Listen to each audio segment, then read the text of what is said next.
Oh, I like it. A little weekend to start the show. Awesome. How are you? It's a lovely Thursday afternoon on the Jason Gregor Show, presented by PlayAlberta.ca, Alberta's only regulated online gambling website where 100% of the revenues stay right here in the lovely province of Alberta. Dare to dream that you know what? Well, what is it? 2044, I think, was the. That's still probably my most laughable release ever from a city. Hey, 2044 is when the Yellowhead is going to be a freeway. 2044. I thought it was a misprint. No, it was not. So, hey, maybe we can speed that up. PlayAlberta.ca. Who knows? Maybe it'll be 2040. Wouldn't that be amazing? That to me, that'd be a big win. That'd be considered a huge, huge success. I'm Jason Gregor. He's Connor Halley. The Gregor Show, as always, is brought to you by Alberta.ca. And you can get involved in our text line, 833-401-1440, 833-401-1440. We have a great show for you. TR is going to kick us off today at 2:20 today. Because he's actually going to be warping the minds of young kids later this evening on the ice on the other side of the country. So we'll get him on. Laurianne Muenzer's on today. We'll hear from Dan Szymborski as we continue to talk MLB. I don't know if you saw, of course, there's the hurricane watch on the East Coast. It's that time of year right now, which is obviously very dangerous. Hopefully nothing bad happens. But the storms, and so they had to cancel the Braves-Mets games. But here's the part that's a little curious to me. So they cancel on the weekend. They're going to replay them next Monday is the plan. And it'll be a doubleheader. They didn't play any of the game this Monday. No one had a game, but they didn't play it then. So then the Mets left Atlanta. Now they'll go finish the season. Then they're going to have to go back there. Right? You'll play Sunday. Then they're going to have to play a doubleheader on Monday. And if they make it, then they're playing Tuesday in baseball. That could be 4 games in 3 days in 3 different time zones. That's your reward after a 162-game season of MLB. Ouch. That is tough if you're the Mets and they make it. That is less than ideal. Less than ideal. But, hey, they'd rather be in because if you're in, you got a chance. And that's all that matters is they're telling you have a chance. And, hey, what about the White Sox? They are not going quietly, boys and girls. I don't know if you know that the White Sox are on the cusp of breaking MLB's record for most losses. Not so fast, say the White Sox. They are playing like they're going to the playoffs, Connor Halley. They're pumping the Angels again today. They're leading 7-0. Everybody, I'm sure this is their rallying cry. Like the Bad News Bears. They're like, we're not losing it. We're not losing 121 games. We might be losers of 120, but we're not going to 121. Could you imagine if that's what they do this week? That's like their playoff. Honestly, that's what it'd be like. You've been in that clubhouse all year long, just getting your ass handed to you. 120 losses, 38 wins is where they're at right now. That is brutal. Like that's pain, man. That's pain. 1 win, 3 losses. 1 win, 3 losses. Not fun. Not fun at all. So I'm kind of rooting for them to win out on the season. That would be, to me, outstanding. So it's the opposite end of the standing story if you're interested in to watch it because it's going on right now. 833-401-1440 in our email inbox, 833-401-1440. The Edmonton Oilers, speaking of tough losses, it's an exhibition game. It's preseason. The Jets had a predominantly NHL lineup. We called this yesterday. We expected the Oilers to lose, and they did. I guess the good news is they didn't get shut out. And if you're looking for a silver lining, Connor Brown scored. And scoring is all about confidence. You get some confidence, you can ride the wave a little bit. And Brown would love nothing more than to get a few goals in the regular season early on after the slow start that he had last year, to say the least of a slow start. So, hey, he gets a goal, man. And I know it's preseason. You don't take much of it, but every time you score, it's never a bad thing. That doesn't guarantee you success. We've seen that. Ask Perlini, ask Ty Ratty. Heck, ask Pugliarvi had a hat trick once. Magnus Pajärvi had a hat trick once. Bourgault scored 2 or 3 goals. So trust me, it's preseason. But when you're a player who didn't score at all last year in the October, November, December calendar year for the new team, I'm sure he'll come in and be looking to want to get off to a good start. The Oilers have 4 preseason games remaining. Saturday at home against Seattle. Monday, Vancouver's here. Then they're in Seattle next Wednesday, and next Friday they're in Vancouver. McDavid and Draisaitl, Hyman, Nugent Hopkins, Ekholm, Bouchard, Skinner, Arvidsson. They're probably going to play 3 of those 4 games. Based on Chris Knobloch continually saying 4 games is like the number he wants guys to play. Now, obviously, Darnell Nurse is not playing 4 games. It's for the guys who are healthy. So could I see McDavid, Draisaitl on Saturday, take Monday off, play Wednesday, Friday? That would seem fairly realistic. So we shall see. I don't know if you watched any of the game last night or not. It was not, and kudos to you if you did. But there wasn't a whole bunch to love about that game. The Oilers, they got overwhelmed at times. One player who we haven't really talked about at all, and I understand why, because I'm being realistic. But the deeper we go, and the Oilers have now made 16 cuts, he's not one of them. I expect him to be one. But do you remember a gentleman who was drafted 33rd overall? He was a second-round pick, and he broke into the NHL as an 18-year-old. During the salary cap era, Connor Halley, do you know who it is? Top of my head, no. So it's Sam O'Reilly. Ryan O'Reilly. Okay.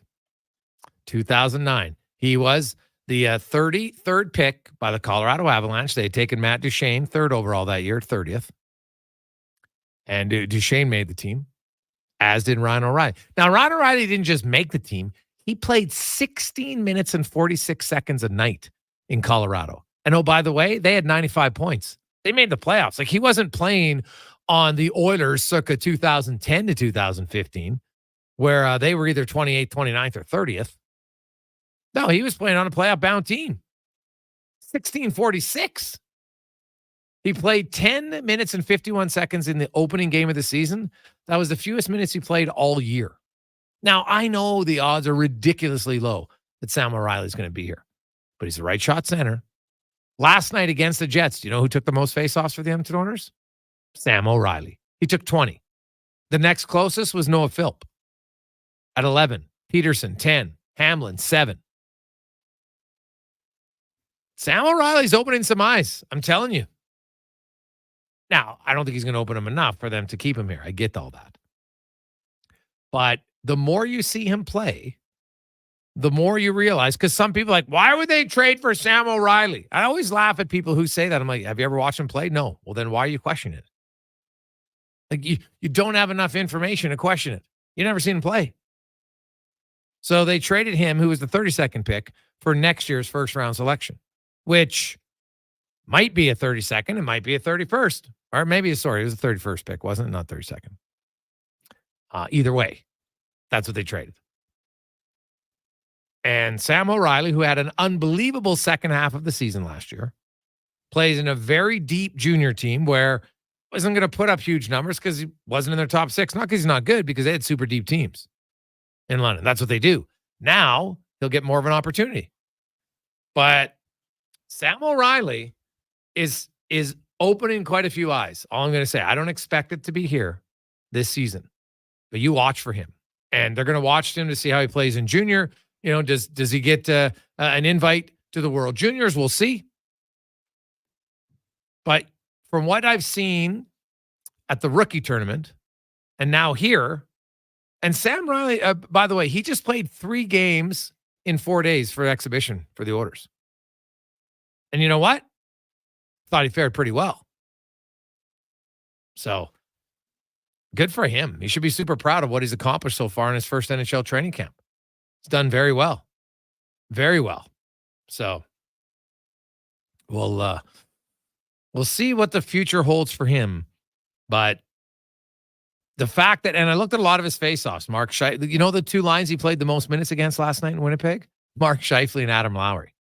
Like, good for him. And he didn't get his, like, he didn't look overwhelmed. You know, sure, at times it's Scheifele and Lowry, two solid NHL centermen, very different styles of centermen.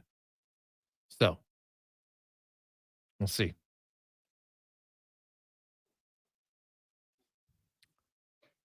Hey, Gregor, how concerning is Skinner after demanding the start? What are you talking about? 0%. It gets beat on a breakaway. Gets beat on I didn't see any terrible goal. I don't have an issue with all. It's his first game of the preseason. He wanted the game. He doesn't care about how many goals they got scored on. None. That's irrelevant. It's about timing. And you're going to get your timing back when you play against NHL players. Way better than if you play against a bunch of AHL guys or junior players predominantly, which is what Edmonton might see here in their next 2 home games when Seattle and Vancouver come to town. Right? Seattle and Vancouver aren't coming to Edmonton with NHL veteran-laden rosters. They just aren't. That's why Skinner was like, yeah, I'll go to Winnipeg because I know I'm going to see some NHL players. I think it's actually really smart of him. Very smart. 0 reason to be concerned. Like, anybody who gets concerned over preseason games, I'm like, why? You're just adding unnecessary concern to your life for no reason. I don't get it. Hey, guys, how many goals do you think Brown will score this year? Stu. Well, he doesn't play the power play. I think if Connor Brown scores you 15 goals, it's a really, really good year. That's kind of where I would see it at. Right? He's kind of like Fogle now that Fogle's gone. Guy who can score you 13 to 15 goals. Now, Fogle had a career year last year. Great. Brown has scored 20 goals before, but he's playing a little bit higher in the lineup than he did that. And the one year he scored 20, he scored 14 goals in like his last 22 games. He was on fire to end that season. But I would look at Brown and say, if he can get 13 to 15, because the majority of that's either going to be 5-on-5 or shorthanded, you're pretty happy.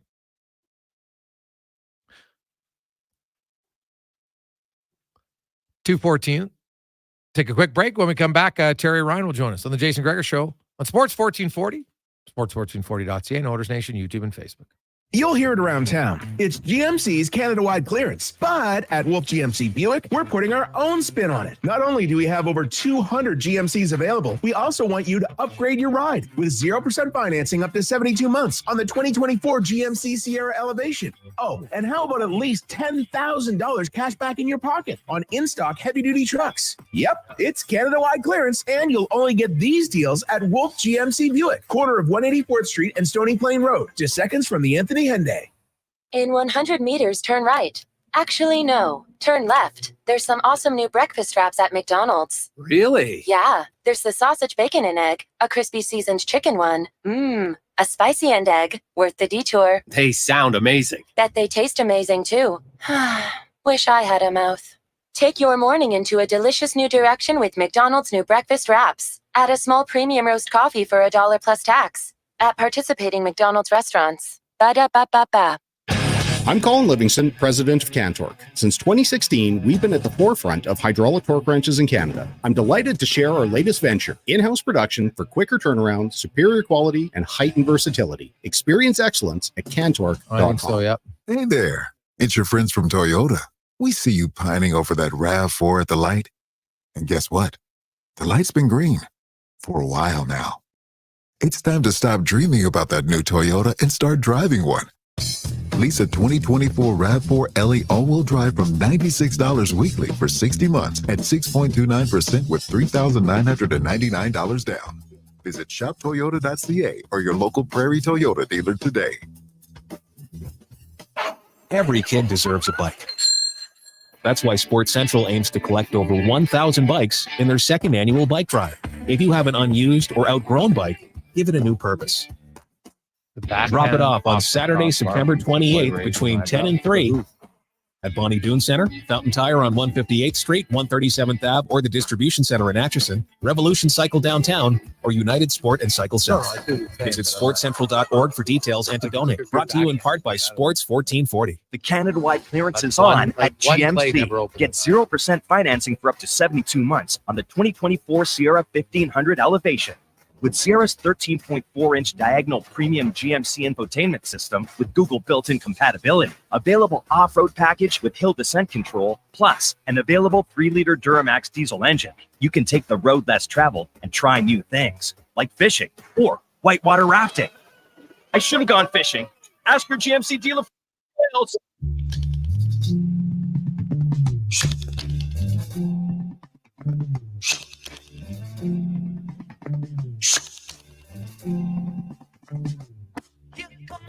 Portions of this hour brought to you by Crystal Glass, your clear choice for residential windows, locally manufactured and installed. Crystal Glass provides the beautiful products and incredible customer services for all your residential needs. Call 310 Glass or visit crystalglass.ca for a quote.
$2.19. Jason Gregor, Connor Halley with you. Sports 1440, Orders Nation, YouTube and Facebook. Welcome back to the show. Hope you're having an awesome day. It is Thursday. Of course, the weekend is upon us. Big weekend. The Elks taking on the Winnipeg Blue Bombers tomorrow.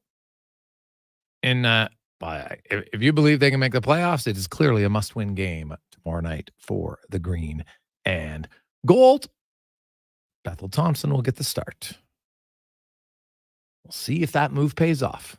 As I've said, the move for it to work, they have to make the playoffs. Even if they win the game, but then they end up not making the playoffs, I don't think it's worth it.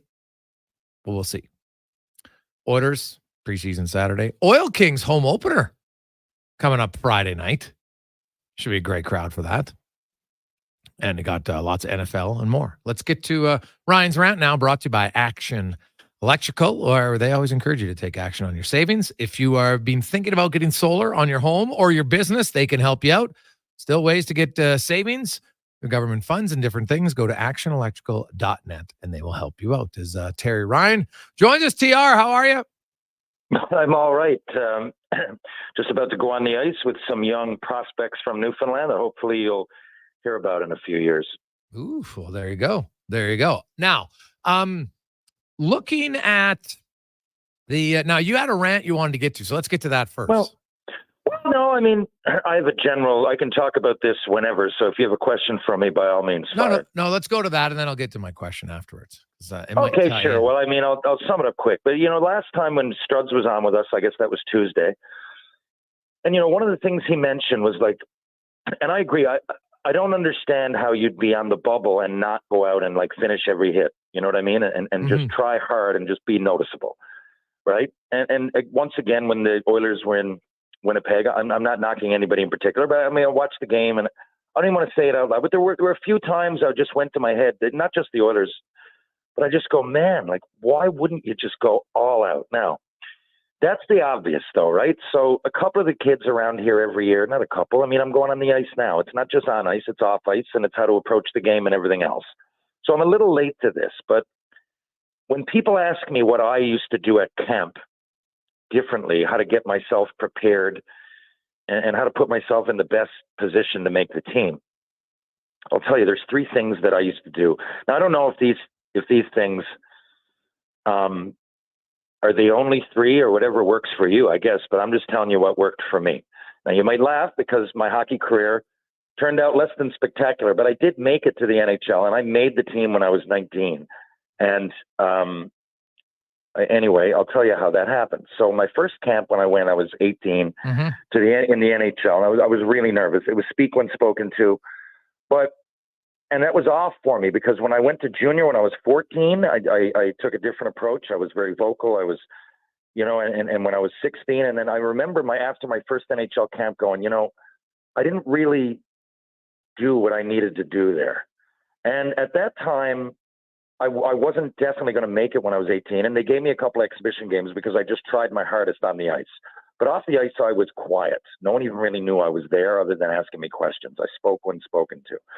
So the next year I said, I'm going to go back and do what I did in Quesnel and Tri-Cities. And what that was, I mean, you can rely on your talent, of course. I mean, the ultimate confidence you would have in yourself as a player to go to camp and think you're one of the best and you deserve to make it okay.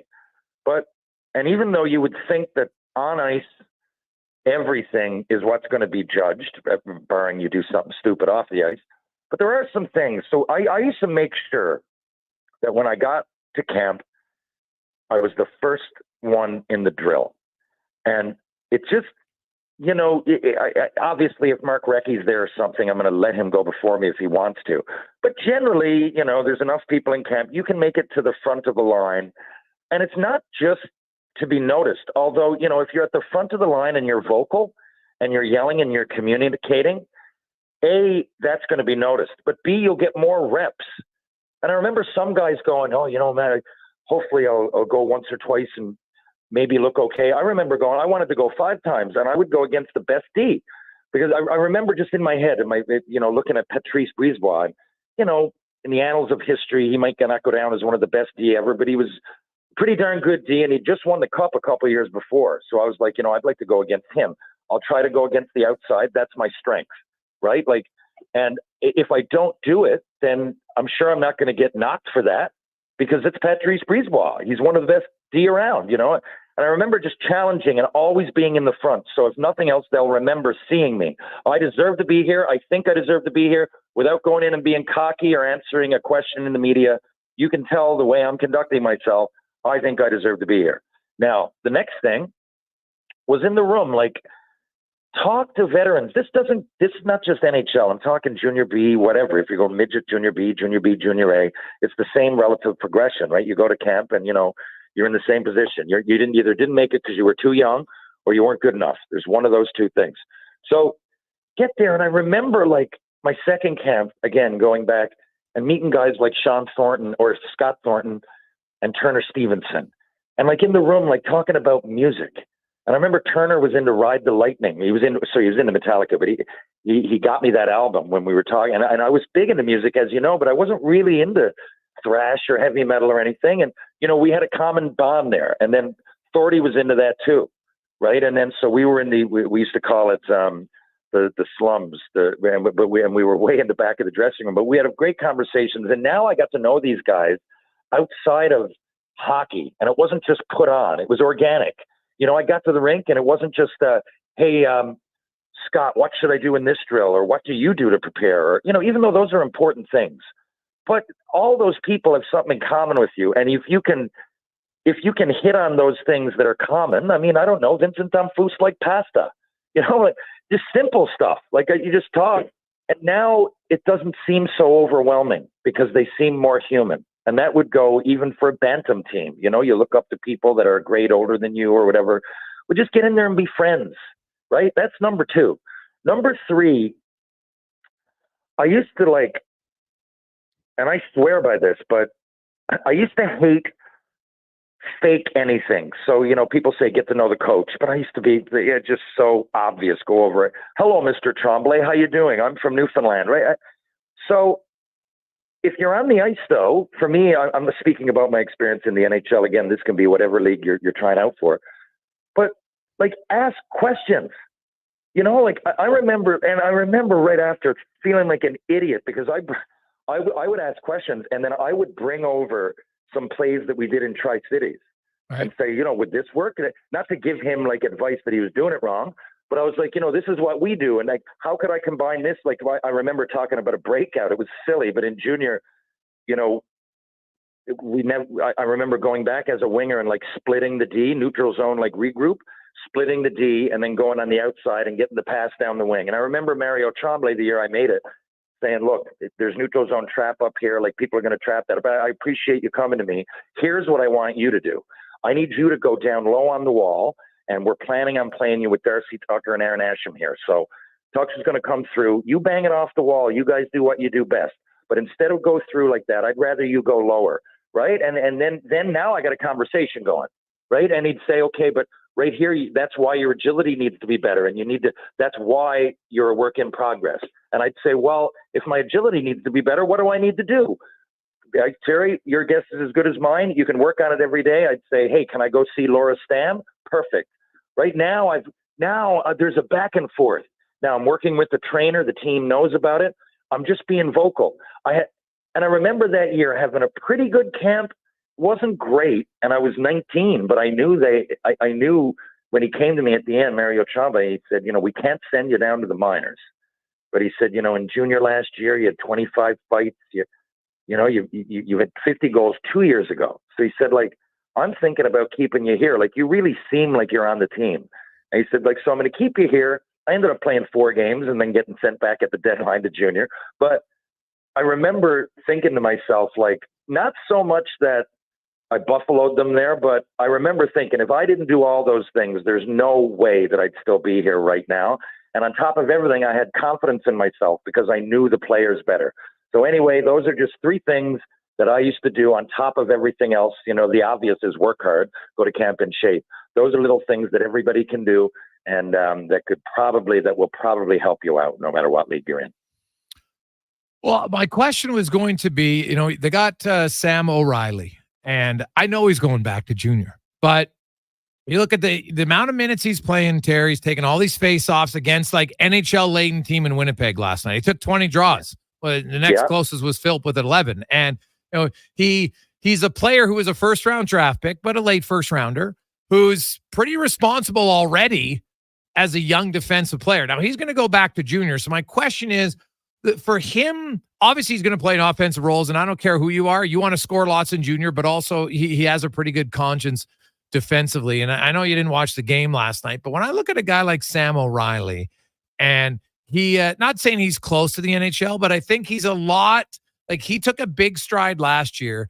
If you were the Oilers and you're sitting down with O'Reilly when he leaves, like, what's your message? What are the things you want him to work on? So when he comes to camp next year as a 19-year-old, he can make it even harder for them to have to send him back. Or maybe he gets 8 or 9 games. Like, I still don't think it's a teenager league, so I would probably send him back anyway, but he could make it harder. What are the things you think that a guy like that needs to work on? Because when he comes to Edmonton in 2, 3, 4 years, it's going to be in a bottom 6 role. That's just a fact because they got Draisaitl and McDavid. Yeah, that's a good point. And by the way, I saw highlights, and I've been following along, and, you know, he's playing with a ton of confidence. I mean, is it just me, or does it seem like this guy's playing for his age? He's playing with a lot of confidence. Oh yeah. On many other situations, I would honestly say take him for up to, is it 9 games? Mm-hmm. Take him, let him get his feet wet, like the Leafs did last year with Minton. But the thing is, we're talking about the Oilers, who are pretty stacked. So if I'm him, you know, I'm thinking he's learning it right now. And bottom six, but today's world of bottom six, especially if he comes in, it doesn't mean that he's not going to score whatsoever. You know, I think that if he works on, and judging using his own words that I've heard him say, you know, he needs to pick up his two-way game a little bit. Yeah. But to me, it's obvious that he's working on that. And to have them, I saw the stat line. He took so many face-offs. Like, you know, I would think that they're very aware of that. And I would have to think that if the Oilers and O'Reilly are having multiple, I think that behind the scenes, they're on the same page. And I'd be pumped with that prospect. I mean, I know he's a high pick, but you never really know, especially when you see guys playing the games. Like I said, I didn't want to call anybody out, but there are players there, you know, that just like show me a huge effort. Show me that you're trying. Show me. I'm not saying that people are going out there laying an egg, but I don't know, to me, he looks engaged. He's kind of what I'm just talking about. Like, he looks engaged, right? He looks like he's an NHL player now. So, you know, if his defensive game can only get better, all that offensive stuff, I think will just take care of itself. I think like anybody going in the NHL, you just have to know like roots and you know, I remember like in junior being able to go back and forth between center and wing like a lot. It didn't really matter. Where am I playing tonight? Center, sure. But it wasn't like that in the NHL. I remember just like really respecting the league that you're in and the players you're playing with. And, you know, you might think that you're good at, even if you're a phenomenal defensive player in junior. Ask Easton Cowan. He's a good two-way player. But, you know, you're caught with your pants down a few times in the NHL. So, you know, I just think it's progression. But unless this guy completely checks out, I see his progression evolving rather nicely. What is the biggest challenge? Because you say, hey, if you're a good defensive player, is it just the speed of the game, or is it more so you have to be able to recognize things just that much faster at the NHL? And that's the only difference. Or are there other noticeable things that you need to, that every young player, even if you're good defensively, has a challenge with when you go to the NHL? I found the NHL, if you can believe this, easier to fit in, harder to stand out. So I quickly realized if I just play my position, the puck's going to come to me. If I dump it in and don't try anything, okay. So you know what I mean? I'm not disrespecting the NHL. I'm saying that you get to the minors and there's just all kinds of mistakes, and you know you can jump on that. And junior, there's even more. But in the NHL, you're like, okay, if I play my bit, that's offensively. Defensively, I remember going, okay, you can't let somebody open for a second. You know. I remember, you know, you play the wing in any other league, and sometimes you can kind of mail it in defensively. You're there, and your D's probably not going to get the puck anyway. In junior, 90% of the time, I was thinking offensive minded in the zone. Blanks is going to come through at some point. Hopefully, someone rims it to me. I get it out to him. I get it off the wall, and I was thinking that way. Whereas in the NHL, I was like, okay, I have to have my head on a swivel at all times, like I'm killing the penalty. Because if this guy gets open one bit, it's going to be a one-timer. And guys, you know, you might say every league, people say, you know, communicate. And that is true for sure. But there are some things in the NHL that are just assumed that, you know, again, like maybe if my centerman, I'm a winger, gets caught out of position and I'm supposed to fill in for him, like, you know, he's not going to yell to me like he probably would in junior and I'd have time. Maybe sometimes he will, but there's other times that I just got to recognize that. And I found the speed of having to recognize where everybody was, even though I want to go all out. It wasn't an effort thing. And every other league, defensive play to me meant effort because it was just easy. Defense is easy. But even like blocking shots, man, they'll walk around it. Guys like Surrey fake the shot, come in. There's a little tiny window of opportunity. It's going to get by. So for me, there was a lot of that. It was like, okay, now I get it. This is why I'm not ready, right? I can work on these things. It was an overall, though, thing. And I remember going immediately, my skating has to get better. I can't play in this league. And that's why I went to so many skating clinics. It was more defensive than offensive. Yeah. TR, great stuff, buddy. Well, good luck teaching the kids on the ice today. Thanks a lot. I'll see you in just a few days. Thank you, Edmonton. Thank you, Connor. Thank you, Jason. I'll catch you guys on the rebound. There you go. That's Terry Ryan. He was asked, I want to step up, help some of the kids in his small town tonight. They got a special skate that he's going to right now. Because you know they're like 3.5 hours ahead of us. So it's just after 6 o'clock where he is. 2:36. We got a lot of texts coming in. 833-401-1440. 833-401-1440. Hey, guys, do you think flipping Lavoie and a light package for Michael Pezzetta out of Montreal, both make the same money, would give the Oilers a more legit fourth-line energy player? From Mark. You know what? Pezzetta definitely is, I think that's a fair statement, that he classifies more as your prototype fourth-line player. Physical, energetic, will drop the gloves. Now, he's not as skilled as Raphael Lavoie. I look at Montreal, and, you know, they got a lot of skill now. And you got Laine, you got Caulfield, you got Suzuki. So I look and say, if I'm Montreal, Lavoie has more offensive upside, no question. But where does he fit? That's his challenge right now.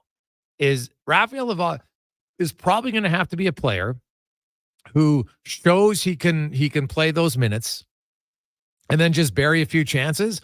And not that you ever hope for someone to get injured, but somebody up the lineup gets banged up and then he gets an increased role and all of a sudden you play more and the coach is like, yeah, I can play this guy more. That's what sucks. Like I don't discount for a second that I think Raphael Lavoie has NHL scoring ability. I don't question that for a second. He's in an organization now where there's really no openings for that in their top six. Connor Brown is a much better defensive player and forechecker, penalty killer. So that's the challenge. But you know what? That's some people might not like that trade because you look at Pezzetta and say you're downgrading in skill. Valid. But is he a better fit for the role that you want? And I think that's what you kind of get on, Mark. I think it's one you might consider. Now, Montreal might say, do we do it? Maybe. They got Kirby Dach coming back. I think they might feel they have enough offense, but I'd have to look a little deeper down their lineup. Maybe they don't have enough. Maybe they say, you know what? Well, we can play Lavoie on our third line because we have other guys who can kill penalties. Like that, if I'm Raphael Lavoie and I do get sent to the minors this year, the first thing I'm doing is I'm walking in Colin Chalk's office and say, you're putting me on the penalty kill. And a discussion. Like, I'm playing on the penalty kill this year. I have to. Because I might not get a chance to get my feet wet in the NHL if I can't kill penalties. I know I can shoot. I get shots 5-on-5. I'll bury some. I'm not worried about that. But I want to get some ice time. I don't want to get a roll. So, we'll see. 2:38, Jason Gregor, Connor Halley with you on Sports 1440, Oilers Nation, YouTube, and Facebook. The President's Cup for all of you golf fanatics ongoing. We'll get you an update on that. And also, now we're getting down to the final 10 days of training camp.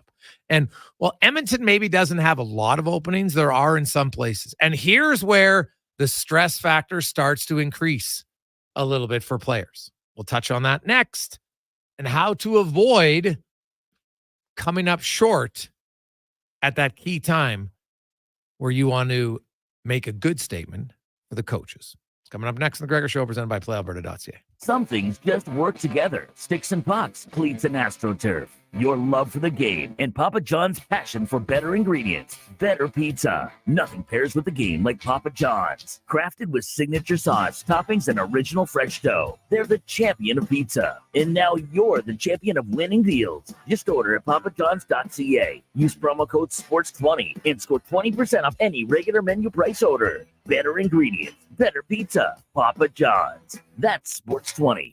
Rule number 62. Never miss a free pancake breakfast. It's unheard of and frankly a little upsetting.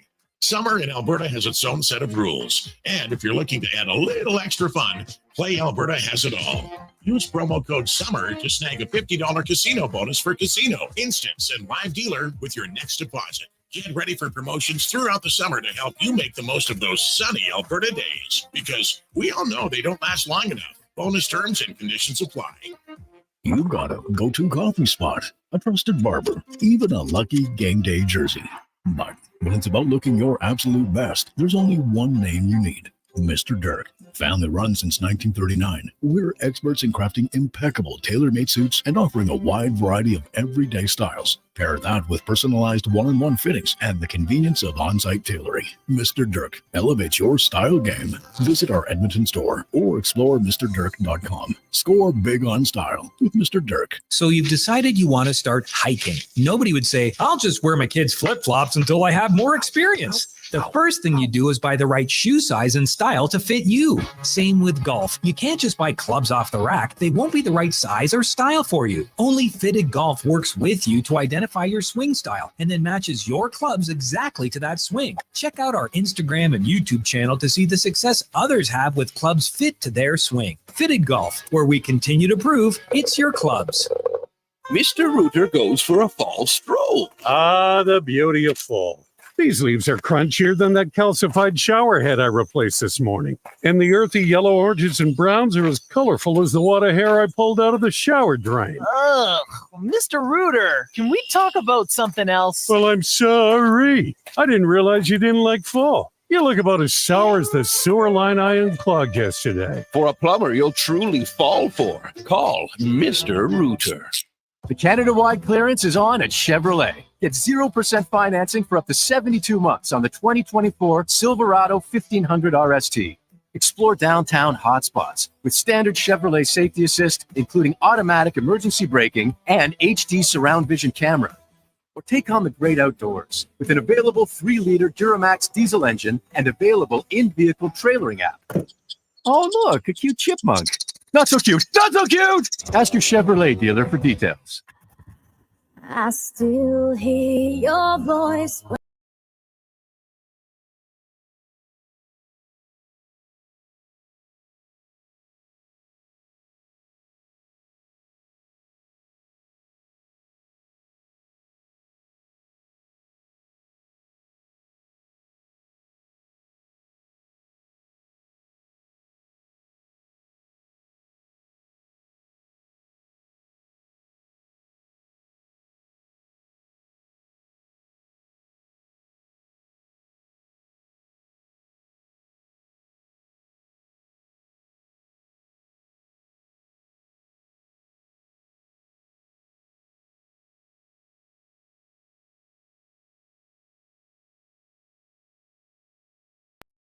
.243.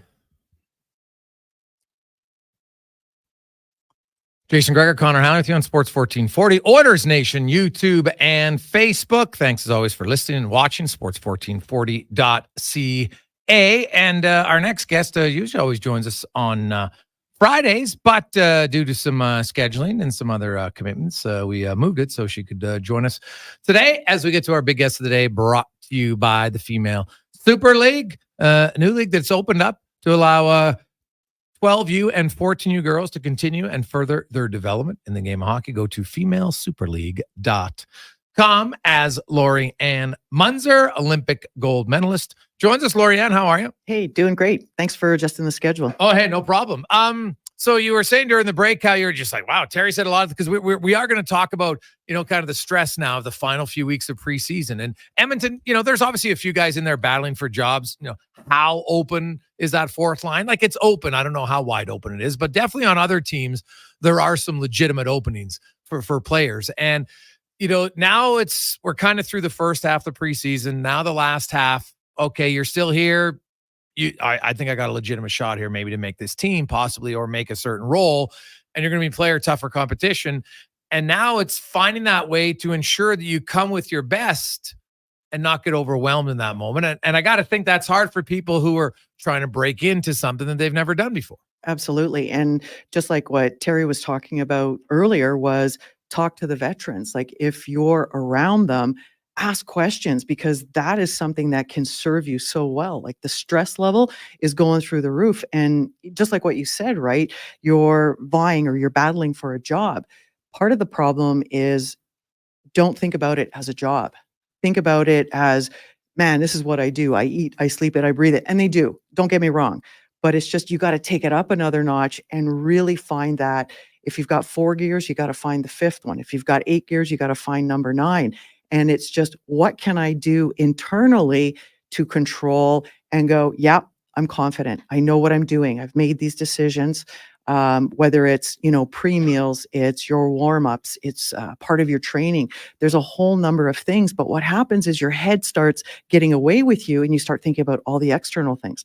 Oh, what's this other player doing? Can I score a goal? And sometimes the focus is on scoring the goal. And I hear that so often that you shouldn't even be thinking about that, because you're never going to know exactly when the situation comes. But if you're mitigating and you're doing all those things of what can I do, that's where you're going to move up to another level or another couple of levels. And the stress is just it evaporates, Jason. It literally goes away like that, because when you start thinking of how, that's when you're in your head, you're dead, literally. But when you're thinking, what can I do? What can I do? What can I do next? And just be one step ahead, or maybe you're a really great chessman. You can be 2 or 3 steps ahead, but you have to be in the present and think about what can I do? Not how am I going to do this? Because then you're dead. For young, now we're talking about the professional sports, but even for young kids, like, tryouts have just occurred, and some kids get cut from a team, and obviously they're disappointed. Sometimes their parents are disappointed, and I find that there's 2 ways to react to it. And some kids, literally, it might be the first time they've ever been cut from a team, right? They thought they're making the AA team, and they're not. And I'm like, you're U13, nothing's done. But some people literally, their parents, what are the things that parents should say? Because I think that's very important, that sometimes you think you're helping your kid, but you're actually probably hurting them more by how you present what occurred. Yeah, absolutely. I hear that a lot. I see that a lot. And one of the things is to look towards the positive. What did you do well? What did you learn? And I can tell you, a lot of kids and even a lot of older athletes, they don't have a clue of what they're doing or what they did, because they're just in the moment, but they're not thinking, and they haven't thought about, what am I going to do in this play, or what am I going to do in this situation? If it goes left and I've gone right, then what am I going to do? They don't play those mental games. They haven't done the preparation. So by asking, what did you learn? You're going to find out at what level, if you're on a scale of, say, 1 being bottom and 10 being top, is where are they? Where is their awareness? And then what can you do to help your young athlete see another perspective or another picture? Like, is there videoing? I mean, I don't know if they do that with the teams. Like, we used to have the camcorder. The camcorders are gone, right? Because we can do it with our phone, but can you get a bit of a play-by-play and just review what you did? Because I can tell you, the kids are thinking, I'm doing one thing, and then you look at the footage and it's like, whoa, I'm not even doing that. And there's a whole different awareness when you start to see what is actual and what you're thinking you're doing, because they can be 3 different things. So first off, focus on that, and then ask, what would you do different, and what can you build on? It's, can I manage maybe not what I'm great at, the skills, but how can I build up what I'm really good at so that it can raise my level, but I can also feed the team and just be an all-around player. It's not just, I can only do one move, that's it, that's all, but how can I play the overall game and just take any spot, put me anywhere, and we can do it. Specifically, what should parents say after their child has a disappointment like that, where they don't make the team, or maybe they don't get to the final of a race or what have you? What do you need to say at that moment? Or not even in that moment, in the next few days? I would just ask, what do you need? What do you need? Because I might be thinking you need a skills camp, or take the summer off, or go and do something else. But very rarely do we ask the kids or the athlete, what do you need? What do you want? And it'll really get them to think, and literally zip it, shut up right after you say that, because you can give them 300 answers. Yeah. But you may not even be close. Yes. And what we think may not even be close to what's going on in their head. And it's just like, they could be on a whole other level, a whole other planet, and they were just wanting to have fun. And the parents sometimes are more invested in the game, which is really, really hard. And it puts a lot more pressure on the athlete than I think what's necessary. And I think really for the parents, support them, but ask questions, just like what Terry was saying. Ask questions. Even as parents, ask the questions, reframe the question. If you're not getting the answer you think you want, then ask it another way. Ask it 5 different ways, because one, you're going to understand and start learning how your child is working and how they're thinking. Yeah. But it'll also get you thinking outside of the box from a higher coaching perspective that will give you more insights about yourself, but also the game. Yeah, it's really good advice to ask them, what do you need? And then if the kids, well, I don't know, and then try to give them options. No. Make them give you an answer. Yeah, don't say anything. And the thing is, they may not want to talk about it right then and there. They may need a bit of time to process it.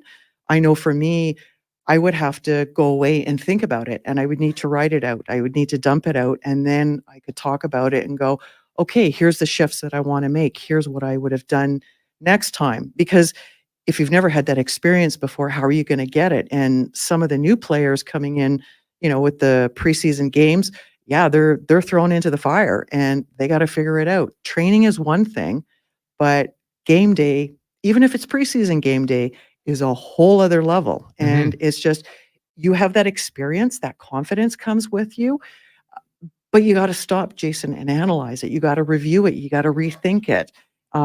Some people are really great at hearing. Some people are great at seeing. Some people need to write it out. It's a combination.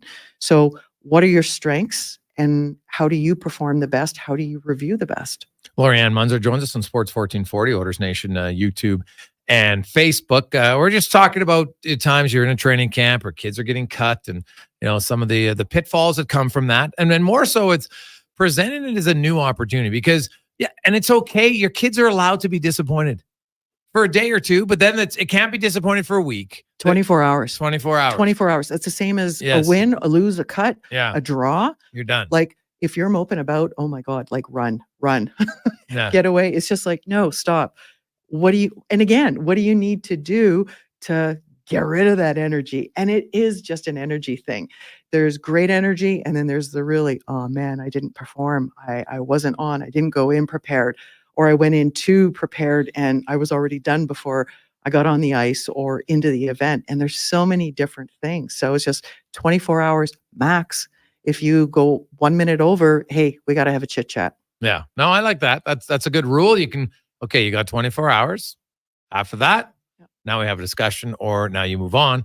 And away we go from there. I know you've dealt with a lot of high level athletes, and there's lots of different tryouts for teams and sports, and time trials, lots of things where it's one-on-one. Sometimes you're in a group setting and all of that. And what have you found in conversations or experiences on your own that are things you learn to avoid as you get to that moment? Not being in the big race, because in order to get to the big race, you got to keep qualifying and keep building, right? So we're kind of talking for those. We're not talking about the McDavids. I think Connor McDavid's pretty confident he's making the orders. You know what I mean? It's for those others. And what are things that you learned over time not to do in that moment? Don't worry about other people. Don't worry about Connor. Don't worry about Leon. Don't worry about the other players. It's just, they're players, and can you elevate? Can you bring up your game and think about what are you going to do? Not how are you going to do it, which we just talked about, but what is it that you're going to do? And it's really tap into that confidence, tap into those things where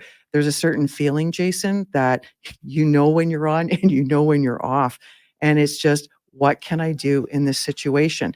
Have I done all the drills? Have I done all the training? Have I done all the pre-post warm-ups? Am I fueled? Am I hydrated? Those are all the things that you can think about and are in your control. But if you start worrying about, oh my God, Draisaitl just showed up, or I'm on the same shift as Connor, you're done. I know when I was starting out is just when you saw that elite rider, whether it was on the road, like Denise Kelly, some of those riders, it was just, I was done at the start line and we hadn't even started the race. Yeah. And those are the worst things, but it's just, what do you need to perform at your best so that everybody's on the same playing field or level playing field, and you bring your level up to their game? Laurianne, great stuff. We appreciate you coming in a day early. Have yourself a good long weekend, and we will chat with you next Friday. You betcha. Take care. There you go. That's Laurianne Muenzer, gold medalist, also author. Check out. She just what's a proper term when you put your book out again? Relaunched. There you go. Relaunched. The second book in stores, online. It is on Amazon. If you're in Edmonton, you can hop down to Audrey's on Audrey's. Jasper. Okay. So they've got a few copies left. We did a book signing 2 weekends ago. Okay. And if you can't find it, just reach out to me through my website, Muenzer.com. Yeah, she'll get you a book. It's perfect. Let's get to Connor Halley and a Sports 1440 update brought to you by Legacy Heating and Cooling. Home with no payments, no interest for 1 full year. AC, furnace, or combine them in both and save more at legacyheating.ca. This is the Sports 1440 update. Week 4 in the NFL kicks off tonight as the Giants host the Cowboys 6:15 out in New Jersey. On the ice, Buffalo Sabres named defenseman Rasmus Dahlin as their captain for the upcoming season. He was the first overall pick. Back in 2018, he's got 66 goals and 292 points in 436 career games in Buffalo. On the ice, you got the Sabres taking on the Sens. Rangers host the Bruins. The Canadians travel to Toronto. Flyers host the Islanders and Sharks in Anaheim. Major League Baseball today. A couple games already underway and some finished. The Cards lead the Rockies 6-5 in the 6th. Bottom of the 5th in Oakland. Athletics lead the Rangers 3-0. Earlier today was the White Sox over the Angels 7-0. The Tigers get past the Rays 4-3. Nationals falling at home to the Royals 7-4. And the Brewers get past the Pirates 5-2. Later tonight, Orioles in the Bronx taking on the Yankees. The Twins host the Marlins and the Padres battle the Dodgers. Former NBA MVP Derrick Rose retiring after a 16-year career. Rose was selected first overall back in 2008 by the Chicago Bulls. He'd go on to become a 3-time All-Star playing in Chicago with the Knicks, Cavs, Timberwolves, Pistons, and Grizzlies. Then Olympic champion Maggie McNeil retiring from Olympic swimming. Gold medalist in the women's 100-meter butterfly at Tokyo Summer Games in 2021 made the announcement on a social media post earlier today. Coming up in hour 2 of the Jason Gregor Show, we're going to talk some Major League Baseball with Dan Szymborski, and we'll speed things up in the Cantor Racing Report with Colin Livingston. I'm Connor Halley. This has been a Sports 1440 update. Sports 1440, a Stingray radio station broadcasting on Treaty 6 territory. Download the free iHeartRadio app and listen to CKJR wherever you go. In 100 meters, turn right. Actually, no. Turn left. There's some awesome new breakfast wraps at McDonald's. Really? Yeah. There's the sausage, bacon, and egg. A crispy seasoned chicken one. A spicy and egg. Worth the detour. They sound amazing. Bet they taste amazing, too. Wish I had a mouth. Take your morning into a delicious new direction with McDonald's new breakfast wraps. Add a small premium roast coffee for $1 plus tax. At participating McDonald's restaurants. Ba-da-ba-ba-ba. Gateway Toyota treats us like we're precious gems. Because that's what we are. Every vehicle purchased from Gateway Toyota includes enrollment into their GEM program. It stands for Gateway Exclusive Membership. And it gives you 5-year access to over $2,500 in benefits. Free oil changes. Free tire and windshield repair. Free car washes. Even an annual detailing. You'll also get special discounts, trade-in bonuses, and referral rewards. I feel like a gem. At Gateway Toyota, just off Calgary Trail at Ellerslie Road. The locks are on a timer. They're going to get out. Sounds like a job for the men and women of Action Electrical. Service team reporting. With the remarkable reach of our bucket trucks and other equipment, we assess, service, and maintain your electrical lighting and automation systems. Facing an electrical menace? Call the men and women of Action. Operating throughout Alberta at actionelectrical.net. When it comes to your health, trust Dr. Bryce Henderson for expert care in hip and knee replacements. With years of experience and advanced techniques, Dr. Henderson helps you regain your mobility and quality of life. Your health is my priority. Let's get you back to doing what you love. Put your health in the hands of a trusted expert. Book your consultation with Dr. Henderson today. Visit vitalsurgicalspecialist.ca or call 587-391-7864. Edmonton's premium live music and party venue is On the Rocks. Check out Bingo Tunes on Monday. Perform on the best stage in town with karaoke on Wednesdays. Learn how to salsa with Salsa Rocks on Thursdays. And every weekend, OTR goes live. With your favorite bands on the OTR stage and DJ Kenny K. For everything that's going on at On the Rocks, give us a follow. Facebook, Instagram, or Twitter. At On the Rocks, BDM. Eat well, party hard. On the Rocks. On the Rocks. On the Rocks. Open every day till 2 a.m.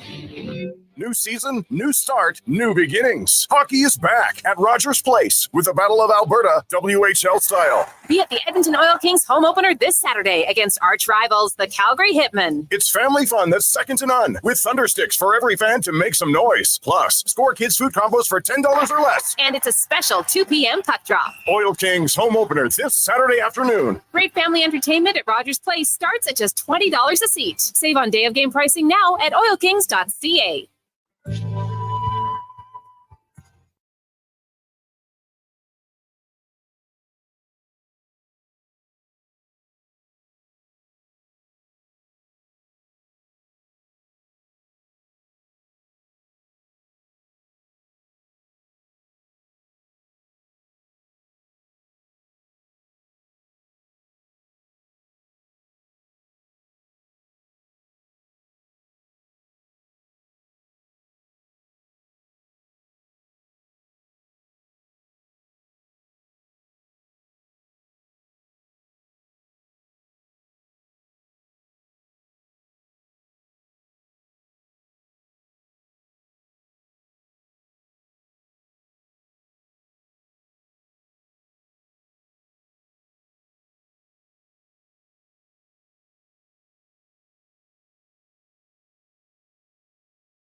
Rolling through Thursday afternoon on Sports 1440, Orders Nation, YouTube, and Facebook. Hope you're having a wonderful day.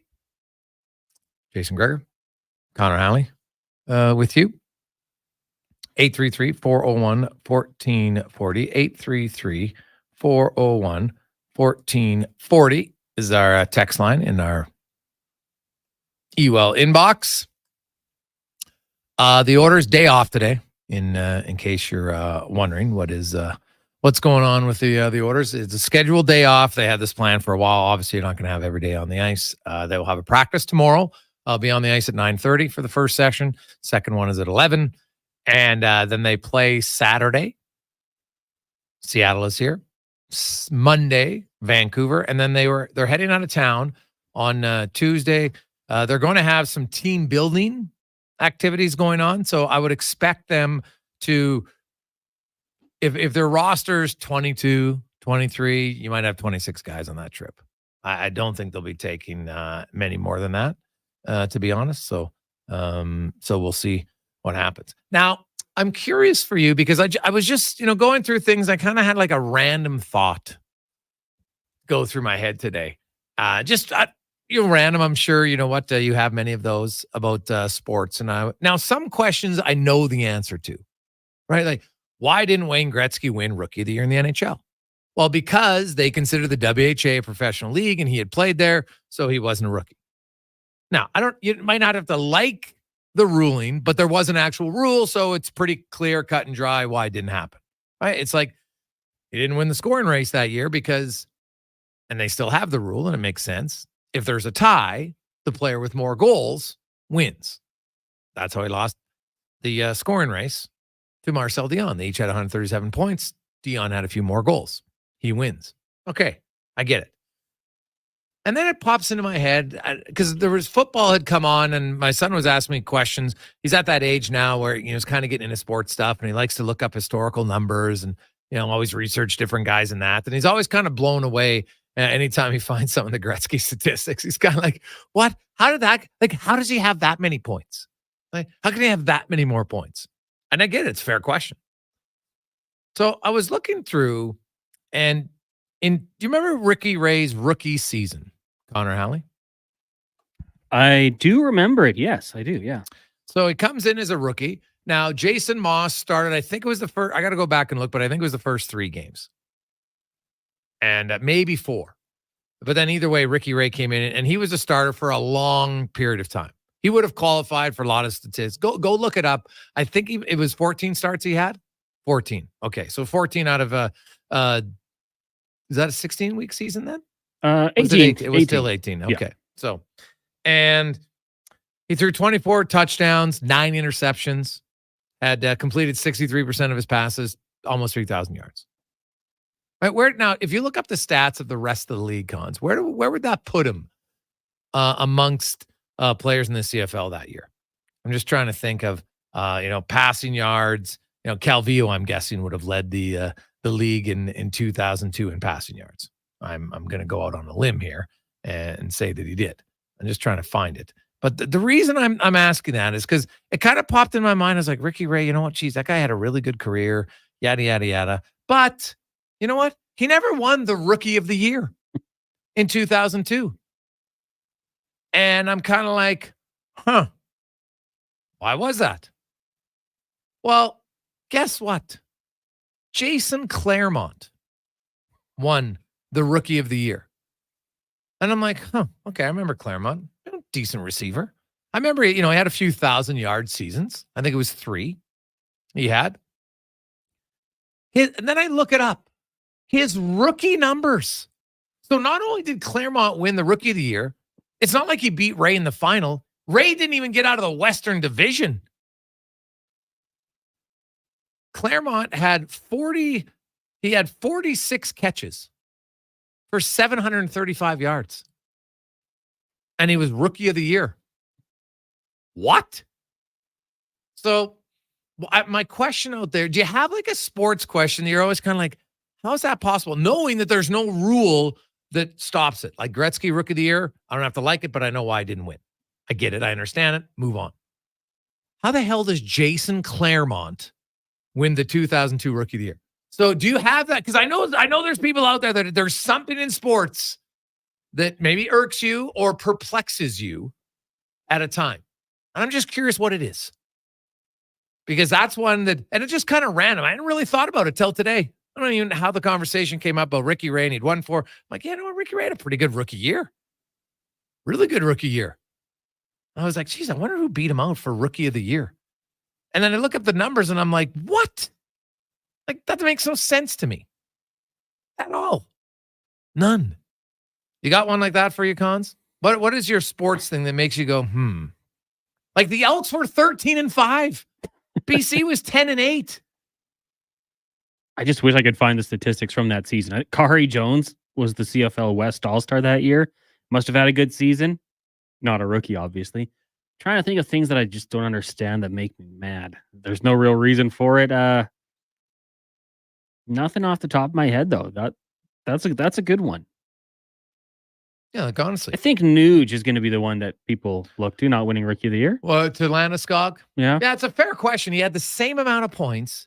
He played 20 fewer games. Yeah. So if your argument is that the guy has to play more than 75% of the season, okay. But if he plays 75% of the season and he's as productive as everybody else, why is he not winning? I don't get it. So here I'm looking up the passing yards now from 2000 actually no, just let me find it from 2002. I think I've got the website that has it, Cons.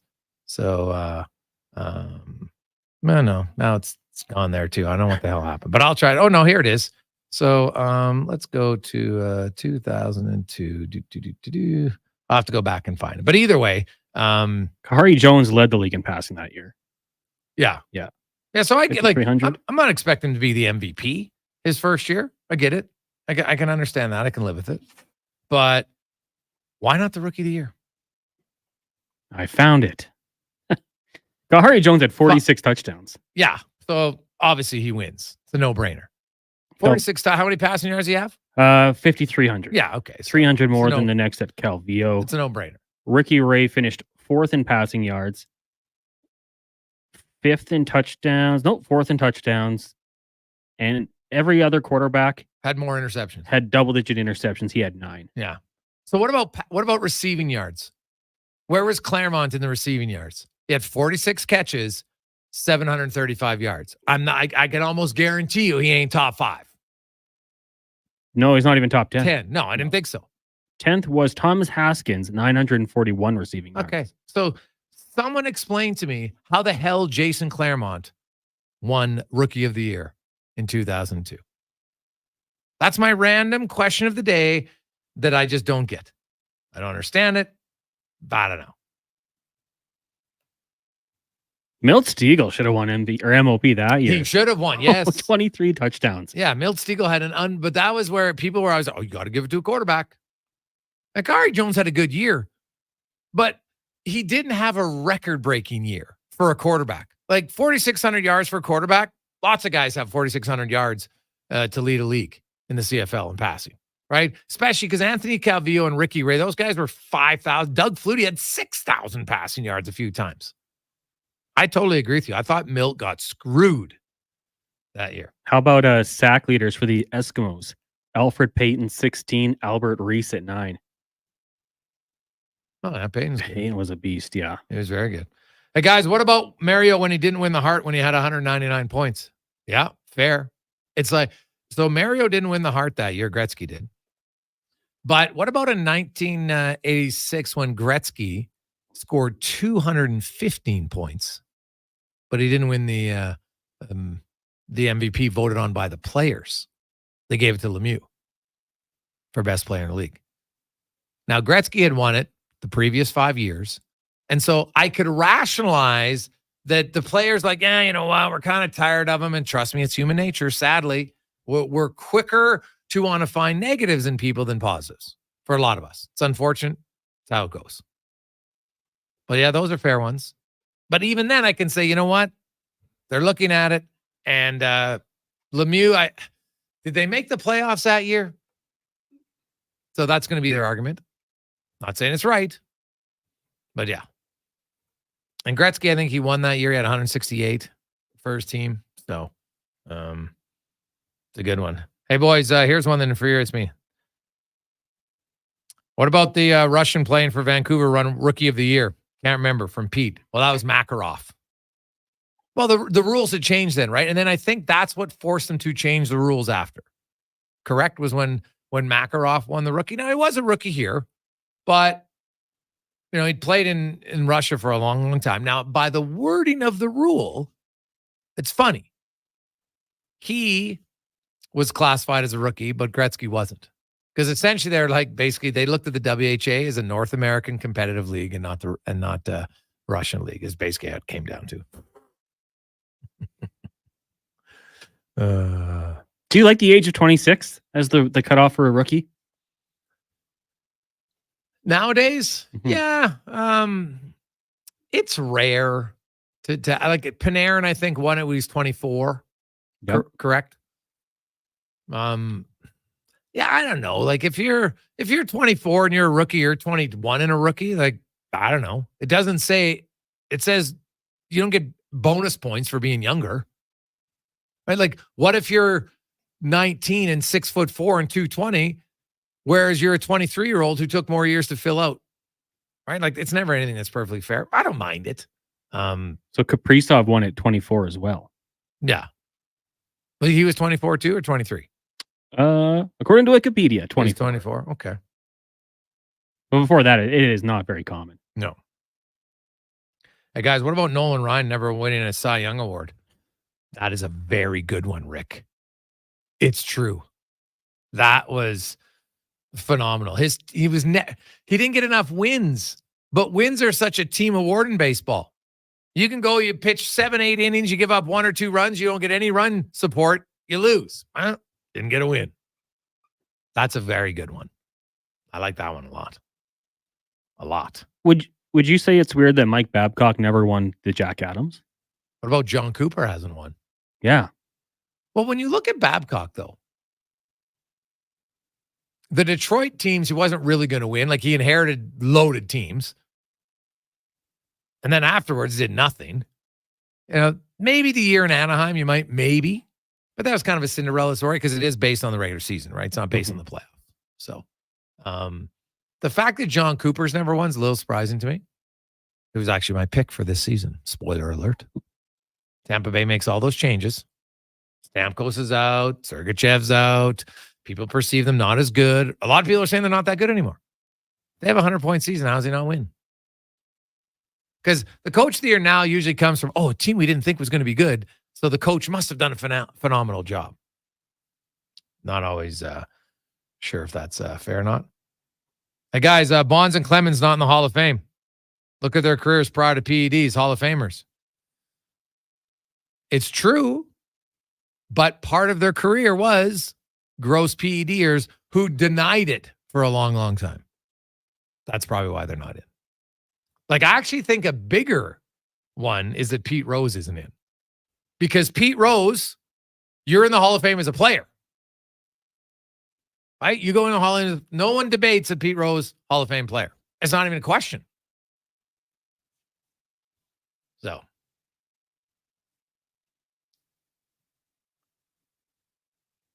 Hey, guys, I don't remember a year ago, but when Roman Josi didn't win the Norris, thought he absolutely got screwed. Well, when he had the 90, Carlson beat him, I think, right?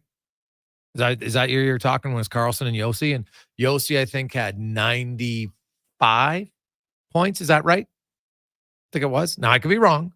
I thought that was the year he had 95 and Carlson had 101 or 102. I know people are going to look and say, yeah, Carlson, you know what? His team, they're brutal. They were. No question about it.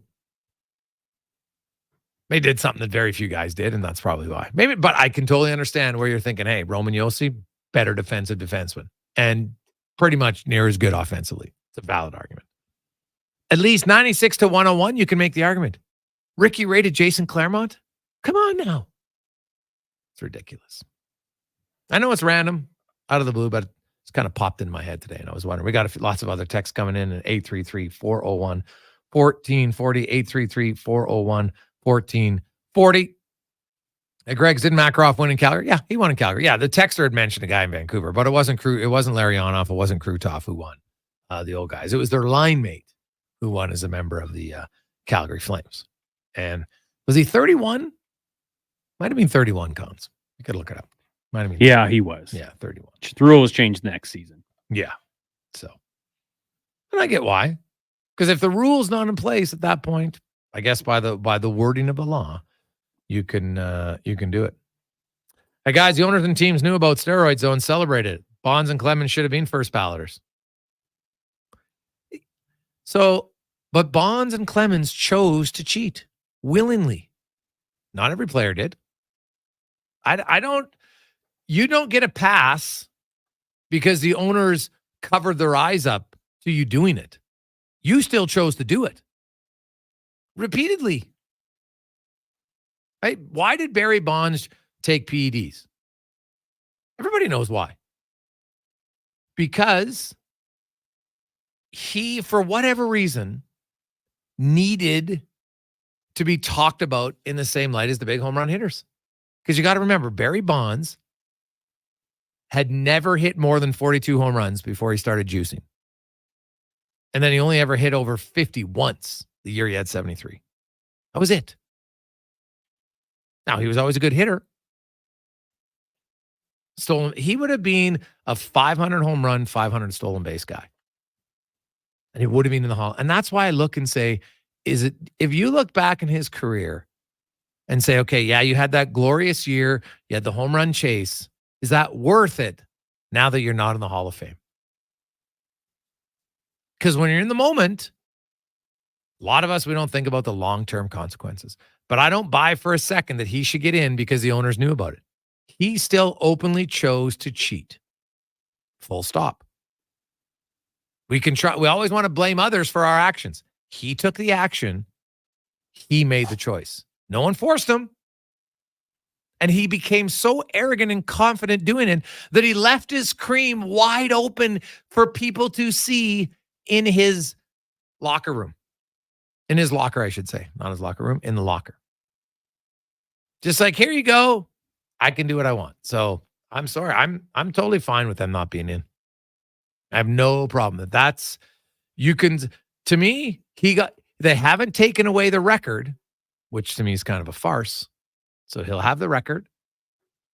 And now he'll, at least for now, won't be in the Hall of Fame. I wonder if the Veterans Committee ever votes him in.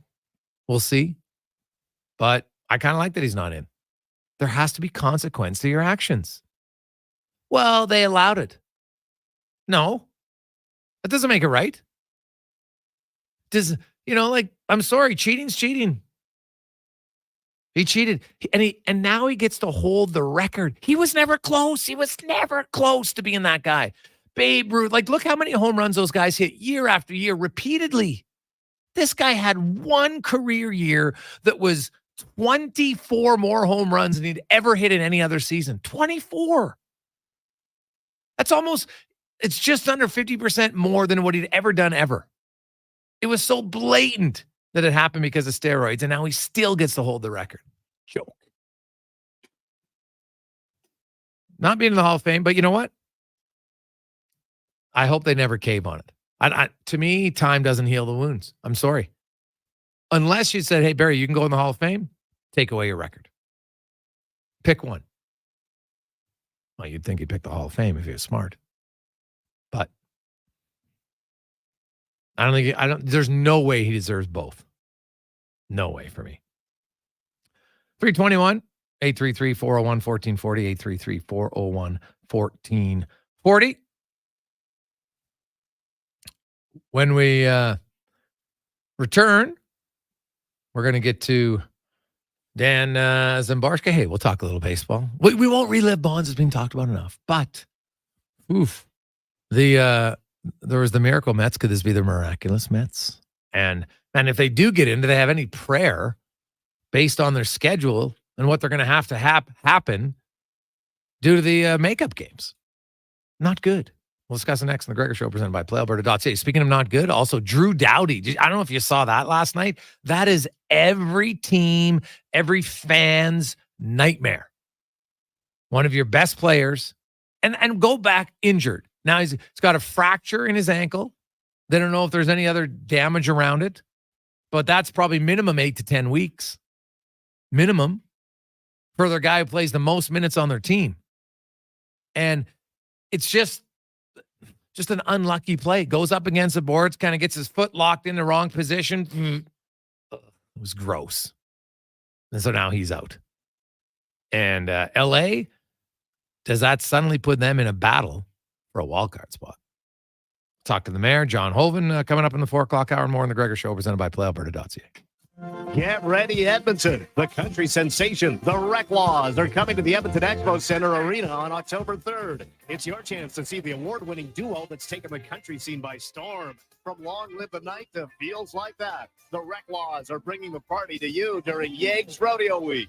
Don't miss out. Pre-sale tickets available from now until September 16th at EdmontonExpoCenter.com. Public on sale begins September 19th at 10 a.m. The Rec Laws at Edmonton Expo Center Arena on October 3rd. Gather around the radio, kiddies, for the best time of day. It's Oodle Noodle time. Listen in this week as your noodle hero battles the barbarous Bobby Burger. Now sing along. You know the words. Oodle Noodle time. Oodle Noodle time. You know what time it is now. Get up and give me your best Oodle Noodle dance. Your best time of day is Oodle Noodle time. Rule number 41. Never challenge a goose in the Bow Valley. They run this town and they know it. Summer in Alberta has its own set of rules. And if you're looking to add a little extra fun, Play Alberta has it all. Use promo code SUMMER to snag a $50 casino bonus for casino, instants, and live dealer with your next deposit. Get ready for promotions throughout the summer to help you make the most of those sunny Alberta days. Because we all know they don't last long enough. Bonus terms and conditions apply. It's wall-to-wall savings at the Brick, where you can find deals for every room in every department. Take up to $540 off sectionals and find other amazing savings on all the essentials for your home, like up to 40% off mattresses and up to 25% off dining and bedroom furniture. Plus, don't forget about your kitchen. And buy more, save more, up to an additional $300 off select major kitchen appliances. Some exclusions apply. See in store for details. The Brick, saving you more. Wow. Ready for a silly hockey fans. Your partner in power just skated onto the ice. EWEL.ca, the new e-commerce website for electrical wholesalers Edmonton, is ready for the power play 24/7, 365. UL skates to where the puck will be in 5 years. Now that's forward thinking. Killer selection, slamming products from the best brands, and legendary service. Don't sit on the bench. Get your account today at ewell.ca and win that project. Plug into your partner in power. Get an EWEL.ca account today. At Fountain Tire, we love jingles. Get up to 25% off select tires. Until October 19th. Plus a bonus $50 off any service of $150. Restrictions apply. Book online today. Fountain Tire. We're on this road together. Ain't it beautiful? There's electricity in the air. Carrie Dahl here for Volvo of Edmonton, where the Volvo XC40 and C40 fully electric vehicle is now in stock, along with a great selection of Volvo T8 hybrid models. Experience the trusted Volvo quality and technology to power into tomorrow at Volvo Cars Edmonton, Canada's only 12-time Volvo Excellence Award winners. Experience the difference. Volvo of Edmonton. As a farmer, you can't afford to take any more risks than you already do. That's why you choose Invigor Hybrid Canola from BASF. It's not just the patented pod shatter reduction and clubroot resistant hybrids. It's the performance you trust to deliver year after year. This season, we're adding 3 new early maturing hybrids that are designed for your fields. So get ready to test the limits of your bins. See your retailer today and find out why Invigor has the top 3 hybrids in Alberta. For over 65 years, Denham Ford has delivered the customer service and value that keeps Albertans moving. And now the value is better than ever. Don't miss your chance to pay what Ford employees pay during the factory-authorized employee pricing event. You'll see real invoice pricing on all vehicles, like savings up to $16,000 on Super Duty models. It's Ford employee pricing, but only until September 30th, where cars always cost less. Denham Ford, in Wetaskiwin or at denhamford.ca.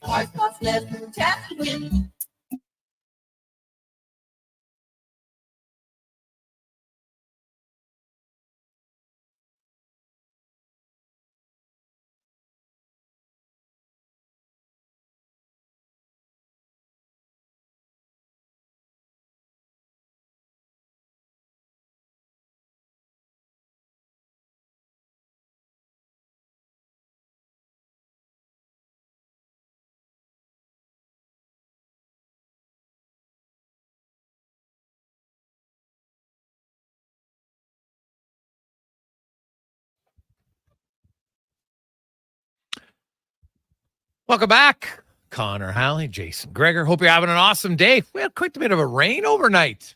Just perfect now. Sunny for a few days, a little bit of rain overnight. Keeps things fresh going. Golf courses probably loving it. Golfers loving it. Getting into October. Hell, he might be golfing until the end of October. Who knows? We'll see based on the weather. Could be all right. Now, I do know what's coming up in October, and that's going to be Major League Baseball playoffs. Course, getting going next week as we get to the baseball report brought to you by Legacy Heating and Cooling, where the rates never change. If all of a sudden your furnace conks out, it's weekend, overnight, give them a call. No overtime charges. That's how you build a legacy at legacyheating.ca. From Fangraphs and ESPN MLB writer Dan Szymborski joins us. Dan, welcome to the show, my man. How you doing? I'm doing well. I'm about to be wet since I'm in the Midwest and there's a hurricane kind of coming. So we'll see.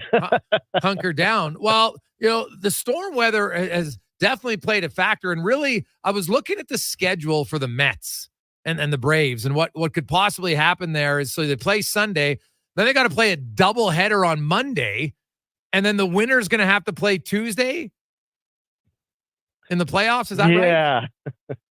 Yeah, that's about how it is. Unfortunately, in the past, MLB has relocated games for hurricanes coming. They did it for Hurricane Ivan in 2004. They did it for another one with some years ago, 5 or 6 years ago, with the Astros. But they didn't do it this time, even though everyone knew it was coming and these games would probably have to be played. So MLB and bad planning tend to go hand in hand. Yeah, it was. It is nuts about it. Especially when the teams didn't play this past Monday. I thought you could have. Now, was there a specific reason why they couldn't have played this past Monday? That I'm not sure. Oh, okay. To be honest, I'm trying to remember. It's been a crazy week with the. What was Monday? Did it rain on Monday?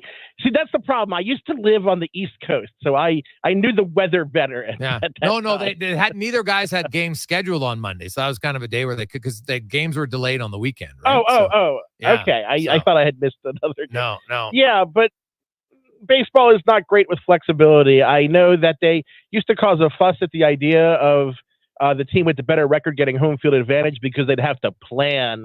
They needed to know who was going to get the advantage in the World Series ahead of time, which was always kind of odd because this is $1 billion company. They can kind of plan events. That's kind of their job. So let's look at some of these matchups. So we know the Dodgers, the Phillies, the Brewers, and the Padres are in. And the Brewers right now, after LA won last night, most likely is going to face the Padres. The Brewers are going to face the Diamondbacks. The Padres are going to either face the Mets or the Diamondbacks. We'll see. But you look at what the Padres have done since the All-Star break. How much are you a believer in the team, coming in hot like that?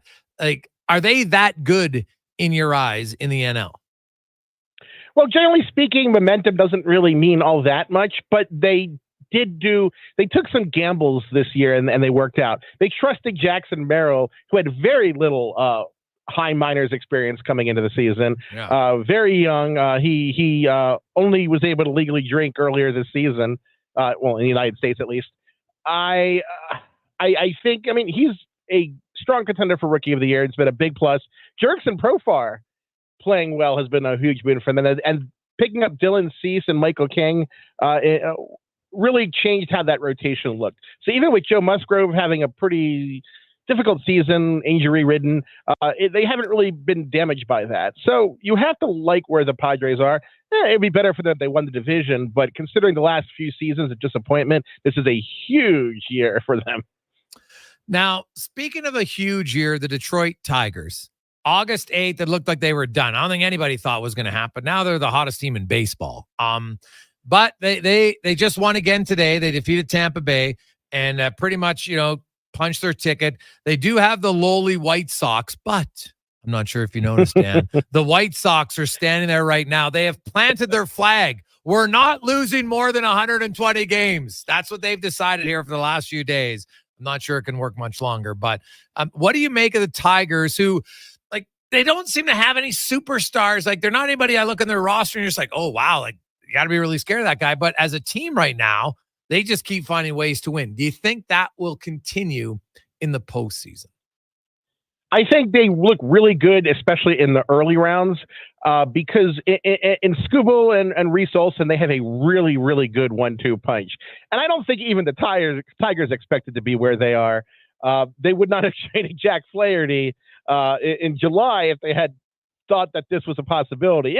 Everyone pretty much thought this was unlikely. So it's been a pretty tremendous turnaround. But they can ride their top two stars, especially in a short series. The front of that bullpen, Jason Foley, Tyler Holton, Will Vest. That is a dangerous team in a 3-game series or a 5-game series. I think where they might run into trouble is the 7-game series where you have to use your fourth guy more. You have to have a bullpen game once in a while. You have to test that bullpen depth a little more. I think that's when it's a little riskier for them. But they're a team I would not want to face in a 3-game series. Oakland, final game. Man, I grew up, I remember watching Oakland, go back when they were dominant with Dennis Eckersley in that era of the A's and, the Earthquake World Series. And, I got to think this is just devastating considering all the other leagues that they've lost recently and the ownership group in Oakland. What do you make of this and this move? And there still doesn't seem to be any actual plan on where they're going and what they're going to play. What do you make of this how this is being handled, not only by the owners, but by MLB itself? Well, I think MLB has probably handled it in the worst way possible. They've alienated a lot of fans without building a lot of new ones. I don't think. I'm still skeptical about baseball in Las Vegas because I understand, in football or even, sports that don't play 162 games a year. I still think it's going to be hard to fill seats there 81 games a year. Nobody goes to Vegas to watch a baseball game, but maybe I'm wrong. But it it is kind of disappointing because I grew up in the same time frame. I was born in 1978, so I grew up, with the Bash Brothers A's, as you said, Eckersley. I remember that. I remember the World Series earthquake probably better than any other game in the last 10 years in the World Series, just because that's the time of your life when you really remember had that nostalgia for. But it's been really sad to see just Oakland just descend to this. They went from being a large market-ish team in the 80s and 90s to being the scrappy underdogs. Now they're just underdogs and not scrappy. And the only consolation is, as lousy as they've been this year, they're still going to be like 30 games better than the White Sox. Yeah, wow. Yeah, the White Sox are epically bad. Historically bad. They're going to lose 121, maybe 123 games. I guess that's the worst, or that's the most they can lose. And it's a bad year. There's no question about it. But do you see light at the end of the tunnel? Like, do they have enough prospects in the next few years? White Sox fans will have something to cheer for. Are they a long ways away from even being respectful? I'm not really convinced. They did. Their farm system is much improved because of the trades they've made. They do have a much deeper system now. The question is, can they turn a farm system into a successful team? And they had a really good farm system, 4 or 5 years ago, but their contention period was very, very short. When it was time to push the team over the top, all of a sudden the money stopped coming. Reinsdorf started kind of cutting corners and then never really developed a solid, 3 or 4 year period of relevance. The team has just fallen farther behind the rest of the league in how they're run. I think it's a situation, and they're not the only team, that you're going to need to see new ownership before you really get to see changes in the long-term outlook of the team. Dan, looking at the playoffs overall, you look at the American League, and again, we know that the 4 teams that are in, Detroit and Kansas City, look pretty good. The Twins might be kicking themselves by having basically gagging while Detroit just went on a run. Yankees, Cleveland, Houston, Baltimore, they're all close, right? Even throwing the Tigers and the Royals. Do you see a clear favorite when we get to the playoffs, or is it just about matchups? And are there certain matchups that you like better for certain teams? I think at this point, there's no juggernaut team in baseball. There is a chance now that you're going to have one of the fewest teams to win 95 games of any time ever. Like the max, there could be no team that wins more than 95, 96 games after this weekend. And that's pretty unusual. I think I would be a little concerned about facing the Yankees. I'm from Baltimore, so I'm not a Yankee fan by any stretch of the imagination. But you have 2 of the most dangerous hitters in baseball. They can hit home runs off of anyone. The front end of their rotation is very good. The front end of the bullpen is very good. And I think the Yankees in a short series are much more dangerous than if you say you played another 3 months of the season. So I wouldn't want to face the Yankees. I tend to think the Royals don't match up as well as some of the other teams once you get past the front of their starting rotation. I think Cleveland, their starting pitching will be the underdog in every game they play, essentially.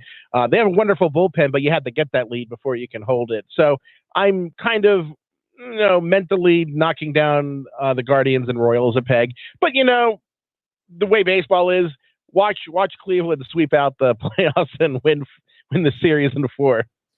Now, in the NL, you have the Dodgers and the Phillies both with 94 wins, the Brewers and the Padres each with 81, and right now the Diamondbacks 88, Mets 87. We talked earlier about the Mets schedule and how it's not, for them or the Braves, whoever gets in, it's not going to look favorable by any stretch of the imagination. So now the Phillies and Dodgers, they get the bye, all that stuff.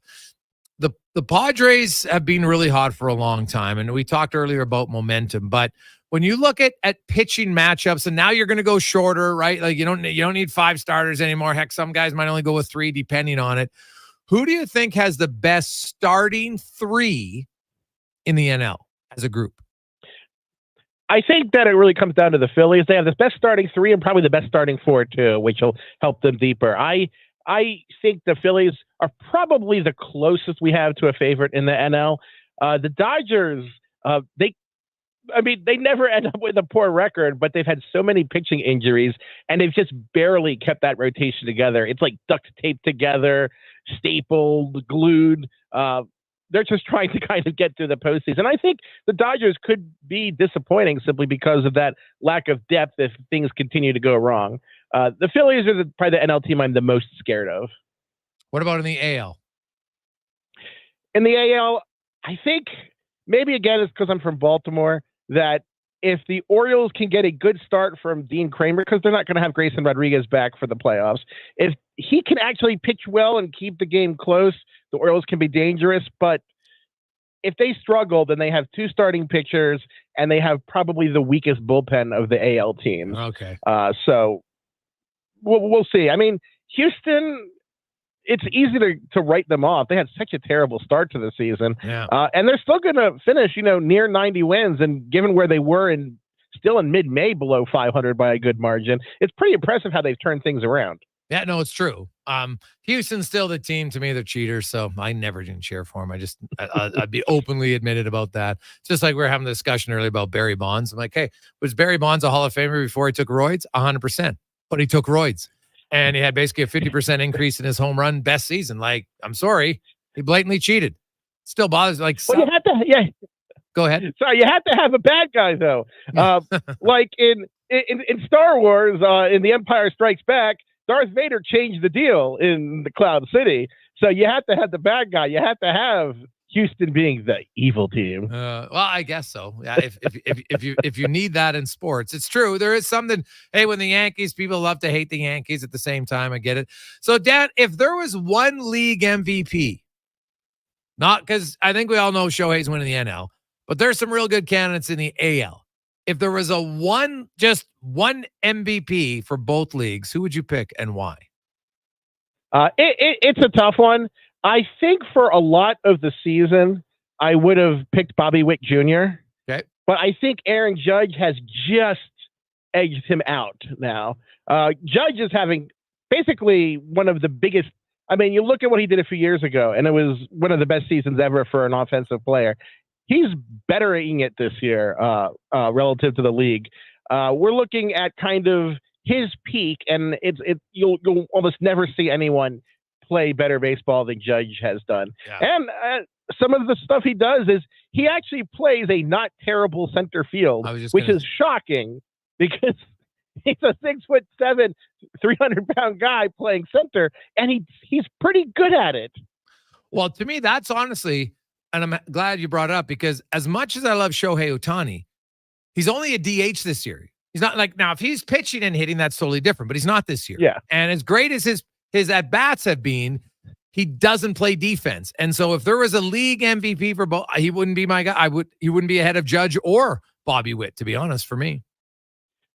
But I'd be afraid of if he's hitting like this and pitching well next year. Oh, yes. Well, that's, hey, dude. He's going to be crazy. Yeah. Well, that to me is the fascinating part. Now, when he's pitching, I don't think he's going to steal as many bases. No, it would be. I think it's.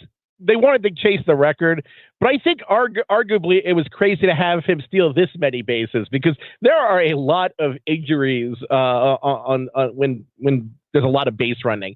Generally speaking, when you have a slugger who, when they're young, steals a lot of bases, those stolen bases disappear pretty quickly because the teams look at him and say, okay, we have this guy who hits 40, 45 home runs. Do we really need to risk him stealing bases? He can hit 4 of them at any moment during the game. So I do think that they will protect him more. But it'd be fun to have, if he could go 50-50 again, win 20 games, win the Cy Young and the MVP. No, it would be, well, the thing that's impressive about his stolen bases is he's got 56 stolen bases and he's only been caught 4 times. Right, like you look at Ellie De La Cruz, who's great. He's got 65 steals, but he's been caught 4 more times or 4 times as many times as Ohtani, 16. Like he's 65 of 81. Shohei's 56 out of 60. Like it's pretty damn impressive. It feels like every time since he's come over here, every time you think, okay, this is what Shohei Ohtani can do, then the next year he comes and does something better. I mean, when he was coming over, he was like, okay, he's a good pitcher and he can kind of hit. Like, oh, he hits for really good power in the majors. Oh, he's Cy Young candidate with the pitching. Oh, he's a 40 home run hitter. Oh, he's a 50-50 hitter. It's every year he does something new. It's like next year he's going to come in and play shortstop or something. Oh, well, honestly, I wouldn't question it. I wouldn't question at all. Dan, thanks so much for your time, man. I appreciate it. Always fun, guys. Thanks for having me. There you go. That is Dan Szymborski from Fangraphs and ESPN. It's impressive what he's doing, but the fact that Judge plays center field and is doing all that, if there was a one league, he would be my guy. I know I'd have Bobby Witt Jr. Bobby Witt Jr. plays shortstop, for goodness sakes. When we come back, the drama intensifies. We'll talk about it next on The Gregor Show, presented by PlayAlberta.ca. In 100 meters, turn right. Actually, no. Turn left. There's some awesome new breakfast wraps at McDonald's. Really? Yeah. There's the sausage, bacon, and egg, a crispy seasoned chicken one. A spicy and egg. Worth the detour. They sound amazing. Bet they taste amazing, too. Wish I had a mouth. Take your morning into a delicious new direction with McDonald's new breakfast wraps. Add a small premium roast coffee for $1 plus tax. At participating McDonald's restaurants. Ba-da-ba-ba-ba. When you want to recognize the top performer on your team, come create memorable and customized trophies and awards with Elite Promotional Marketing. Elite's in-house design team will help you achieve your corporate award goals. Head to elitepromomarketing.com. Hey, it's Kevin Curious. We're heading into fall, but the deals are hot as ever at St. Albert Dodge. Like this, a 2024 Dodge Compass Altitude 4x4, discounted from $48,860 to $39,900. We're talking cool, black 18-inch aluminum wheels, a 10.1-inch touch screen display, Apple CarPlay, backup camera, all the bells and whistles. Good choice of colors, too. But supplies are limited. Get yours before they're gone. Head up the trail and see how easy it is to do business at St. Albert Dodge. The job isn't done until the last load is hauled, and having a semi-trailer out of commission is not an option. Whether replacing or adding to your convoy, Edmonton Trailer has a huge inventory of new and used semi-trailers, trusted by the gravel, logging, oil field, fluids, and freight industries. Find a trailer right for you online or at one of their 3 locations. For sales, service, parts, rental, and finance, when you're in it for the long haul, Edmonton Trailer. Carve out for a cause at the 6th annual Jason Gregor Pizza Takeout presented by Swift. Thursday, October 24th at the Canadian Ice House. Indulge in unlimited pizza while raising some dough for kids' sport. Vote for your favorite slice to crown the People's Choice Awards winners. Don't miss Edmonton's biggest pizza party with Gregor broadcasting live. Tickets are $60 or $200 for a group of 4. Adults only. Buy your tickets today. For more details, see jasongregorpizzapigout.com. New season, new start, new beginnings. Hockey is back at Rogers Place with the Battle of Alberta, WHL style. Be at the Edmonton Oil Kings home opener this Saturday against arch rivals, the Calgary Hitmen. It's family fun that's second to none, with Thundersticks for every fan to make some noise. Plus, score kids' food combos for $10 or less. And it's a special 2 p.m. puck drop. Oil Kings home opener this Saturday afternoon. Great family entertainment at Rogers Place starts at just $20 a seat. Save on day of game pricing now at oilkings.ca. As a farmer, you can't afford to take any more risks than you already do. That's why you choose Invigor Hybrid Canola from BASF. It's not just the patented pod shatter reduction and clubroot resistant hybrids. It's the performance you trust to deliver year after year. This season, we're adding 3 new early maturing hybrids that are designed for your fields. So get ready to test the limits of your bins. See your retailer today and find out why Invigor has the top 3 hybrids in Alberta. The Canada-wide clearance is on at Chevrolet. Get 0% financing for up to 72 months on the 2024 Silverado 1500 RST. Explore downtown hotspots with standard Chevrolet safety assist, including automatic emergency braking and HD surround vision camera. Or take on the great outdoors with an available 3-liter Duramax diesel engine and available in-vehicle trailering app. Oh, look, a cute chipmunk. Not so cute. Not so cute. Ask your Chevrolet dealer for details. Booster Juice has a secret. It's a secret menu of secret smoothies you can only see on the Booster Rewards app. Oh, wait. Guess it's not a secret anymore. Visit any Booster Juice and ask for the strawberry dip, the berry bloom, the go mango, the raspberry rapture, or the ocean's tide. Made with blueberries, passion fruit, guava, and vanilla frozen yogurt. The secret's out. Tell anyone you want. Find the exclusive secret smoothie menu on the Booster Rewards app and sneak into a Booster Juice near you.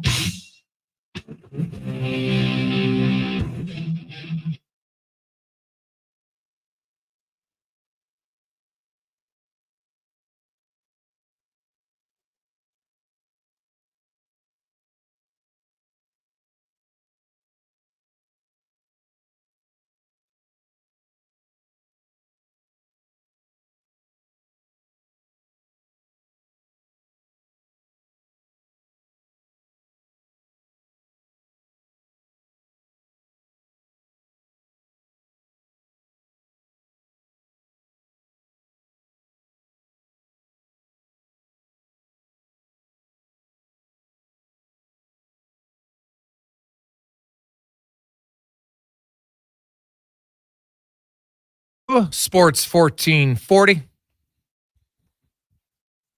Sports1440.ca.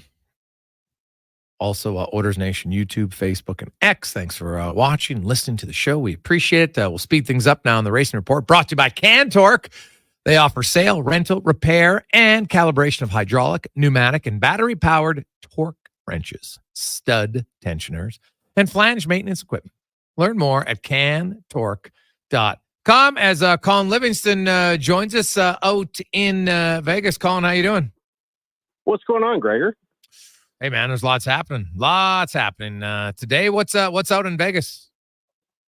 My childhood best friend, he just turned 50, so we snuck down here to, nice. Bang in a couple of days of debauchery. Oh, okay. Well, have fun with that. I guess let's start that Daniel Ricciardo. Is this his last race? Now, he's a young guy, really, in the history of racing, but it's going to be his last race of the year.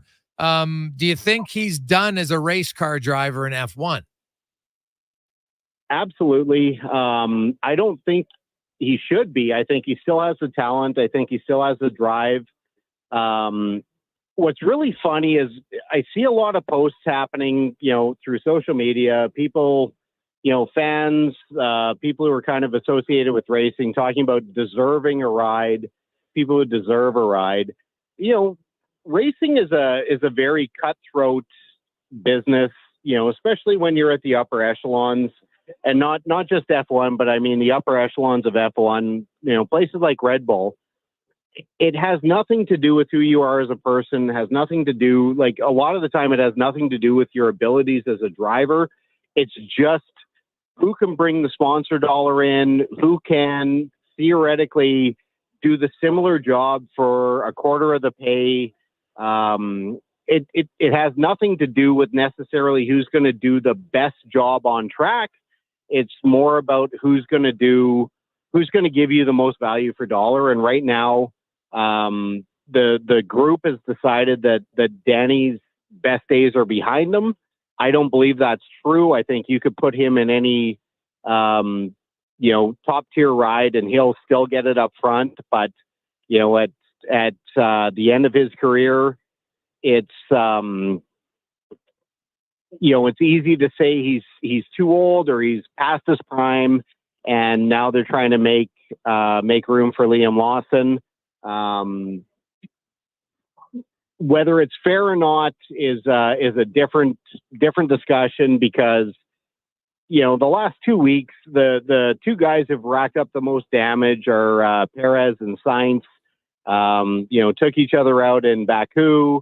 Both had incidents in qualifying last weekend in Singapore.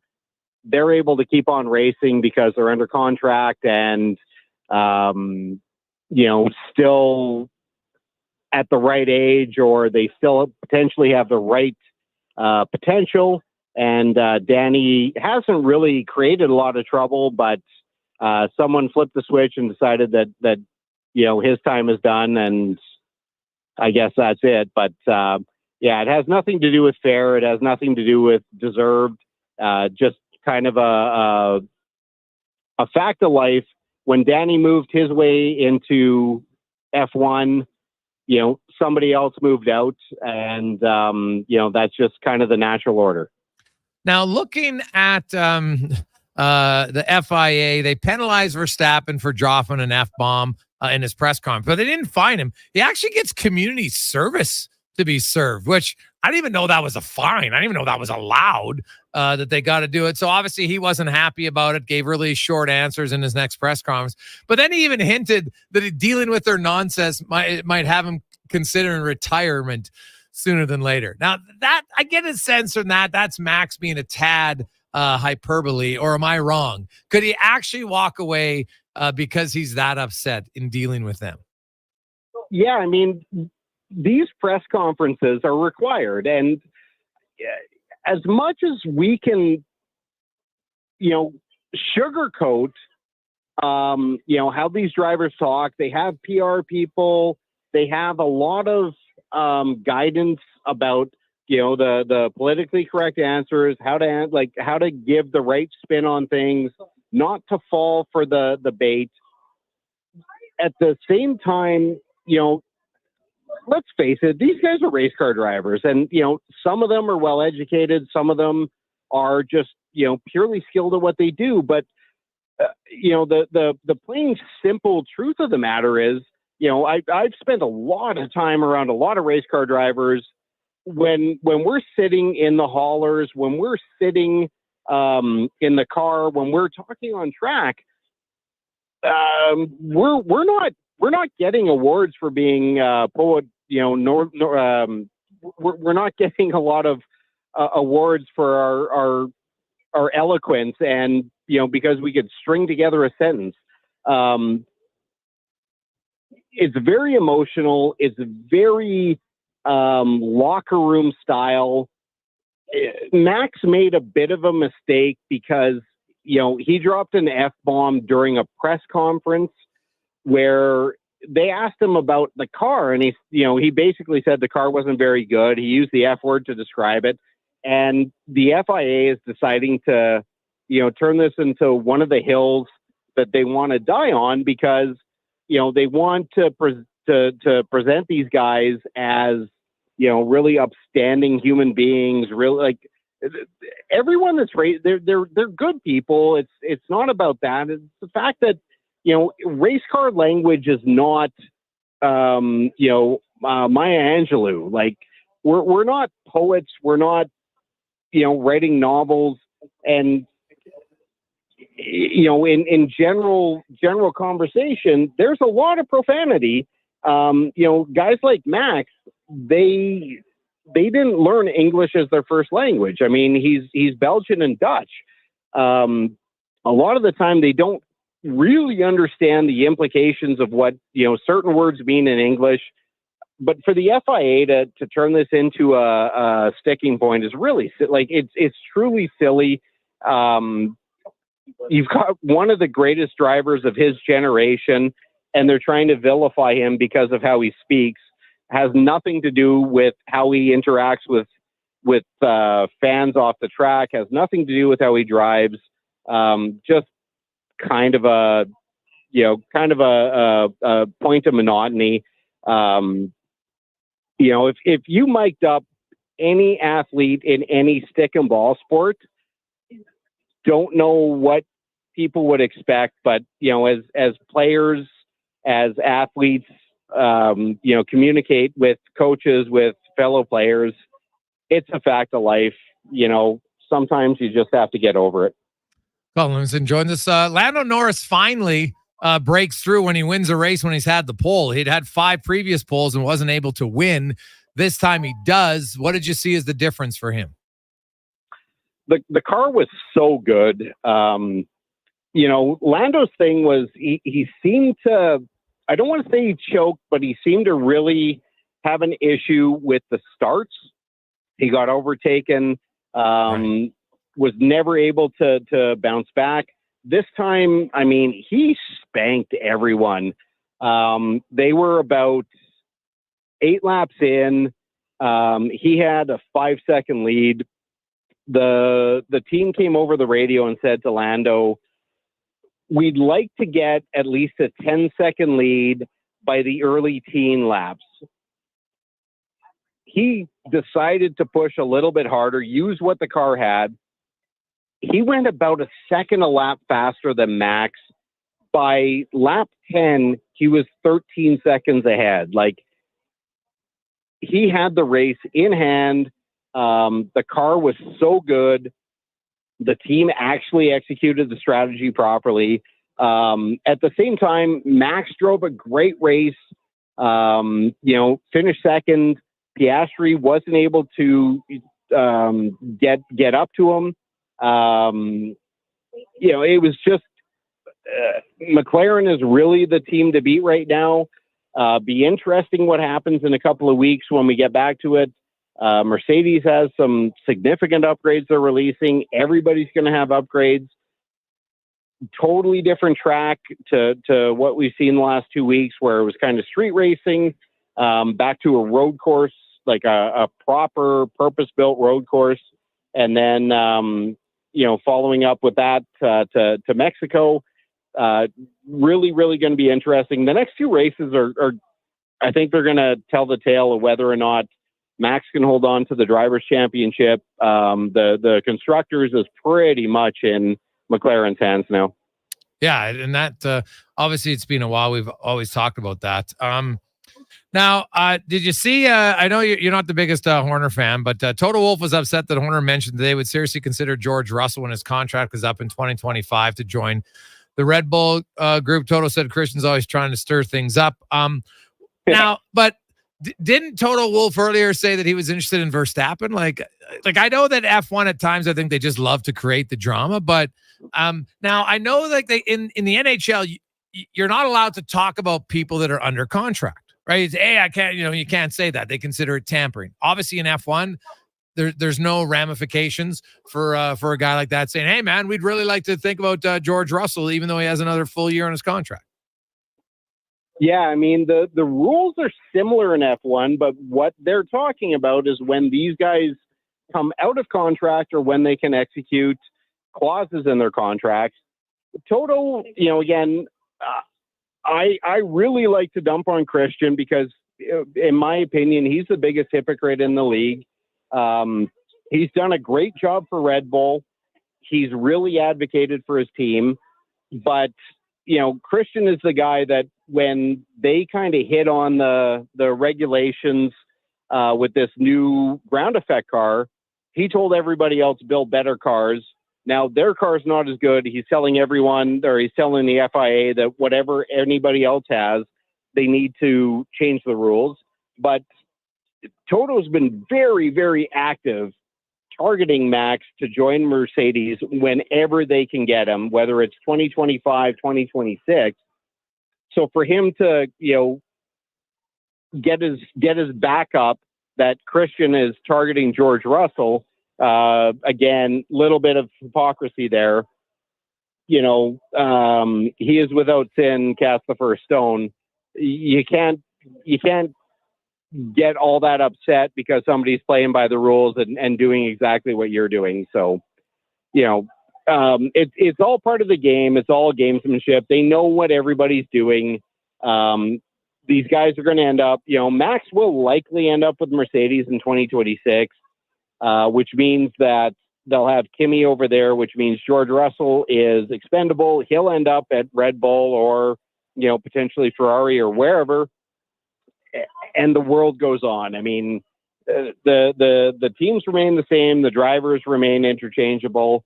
And, who managed to get lucky at the right time ends up getting the trophies and becomes a world champion.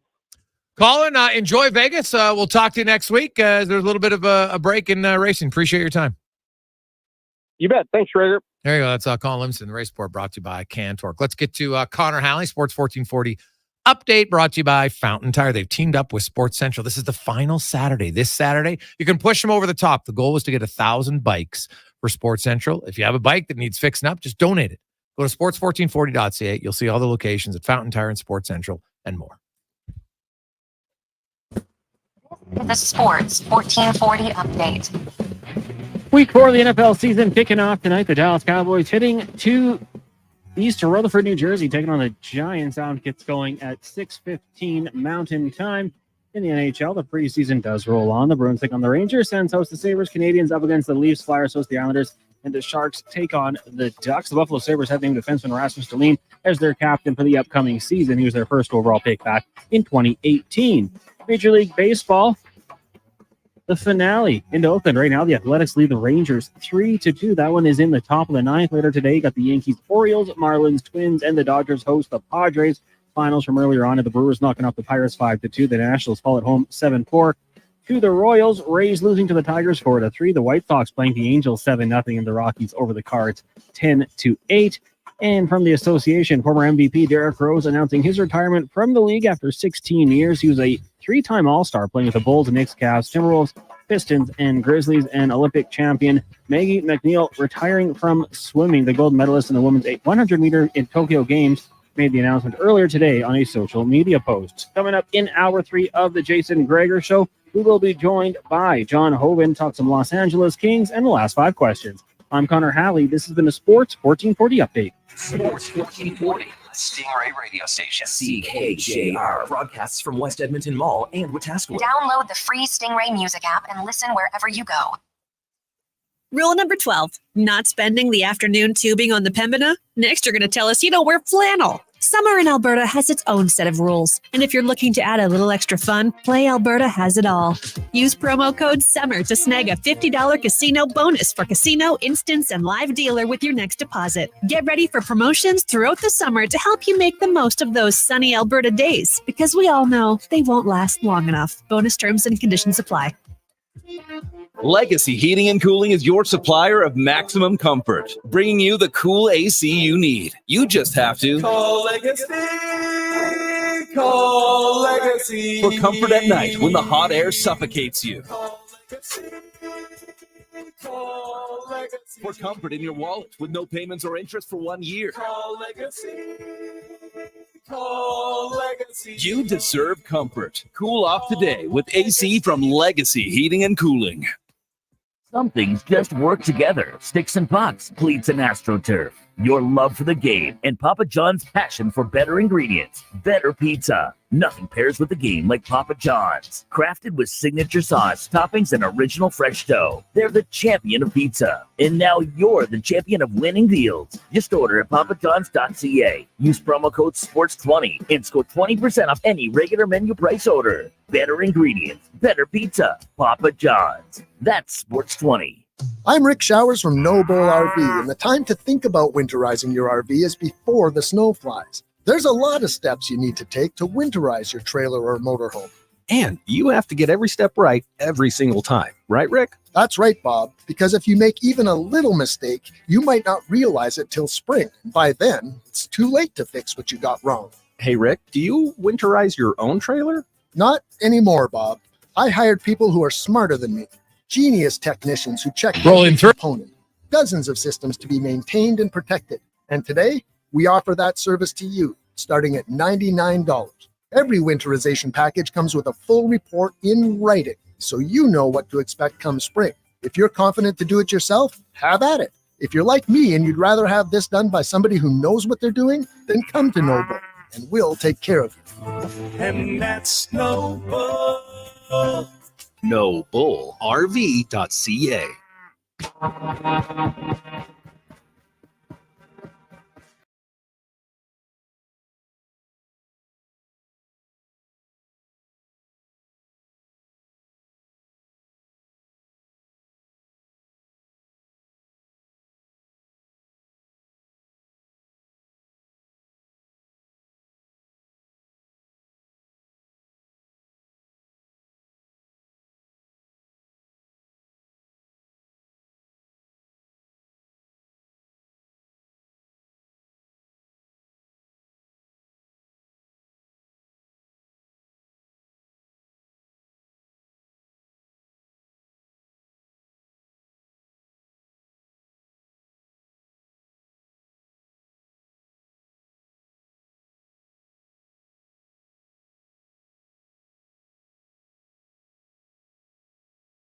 $409. Welcome back. Gregor, Connor Halley with you on Sports 1440, Oilers Nation, YouTube and Facebook. And out of the category of not a surprise, if you looked at the rankings heading into this tournament, I think everybody was going to predict that U.S. would dominate the President's Cup, and they are. Because if you just went by world rankings, every American player was in the top 25. Scheffler's 1, Schauffele's 2, Morikawa is 3, Clark is 6, Cantley's 9, Thigala's 11, Bradley's 13, Henley's 14, Burns is 19, Harmon's 22, Finau 23, and Holm is 25. The international team, they had 4 in the top 25. Matsuyama, Scott, Im, and Kim. Day's 33rd. Byung-Hun An is 34th. Corey Connors 37th. Wu Lee is 40th. Pendrith is 44. Bezenut is 45. Si Wu is 49. And Mackenzie Hughes 61st. So not a real surprise, Cons, that the Americans they won all 5 matches today. 5-0. Yeah, I mean, I guess you're with some of those non-American golfers, you're hoping to catch lightning in a ball. They'll have a good round, but as I was following along there, not the biggest surprise. And I believe 3rd time this has happened that the Americans have gone up 5-0 after day 1. So what can you say? A bit of a stacked field here. Yeah. Yeah, the American team is very good. Make no mistake about it. It's a very, very good team. So we got a lot of texts coming in. 833-401-1440, 833-401-1440. Hey guys, Fire Halls also take that sporting gear for the bikes from Sports Central from Hetz. Hey, anywhere, you're right. Just go to sports1440.ca. You will see lots of different places where you can donate the bikes, which is great. 868 have been donated thus far. So do the math. 132. And been averaging over 250 per weekend. So it looks like we'll get there. But don't let up. Keep it going, man. Just think about the thrill you had as a kid with a bike. It's one of the best. You just jump on your bike. It's kind of freedom. You know, you're biking all around with your buddies. Or maybe you can bike across town to a friend's house. It would take you way too long to walk there. And then you get on your bike and it's unreal. Hey, guys, people who use profanity are more likely to be honest. Is that true? Is there a study that suggests that? Was that study done by people who swear? What profanity, though? We'll see. I don't know. I would like some more information on that. More information. So I like this question. Hey, Gregor, how valuable is a stolen base compared to a run or a hit? It's a good question. So here's what's interesting about runs. Shohei Ohtani leads the Major League Baseball in runs by a significant margin. I would like to go through and look it up. How many of his runs were scored after he stole the base? Because you're on first base, you steal second. Now you're instantly in scoring position, especially when you're fast like him. Most outfield singles, not all, most he'd probably score on. So I'd be curious to know how many of his stolen bases led to him scoring a run. And then you'd probably have to look and say, well, if there was 2 consecutive hits, he would have scored anyway. I don't know. But it's a good question. I think stolen base has a lot of value for lots of different reasons. It can put the pitcher on alert. Maybe they're uncomfortable, right? They pitch different out of the stretch. Throw in the fact that now maybe you do a hit and run, and now it opens up the defense a little bit more because you start running. Now it's going to be a hit and run. Shortstop has left. Now he's covering second. All of a sudden it's open. What happens there? So it's a good question. I don't know the answer, but I'd have to look into it and find out. Hey guys, if Bonds was a lovable idiot like Sosa instead of a hard-ass black sheep like Clemens, I wonder if they'd be looked at differently from Curtis. It's a fair point, Curtis. Now, how Barry Bonds treated people impacts how he is viewed. No question about it. But here's the thing. The human nature in a lot of people, if somebody, admits, you know what, hey, I wasn't nice 5 years ago, I'm willing to try to change. Most people are like, all right, I'll judge you now from today moving forward.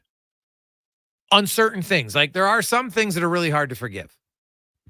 Right? You sexually abuse a kid. I don't think I'm ever like, oh, well, you apologize. That's okay. Be a hard one for me if you're the actual perpetrator.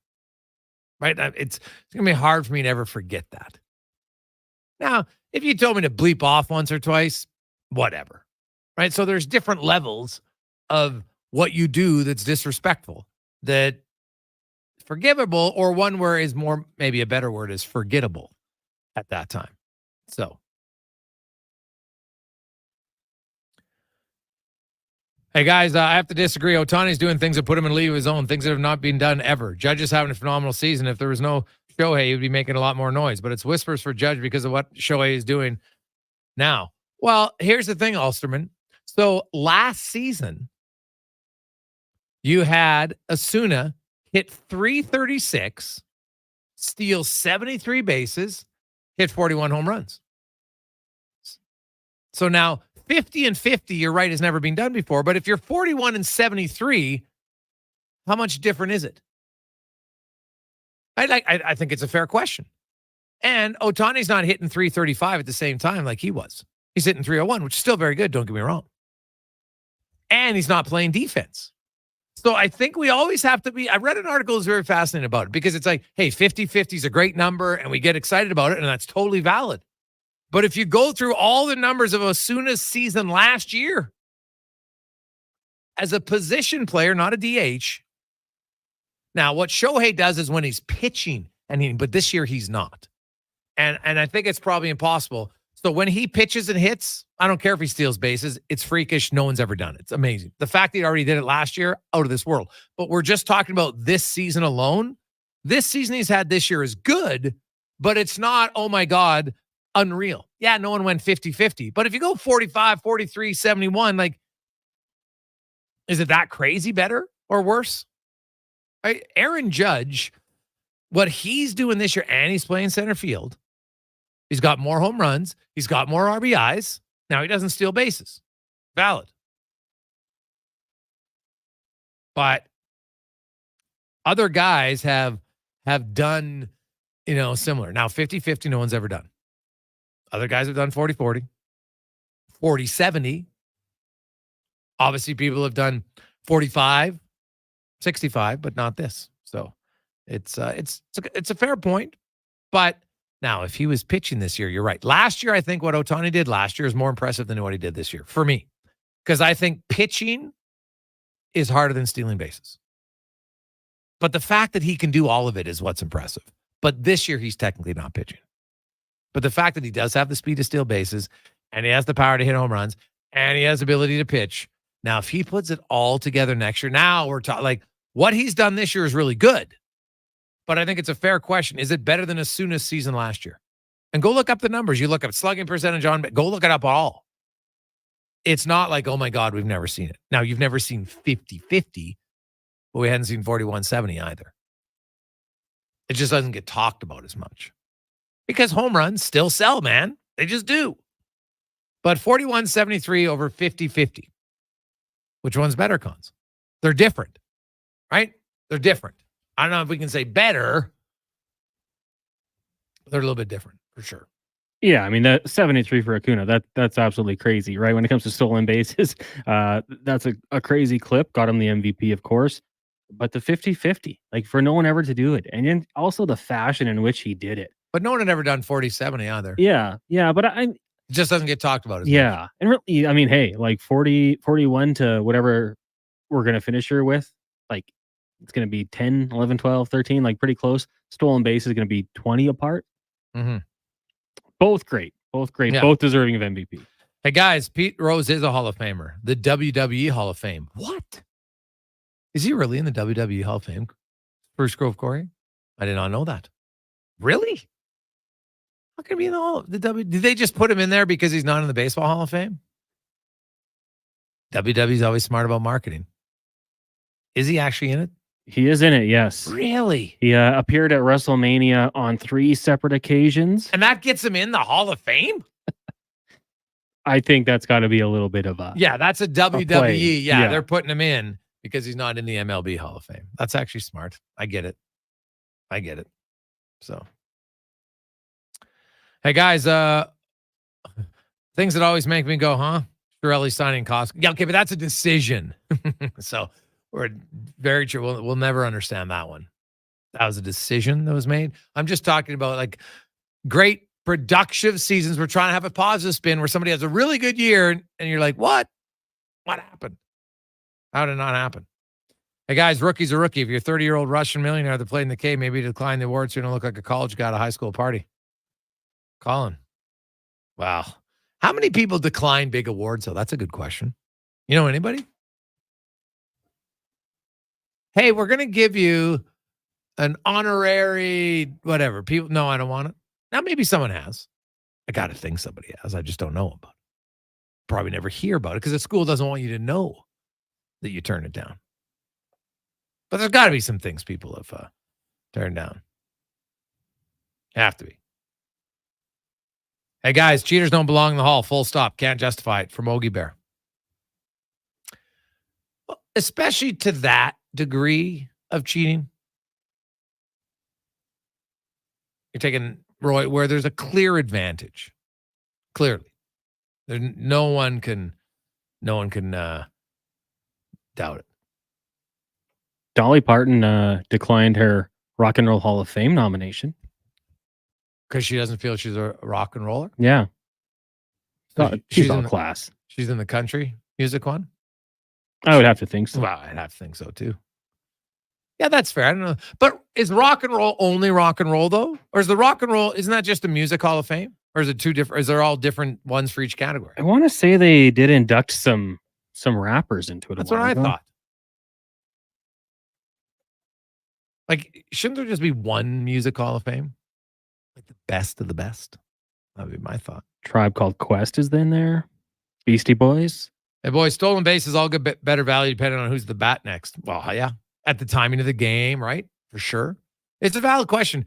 I'm sure somebody's done a study. We were trying to Google it during the break. I didn't find one, but if anybody knows of one, you know, how do you value hits, runs, stolen? Now, the thing about a stolen base is you kind of do it on your own. A run, unless it's a home run, you need someone else to hit you in. But you got to get in the position so they can do it. Right? Now, hit yourself. Obviously, you control your own hits. 833-401-1440. You can text us in our inbox. Your partner in power since 1976. And man, they are fired up for another NHL regular season. Got a few tickets they want to give away during the year, so that'll be great. EWEL.ca. Quick break. Let's go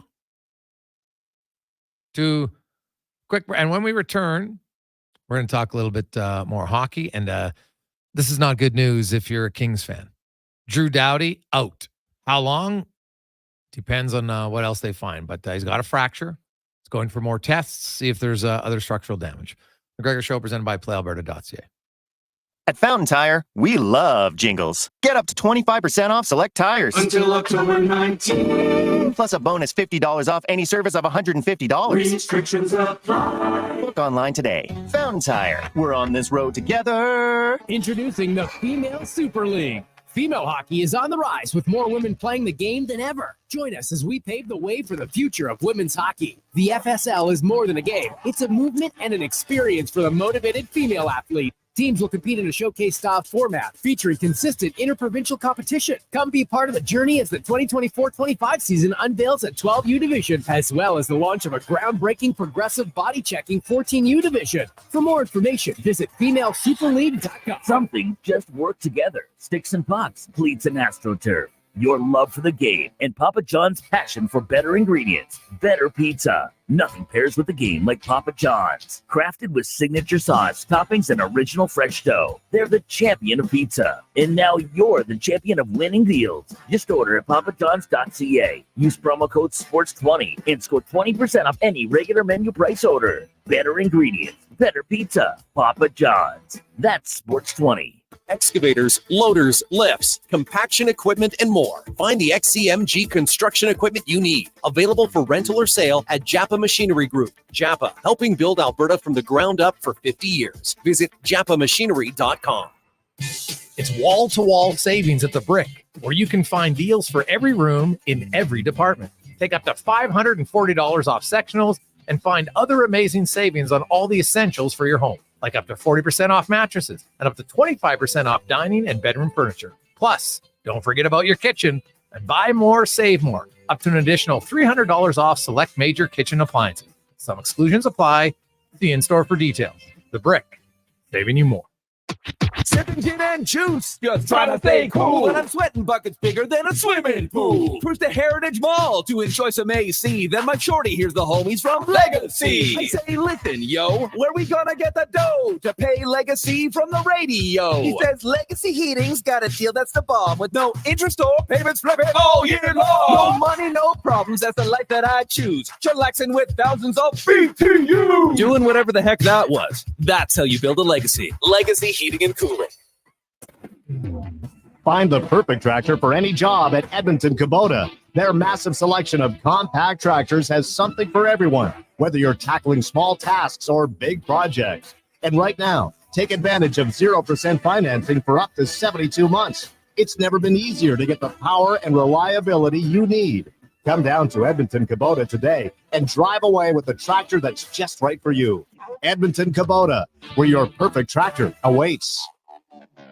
Carve out for a cause at the 6th annual Jason Gregor Pizza Takeout presented by Swift. Thursday, October 24th at the Canadian Ice House. Indulge in unlimited pizza while raising some dough for kids' sport. Vote for your favorite slice to crown the People's Choice Awards winners. Don't miss Edmonton's biggest pizza party with Gregor broadcasting live. Tickets are $60 or $200 for a group of 4. Adults only. Buy your tickets today. For more details, see jasongregorpizzapickout.com. At Fountain Tire, we love jingles. Get up to 25% off select tires. Until October 19th. Plus a bonus $50 off any service of $150. Restrictions apply. Look online today. Fountain Tire. We're on this road together.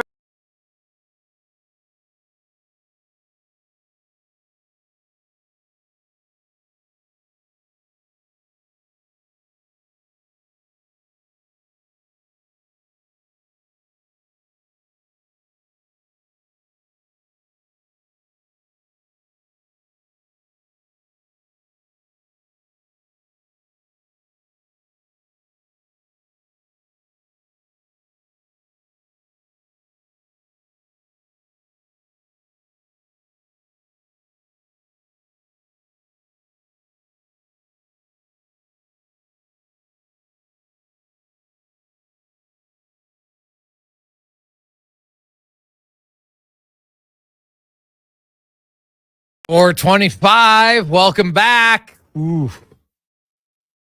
It's like a fan, manager, coach, player's worst nightmare.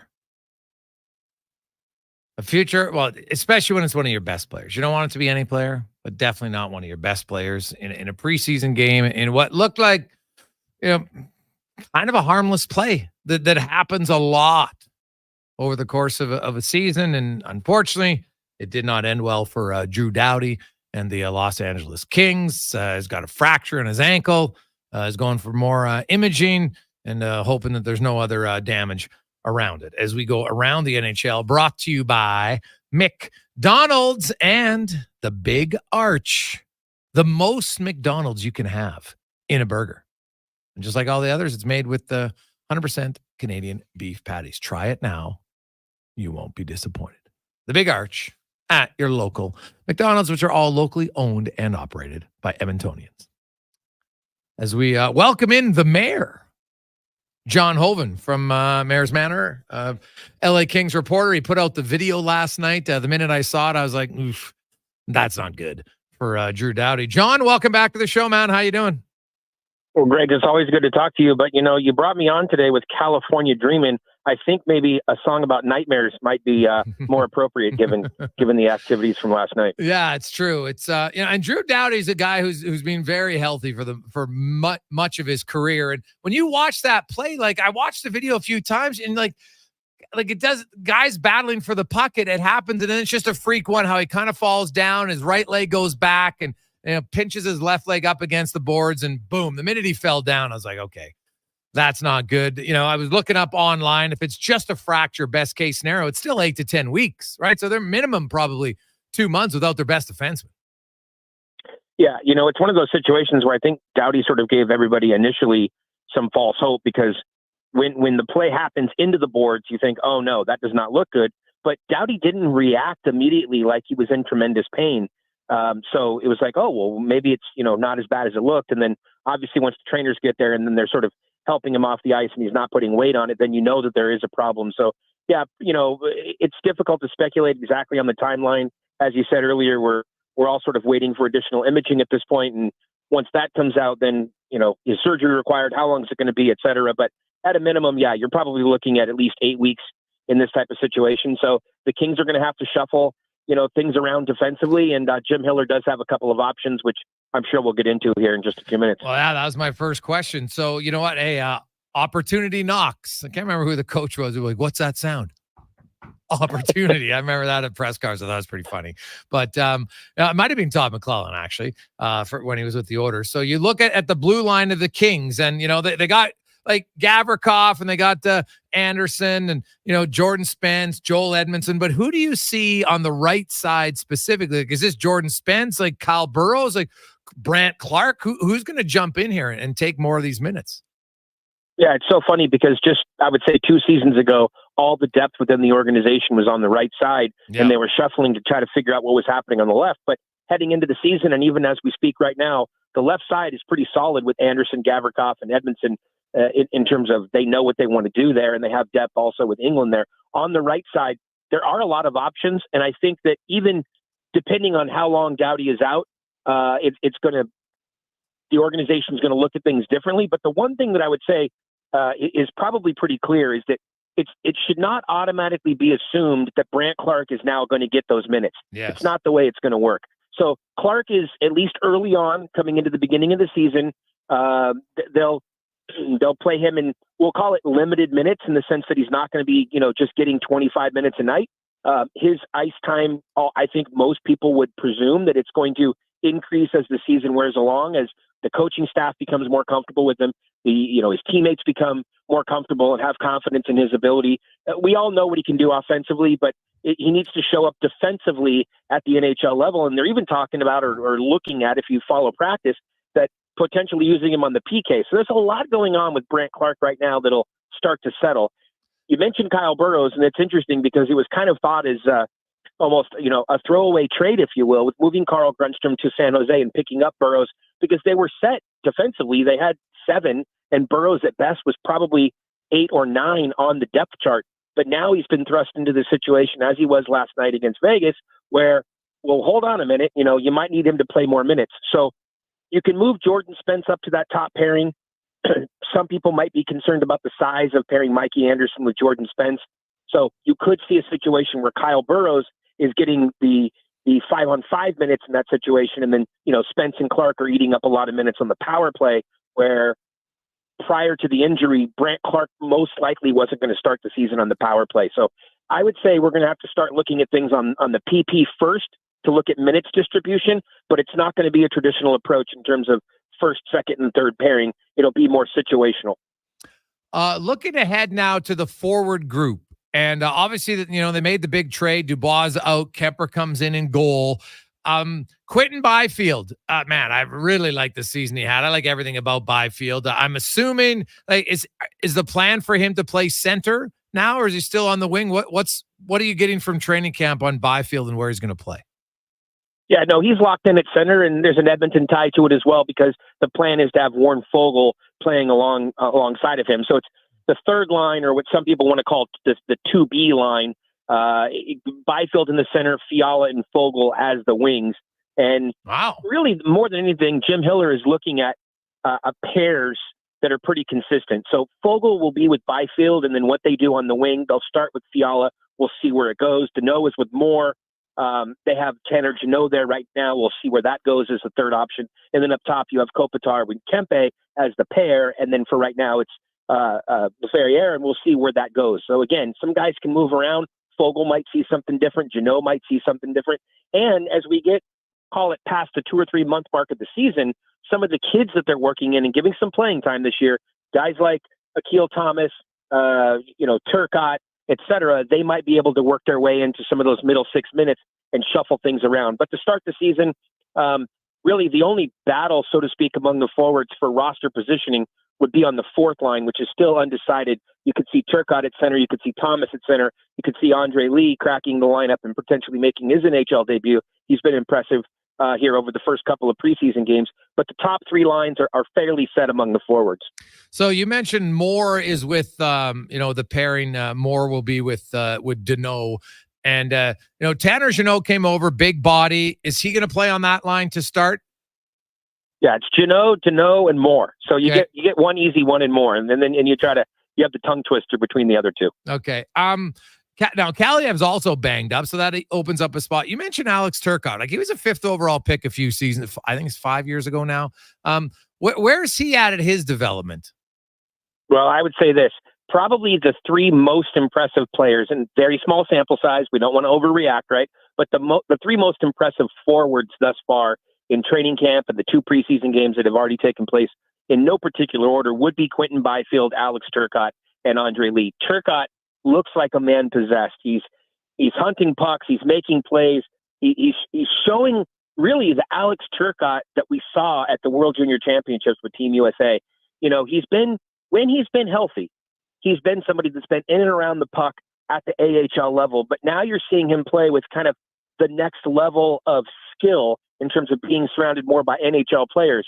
And he's fit in very nicely over these first 2 games. He's been extremely noticeable, and Coach Hiller has also called him out several times during his media scrums here over the last week or two. So there's a lot to like. There's a lot of optimism and enthusiasm. It's always guarded when it comes to Turcotte, given his past injury history. But there's a lot of excitement around Alex Turcotte at the moment. John Hoven, the mayor, joins us from Mayor's Manor, a longtime Kings reporter. A lot of the players came out, John, at the end of last season. They were tired. They didn't want to play the defensive trap that they'd been playing. They wanted to open up a little bit more.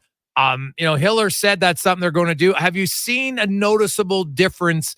And what type of forecheck do you expect them to play? How much more up-tempo are this season's version of the Kings going to be from what we've seen the last few years? Yeah, yes, you're absolutely right. Moving away from the 1-3-1, which was talked about to death towards the end of last season. And it's funny because the players have all basically said, we're not playing that this year. We're moving away from that. And it almost sounds like Hiller was saying, well, we're moving away from it, but it's always sort of in our back pocket. We can go back to it if needed. So it's been kind of a little bit humorous throughout training camp. And the bottom line is it's really hard this time of year to get a good read on what a team's approach is going to be. Because the coaches aren't going to really tell you, hey, look, these are all the cool plans that we came up with, over the summer. They're going to try to keep those things secret as much as they can. And then when you're trying to watch the team either in practice or during the games, it's not the regular players. And so sometimes you have these younger players who are almost going rogue in the sense of trying to earn a spot in the lineup. There's a little bit of chaos. That's kind of the easiest way, I think, to explain preseason. And the other thing to factor into all of that is, they came into this year, when you look at the moves they made over the summer, they wanted to add some testicular fortitude to this team.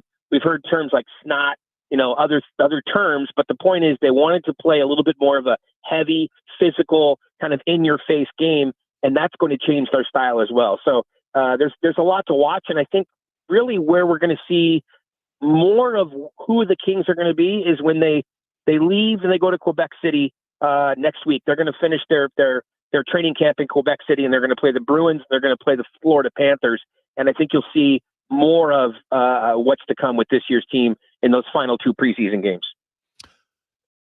John, interesting about the goaltending. They got Kemper. They got David Rittich. Phoenix Copley's a pretty solid backup NHL goaltender.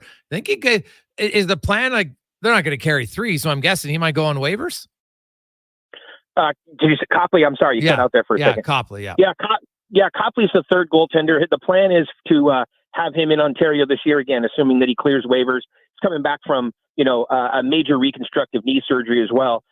So he's trying to earn his way back and get back to the NHL. And if you just think about the situation in Los Angeles, every year he's been thought of as kind of the other guy, and yet he's found his way into games. So this time around, will he see games again this year? There's always the possibility. They feel very comfortable with the goaltending in general, which is great looking at the big picture. The organization had lost a lot of their goaltending depth over the last couple of years. And then suddenly they've rebuilt it with some of the names that you haven't mentioned there, but Carter George in the second round this year, pick at the draft. Also with Hammer, a kid they picked up a couple years before in the draft, and then the development of Eric Portillo, who came over in a trade from Buffalo. So they like what they have in terms of their goaltending depth right now. But the plan, of course, is for Kemper and Rittich to get the bulk of the starts at the NHL level this season. If something goes wrong, then they have Copley and Portillo in the American League that can be rushed into action if needed.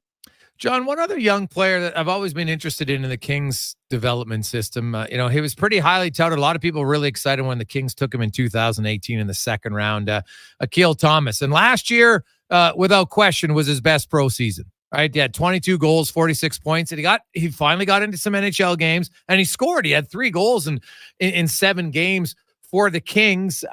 Where is he at? Is he a guy? Could he be on that fourth line to start? And what did you like about him? And was it just a simple case of him finally kind of having a full season of health? Well, yeah, it was definitely a case of him just finding health. That was really important.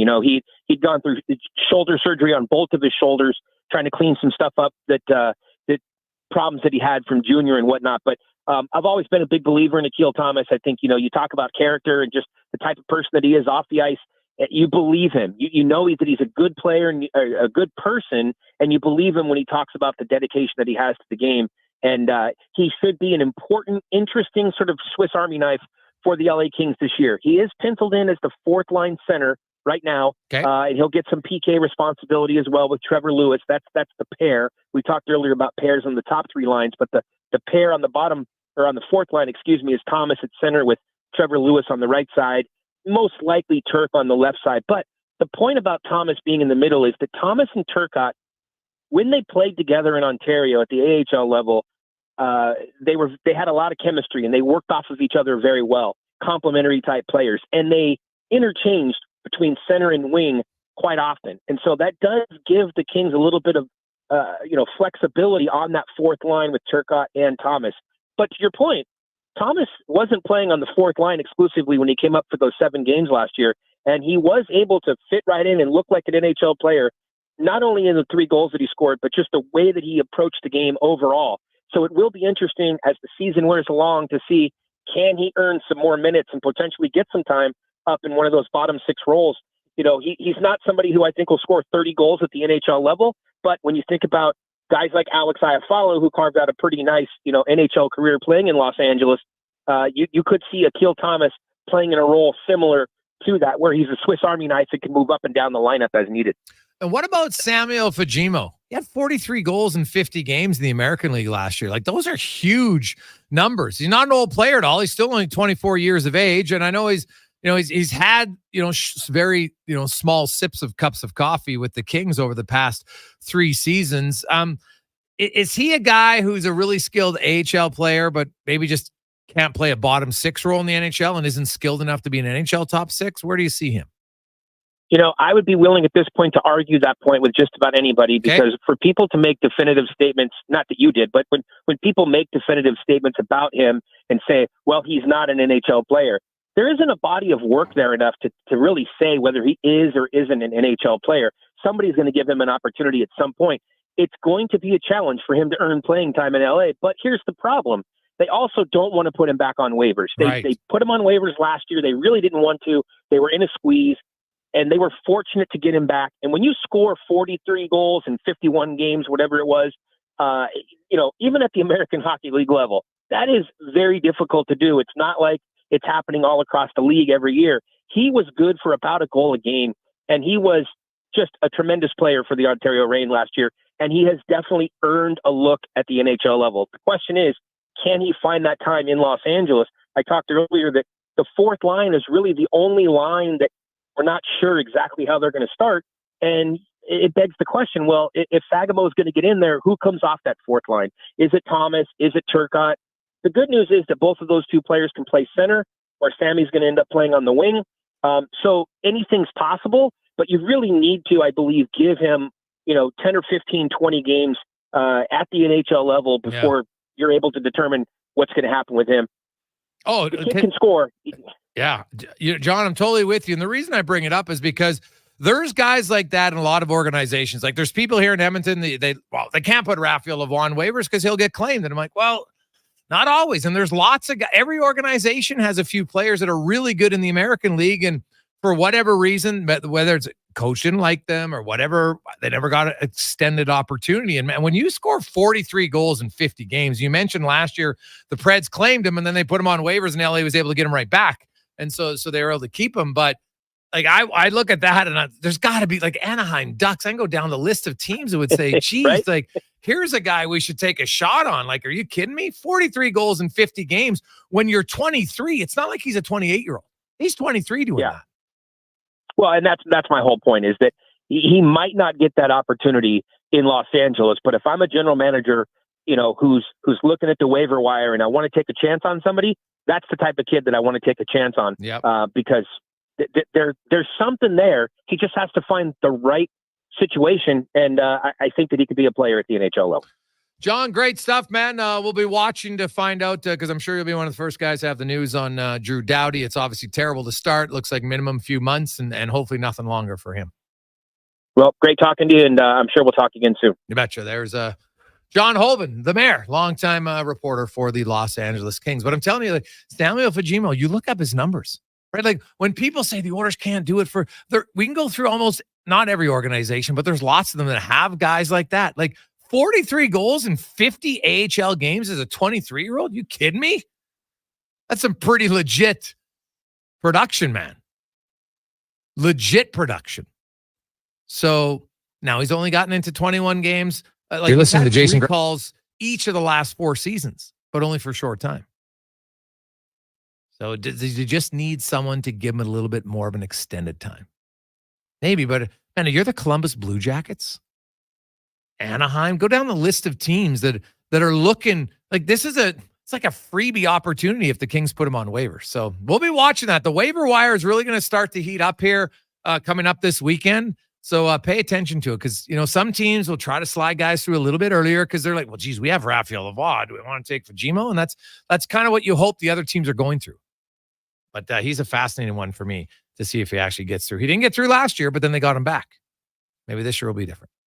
Quick break. We'll come back. We got 5 questions, and Mark Spector will join us on the show. Also, Dalton Wasserman will be by and more. Talk a little fantasy football on the Jason Gregor Show with Connor Halley on Sports 1440, Oilers Nation, YouTube, and Facebook and X, presented by PlayAlberta.ca. Booster Juice has a secret. It's a secret menu of secret smoothies you can only see on the Booster Rewards app. Oh, wait. Guess it's not a secret anymore. Visit any Booster Juice and ask for the Ocean's Tide, the Berry Bloom, the Raspberry Rapture, the Strawberry Dip, or the Go Mango. Made with mangoes, pineapple, and yogurt. The secret's out. Tell anyone you want. Find the exclusive secret smoothie menu on the Booster Rewards app and sneak into a Booster Juice near you. Ain't it beautiful? What does excellence mean to you, and how does it impact your decisions? Friends, it's Carrie Dahl, and I know that at Volvo Cars Edmonton, excellence isn't an option. It's their everything. From customer satisfaction in sales, service, inventory, and retention, they excel in all. Congratulations, Volvo Cars Edmonton, Canada's only 12-time Volvo Excellence Award winners. Volvo of Edmonton. Neither snow nor rain nor heat nor gloom of night stays these fine folks from the swift completion of their appointed work, or something like that. They're the fine folks at GS Construction, and they do like to do their job, which could be infrastructure rehabilitation, water and drainage solutions, land development, general contracting, and dedicated maintenance and emergency repairs. Interested in working for such a fine outfit? GS Construction is always on the lookout for great workers. Find out more at gsconstruction.ca. Imagine hitting 13 out of 14 fairways from the tee. It can happen. It does happen with a driver created for you by Fitted Golf. We are the only company in Edmonton who fits for all 9 features of each golf club. Amateurs learn to play like amateurs from amateurs. Come work with our professional team of scientists, engineers, and club builders and get fitted with the clubs designed for one golfer. You visit fittedgolf.ca today. Fitted Golf, where we continue to prove it's your clubs. For over 65 years, Denham Ford has delivered the customer service and value that keeps Albertans moving. And now the value is better than ever. Don't miss your chance to pay what Ford employees pay. During the factory-authorized employee pricing event, you'll see real invoice pricing on all vehicles, like savings up to $16,000 on Super Duty models. It's Ford employee pricing, but only until September 30th, where cars always cost less. Denham Ford, in Wetaskiwin or at denhamford.ca. A delicious new deal is at Tim's. $3 for welcome a in. classic breakfast Dino sandwich live when you dealer buy any lottery size is hot up today or iced at coffee. Play Alberta. You heard that right. Just $3 for a classic breakfast sandwich Welcome. with Canada's favorite coffee. Terms apply. See app for details. It's time for Tim's.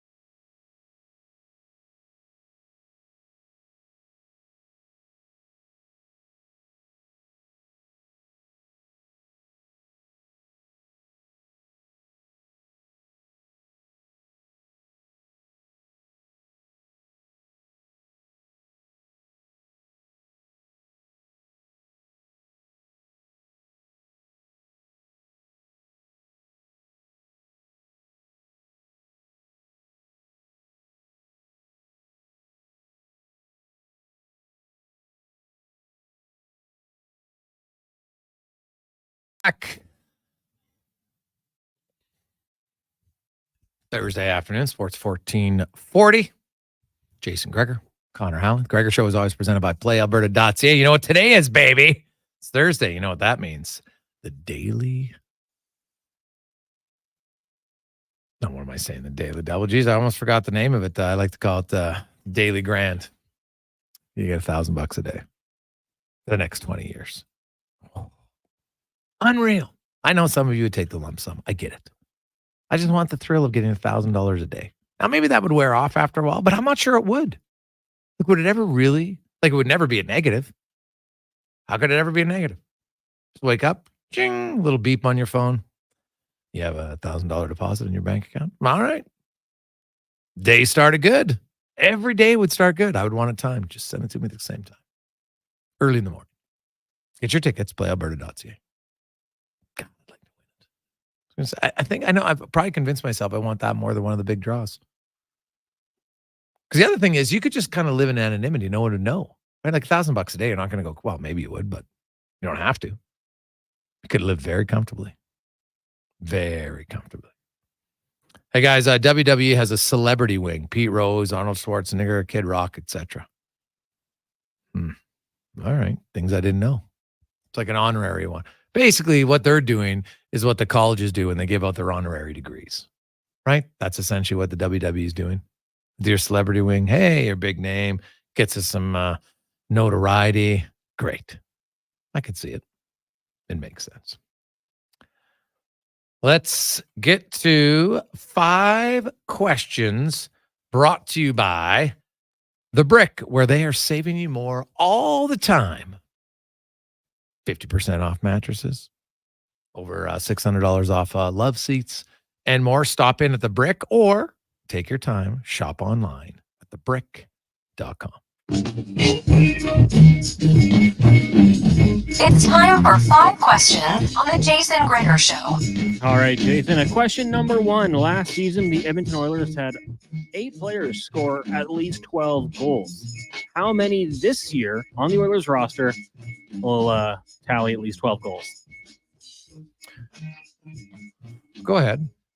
Okay, well, let me give you my locks. Nuge, McDavid, Hyman. So we're at 3. Skinner, Draisaitl, Arvidsson. So that gives me That's 6. That's 6. Give me Adam Henrique. I want to say Connor Brown, but I don't know if I have it in me. You don't think he can score 12 goals? I don't know. After last, I mean, he played pretty good in the playoffs. No, I'm going to say no. He gets 11. And then Evan Bouchard. And then Darnell Nurse had 10 last year, but he's going to bounce back. So that gives me 8 once again. Well, their top 6 forwards for sure. Adam Henrique, that's 7. Yeah, that's kind of easy. I think Connor Brown will score 12 goals. I don't think 12 is crazy for him. He's done it multiple times in his career. Like last year, he's coming off an injury. He's not coming off an injury. Plus, he already scored in preseason. So he will score 12. Bouchard, yes. Although I'm not sure he scores 18. 18 is a lot of goals for a D-man. So that's 9. I will say they have 9. Ekholm had 11 last year. Oh, yeah, he was I close. don't know. I don't know Yeah. if I got it in him. Nurse had this 10, year. right? Nurse pretty good 5-on-5 goal score. So. Yeah.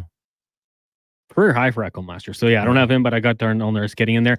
Question number 2. Just how big of a loss is Drew Doughty for the LA Kings if he were to miss a good chunk of the season? Should mention, Corey Perry had 8 goals in 38 games.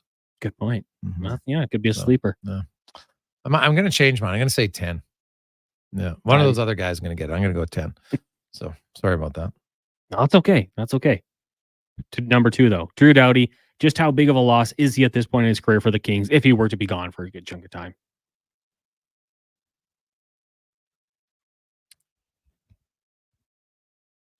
Well, that's a big that is a big blow for the LA Kings. Like he plays in every situation. He plays a ton of minutes. Like Brant Clark can probably take the power play minutes and do pretty good with it. I'm not concerned there, but 5-on-5, I'm sorry. They don't have any D-man there. Like you got to play Joel Edmondson that many more minutes. And it's not just the minutes he plays. He plays a lot of the tough minutes. So I think what this does, it takes LA right out of the running for a top 3 spot. And now they'll battle for a wild card. Like it's minimum 2 months. Longer goes, and that like it might push LA to have to battle that 5th place team in the Central. Yeah, 25 minutes regular season ice time, and not only what he does just with his ability, but I think the swagger. I think he drags them into a lot of battles as well. So I think not having their leader on the ice with them, I know he doesn't wear the C, but I think he's got the guy who gets the team going. So I think it's an absolutely massive loss. And yeah, too bad for the Kings. You hate to see that, especially in the preseason, but huge loss. Question number 3, with the MLB playoffs quickly approaching, I know you're not a huge fan of any of these teams individually, or at least I don't think you are, but is there a team you think you're going to be paying just a little bit more attention to? Oh, God. I love baseball playoffs, man. I like watching baseball a lot. There's lots of teams I've been interested in. The Padres have been definitely worth watching. Honestly, like it's hard for me to find a series that I'm like, okay, I can't find a storyline that I'm interested in. Like, obviously, the Cleveland Guardians I'm interested in. They got the local guy. Why? How can I not watch that? It's exciting. You know, then you got Yankees, you got Judge, you got Ohtani, you know, KC because of Witt. Like, there's some star players here. But if I had to pick one, the Tigers and the Padres, just because I always like the Cinderella story. So those 2 teams I'll be watching for sure. Yeah, Eric Szymborski is scheduled to join us tomorrow, actually, on the show. Did you see him yesterday? He struck out the side. Yeah, he looks like he belongs. Should be on tomorrow, 3:25. Yeah, Padres for sure. And then, you know, Shohei. I want to see what this guy does when it's on the line. Now, we saw him clutch at the World Baseball Classic. Now he's getting a chance to do so for the playoffs. I think he's going to be must watch. So that's always good. And, you know, I hate the Yankees, but something about them in the playoffs. There's something that is fun to watch. I like when they get those evening games. So I'll have the Yankees as I'll be looking at as well. Question number 4 for you. PlayAlberta.ca. Cowboys, 5-point favorites to beat the Giants. Over under at 45. If you were betting on this game tonight, where would you be throwing some money?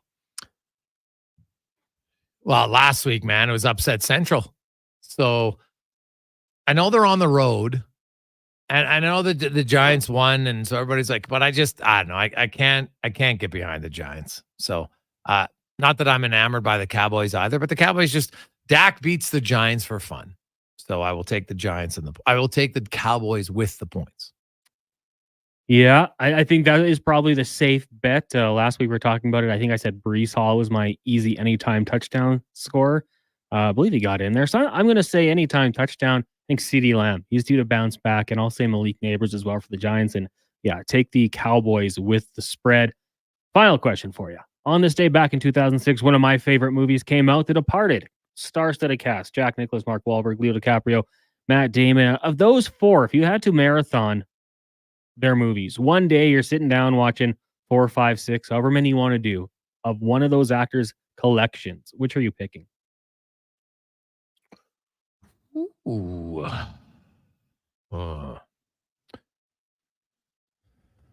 Into marathon.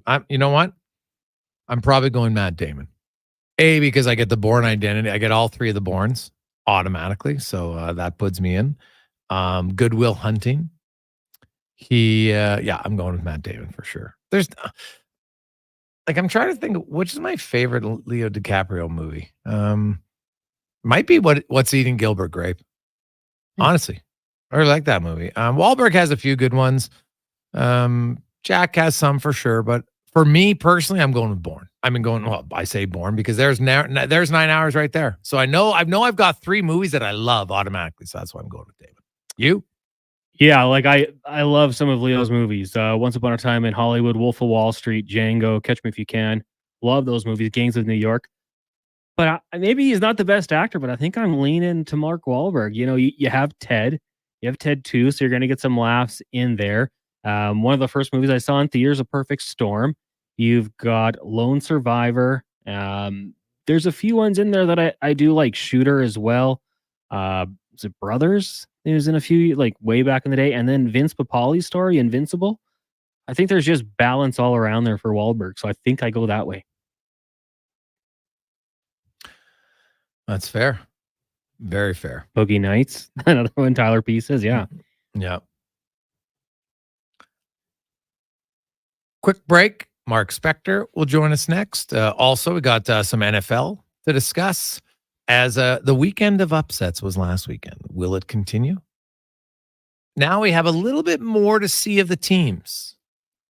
Who is a fraud based on the record and who is better than the record? We'll get into all of that and more. But first, it's Connor Halley and a Sports 1440 update brought to you by Booster Juice. Stop in at Booster Juice and their secret smoothie menu. They've unveiled it. You can find out. Just download the app. Booster's Reward app. Get lots of great deals and find out the secrets. Only at Booster Juice. This is a Sports 1440 update. Game day as week 4 in the NFL kicks off tonight out in Jersey. Giants host the Cowboys. That one's get going at 6:15. Some news from the NHL. The Buffalo Sabres naming defenseman Rasmus Dahlin as their captain for the upcoming season. It's their first overall pick back in 2018. And Anaheim Ducks goaltender John Gibson underwent emergency appendectomy surgery last night. With that, he's expected to miss the next 3 to 6 weeks on the ice preseason. Of course, Sabres Sens. You got the Rangers and the Bruins. Canadians in Toronto. Flyers host the Islanders and the Sharks taking on those Ducks. Major League Baseball right now, no games. We got the Yankees, Orioles, Marlins, Twins, and Dodgers, Padres still to come later tonight. Earlier today, though, the Brewers knocked off the Pirates 5-2, Royals over the Nationals 7-4. The Tigers squeak past the Rays 4-3. White Sox blank the Angels 7-0. Rockies get past the Cards 10-8 in a thriller. And the Athletics, their final game ever in Oakland. They were victorious over the Rangers 3-2. At the President's Cup, the Americans right now leading 5-0. That's the third time they've gone up 5-0 after day one. And former NBA MVP Derrick Rose announced his retirement from the NBA after 16 seasons. Of course, he was the first overall pick back in 2008. He went on to become a 3-time All-Star with the Bulls, Knicks, Cavs, Timberwolves, Pistons, and Grizzlies. Coming up in Hour 4 of the Jason Gregor Show, we will be joined by Mark Spector of Rogers Sportsnet and Pro Football Focus's Dalton Wasserman. I'm Connor Halley. This has been a Sports 1440 update. Sports 1440 in West Edmonton Mall and Wetaskiwin. CKJR is a Stingray radio station. Download the free radio player app and listen wherever you go. The job isn't done until the last load is hauled, and having a semi-trailer out of commission is not an option. Whether replacing or adding to your convoy, Edmonton Trailer has a huge inventory of new and used semi-trailers, trusted by the gravel, logging, oil field, fluids, and freight industries. Find a trailer right for you online or at one of their 3 locations. For sales, service, parts, rental, and finance, when you're in it for the long haul, Edmonton Trailer. Gather around the radio, kiddies, for the best time of day. It's Oodle Noodle time. Listen in this week as your noodle hero battles the barbarous Bobby Burger. Now sing along. You know the word. Oodle Noodle time. Oodle Noodle time. You know what time it is now. Get up and give me your best Oodle Noodle dance. Your best time of day is Oodle Noodle time. Hey, sports fans, we've got a clear choice for you. At Crystal Glass, we provide customers with the perfect glass for any job. From home to auto and even commercial, installation or repairs, we're your team. Call 310-GLASS or visit crystalglass.ca. Crystal Glass. Michelle and Colette are sisters. Sisters who don't agree on much, especially when it comes to which hockey team is the best. Edmonton is the best, baby. Vancouver's #1. Even when it comes to meat snacks from Wilhawks. I love the parish wiener. The ham sausage rules. But they will agree Wilhock beef jerky is the best. it might just be the only thing Alberta hockey fans can agree on. Pick up some Wilhock beef jerky today because you don't win friends with salad. Rule number 116.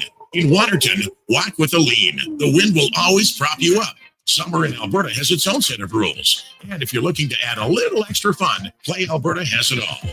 Use promo code SUMMER to snag a $50 casino bonus for casino, instants, and live dealer with your next deposit. Get ready for promotions throughout the summer to help you make the most of those sunny Alberta days. Because we all know they don't last long enough. Bonus terms and conditions apply.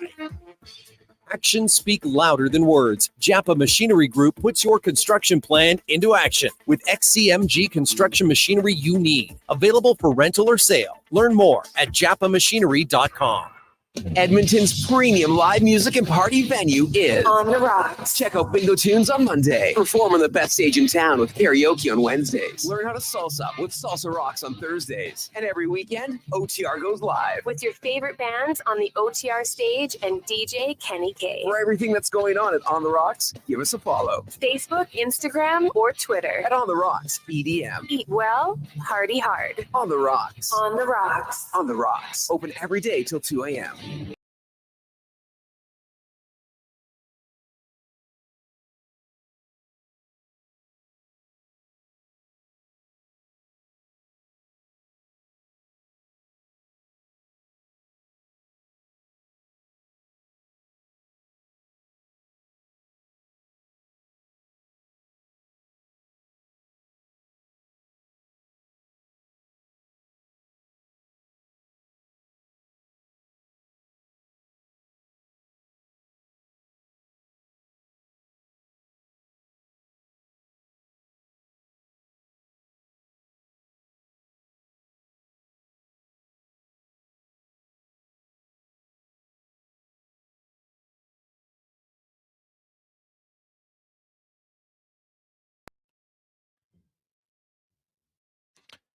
Just after 5 o'clock, Jason Gregor, Connor Halley, Sports 1440, sports1440.ca, Oilers Nation YouTube and Facebook and X. Thank you very much. You made it through another day. Got the long weekend. Of course, Truth and Reconciliation coming up on Monday. You've got CFL big game tomorrow night, the Elks in Winnipeg. Oilers preseason on Saturday and Monday. NFL tonight. And then, of course, a big weekend on Sunday. A few games I'm liking the over in. Of course, I never like the under, so got to like the over. Gregor Show is always presented by playalberta.ca, where you can get your tickets, the Daily Grand. Also, yes, they do have the Cowboys spread -5 in that game. The under's at 45. Jeez, it's probably right around where it should be. Probably be plus or -1 for that. They always really, they end up being very good in the unders. Rarely do you see like a blowout either way on that. Although I guess that New Orleans game the other weekend was quite a bit under. No one thought that would be, what was that, 14-12? A little bit of a low scoring. Hard to predict those ones for sure, but all sorts of games you can play, casinos and more at playalberta.ca. Jason Gregor, Connor Halley with you. We had asked the thing earlier, things turning down. Stephen Hawking supposedly turned down a night, an honor to be knighted. Said no, thank you. And Connor, we did get clarification from numerous texters that, Dolly Parton did originally turn down the rock and roll nomination. She eventually accepted it and wrote a song about how she's rock and roll and then played it at the actual ceremony. So classic Donnie. There you go. Yeah, Dolly. She, you know what? She's an absolute legend in what she's done and how much she's raised and used her name for good. It's amazing. Like, they need more documentaries on Dolly Parton. She is fantastic. Like, there's so many different sides to her, no pun intended, that you should check out for Dolly Parton for sure. Now let's get to the spec report brought to you by GS Construction. You probably see them working on the Yellowhead. Well, before the overpasses and road widening can happen, the very first thing is the relocation of all the underground utilities.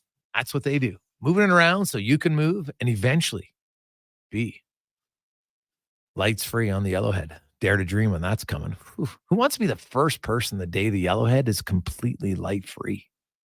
Gosh. All the youngsters be like, oh, what a great roadway. And people who know will be like, no. It is now. It wasn't for the longest time. It's slowly getting there.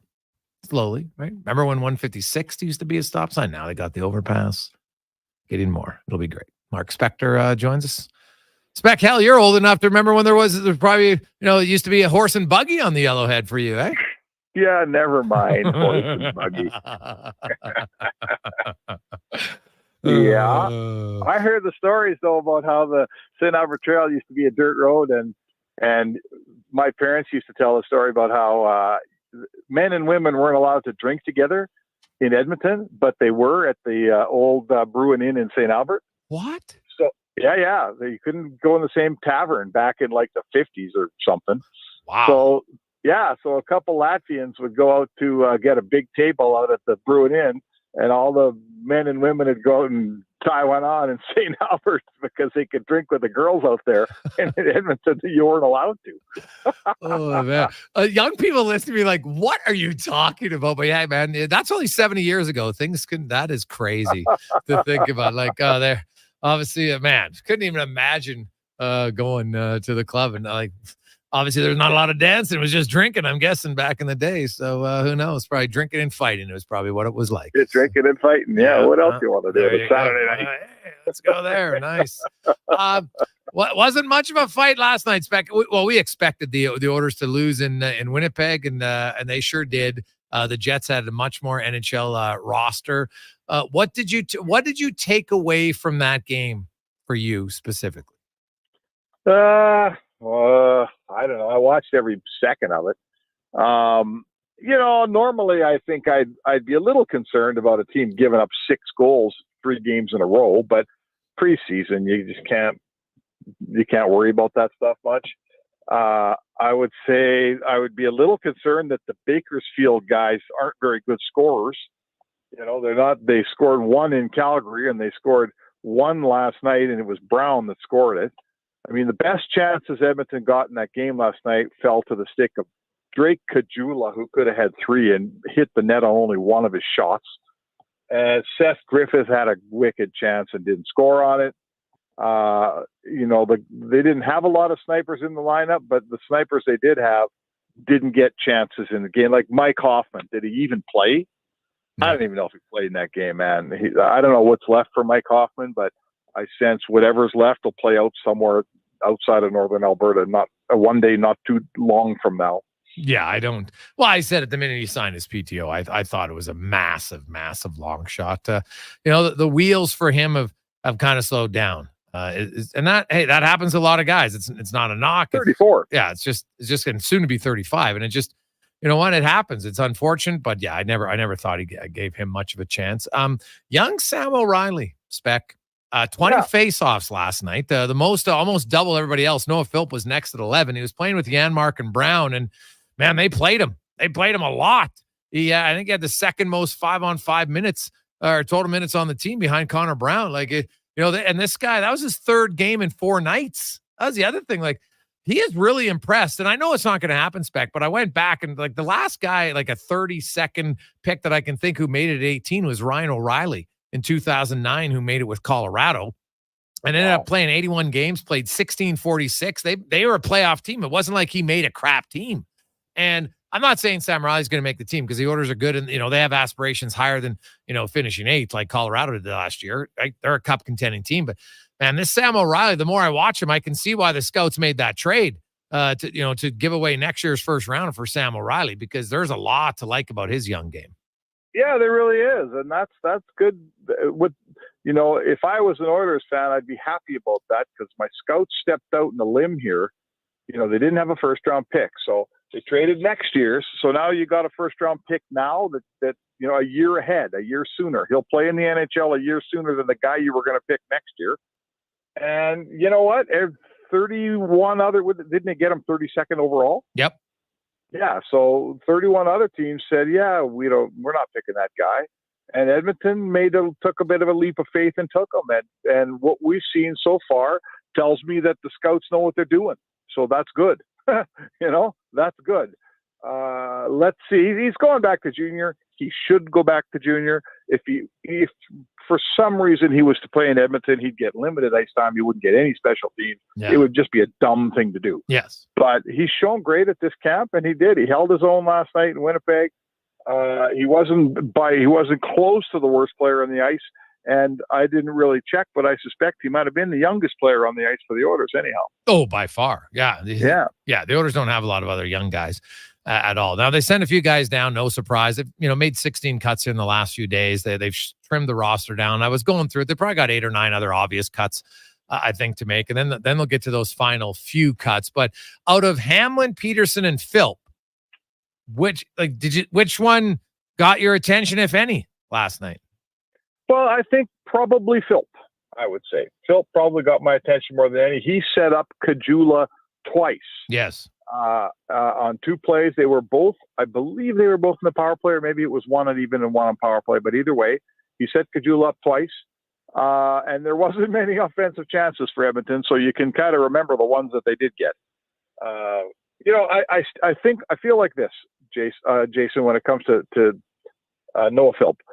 This guy needs to get a bunch of ice time in here. He didn't play for a whole year. Mm-hmm. I don't, unless he is so far and away the best player that he has to make this team, I'm sending him to Bakersfield just to play 40 games and play every night, play different positions, play on special teams, be busy. Because if he comes here, whoever wins that job is going to be the 12th or 13th forward on the team.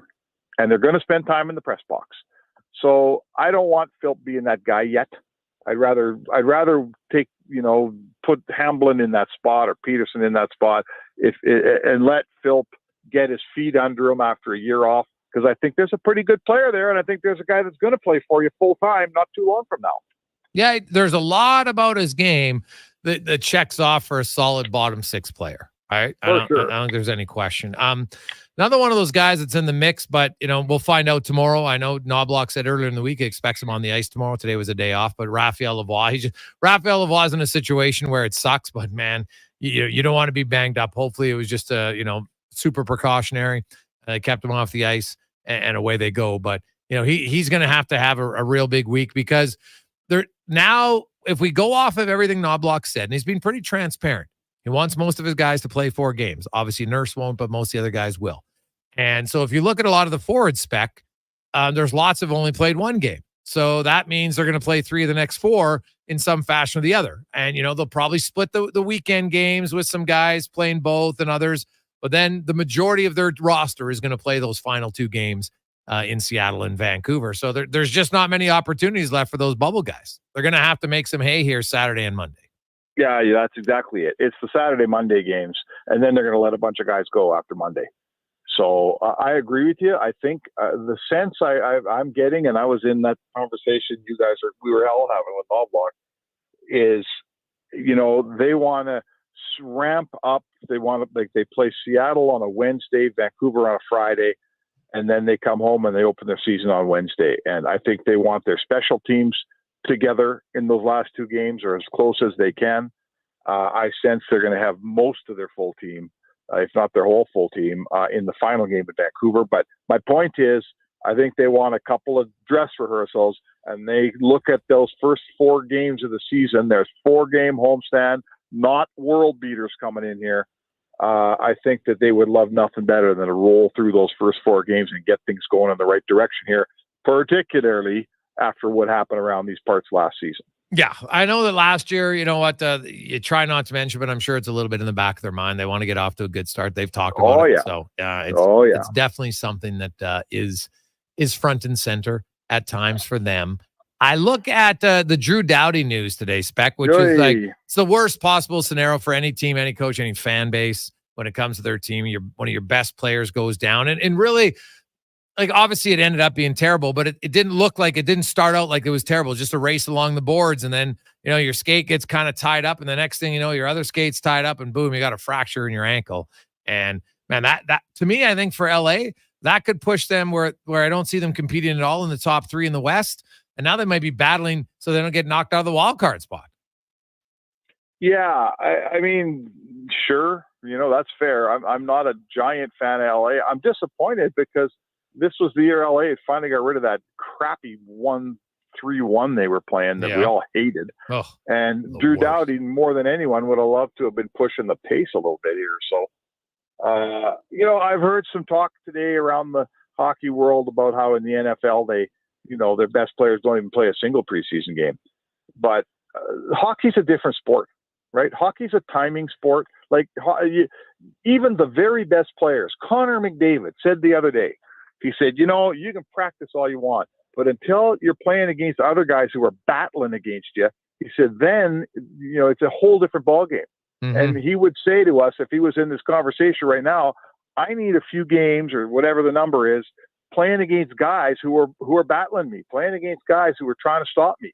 Now, being a quarterback, being a receiver, being a running back, I'm not sure that it equates. I think you could run your offense Monday through Saturday in practice and sit on the sideline Sunday through preseason, and then take another 5 practice days the next week and maybe be ready for week 1.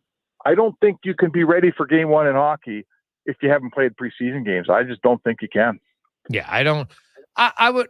Now, I hope what this does, Spec, is it opens their eyes, just shorten the damn preseason, but you need some preseason games. But the more you have, it increases that opportunity. And so if I was the league, I'd say, hey, guys, let's have a conversation here. Do you think we need to play 8 preseason games or 7? Let's be realistic here. It's foolishness. They're all about money. So, they're not giving any back, right? I mean, it's all about money, right? That's all it is. Yeah. They charge every Oilers season ticket holder in year 1. You paid for 4 preseason games, even though you might not go to any of them, right? So don't remind me, Spec. Don't remind me. I know, buddy. I know. It's funny. People are so checked out in this town, man. My buddy texted me the other day. He says, "Hey, Monday night we got a Seattle playing. Come on over. Let's watch some football." And I go, "Dude, he's a season ticket holder and a giant Oilers fan."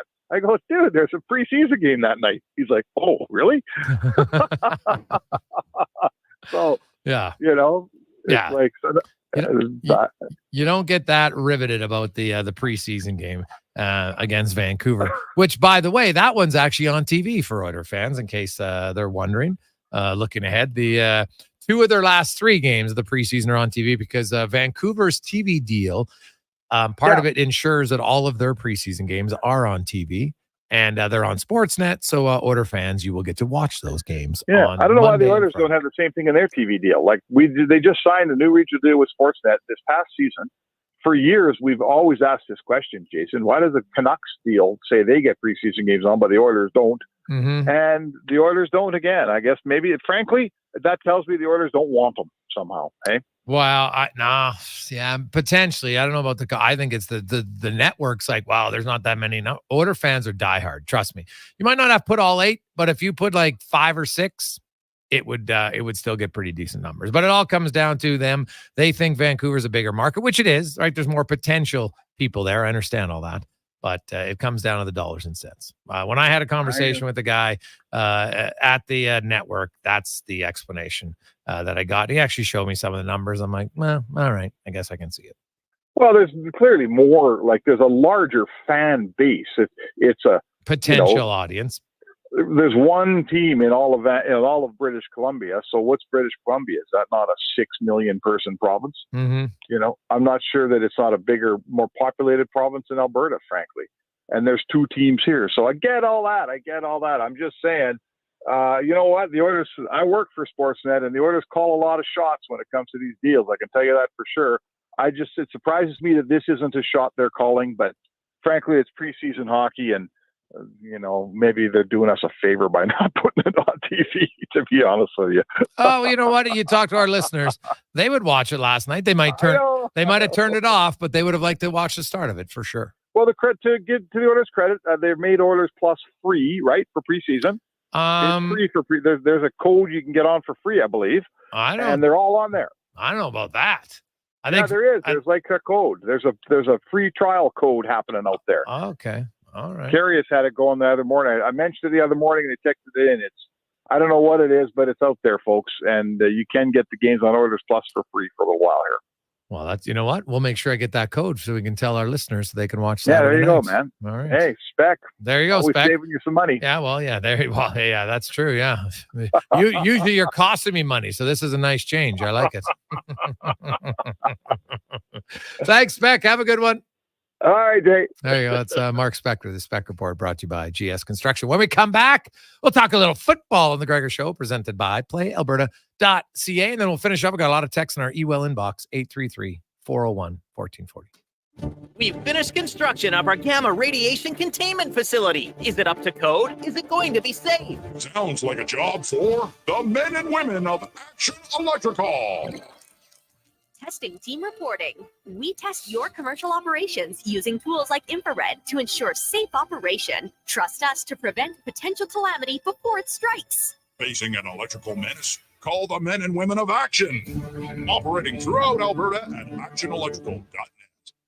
A premier hockey solution with a clear path for long-term development is proud to be entering its 8th season of independent borderless hockey, featuring provincial and cross-province competition with showcase-style regular season gameplay and a strong commitment to individual skill development. It's an attractive option for those seeking family life balance. The Hockey Super League offers opportunities for both male and female athletes born between 2012 and 2017. Visit hockeysuperleague.com for more information. It's wall-to-wall savings at the Brick, where you can find deals for every room in every department. Take up to $540 off sectionals and find other amazing savings on all the essentials for your home, like up to 40% off mattresses and up to 25% off dining and bedroom furniture. Plus, don't forget about your kitchen. And buy more, save more, up to an additional $300 off select major kitchen appliances. Some exclusions apply. See in store for details.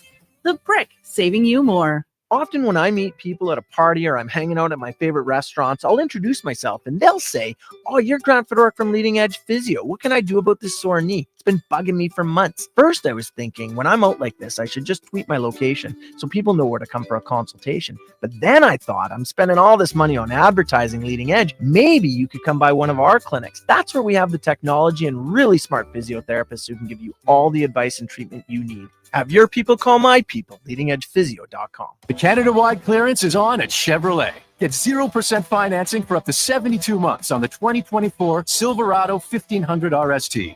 Explore downtown hotspots with standard Chevrolet safety assist, including automatic emergency braking and HD surround vision camera.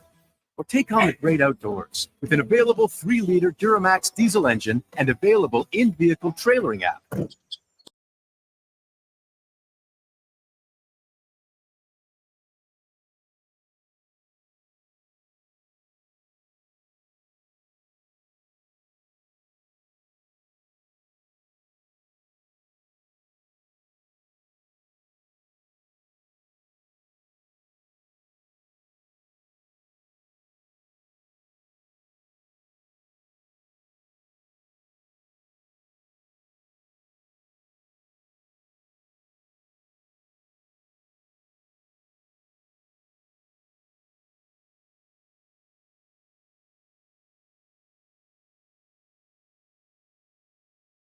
So we got it, the code.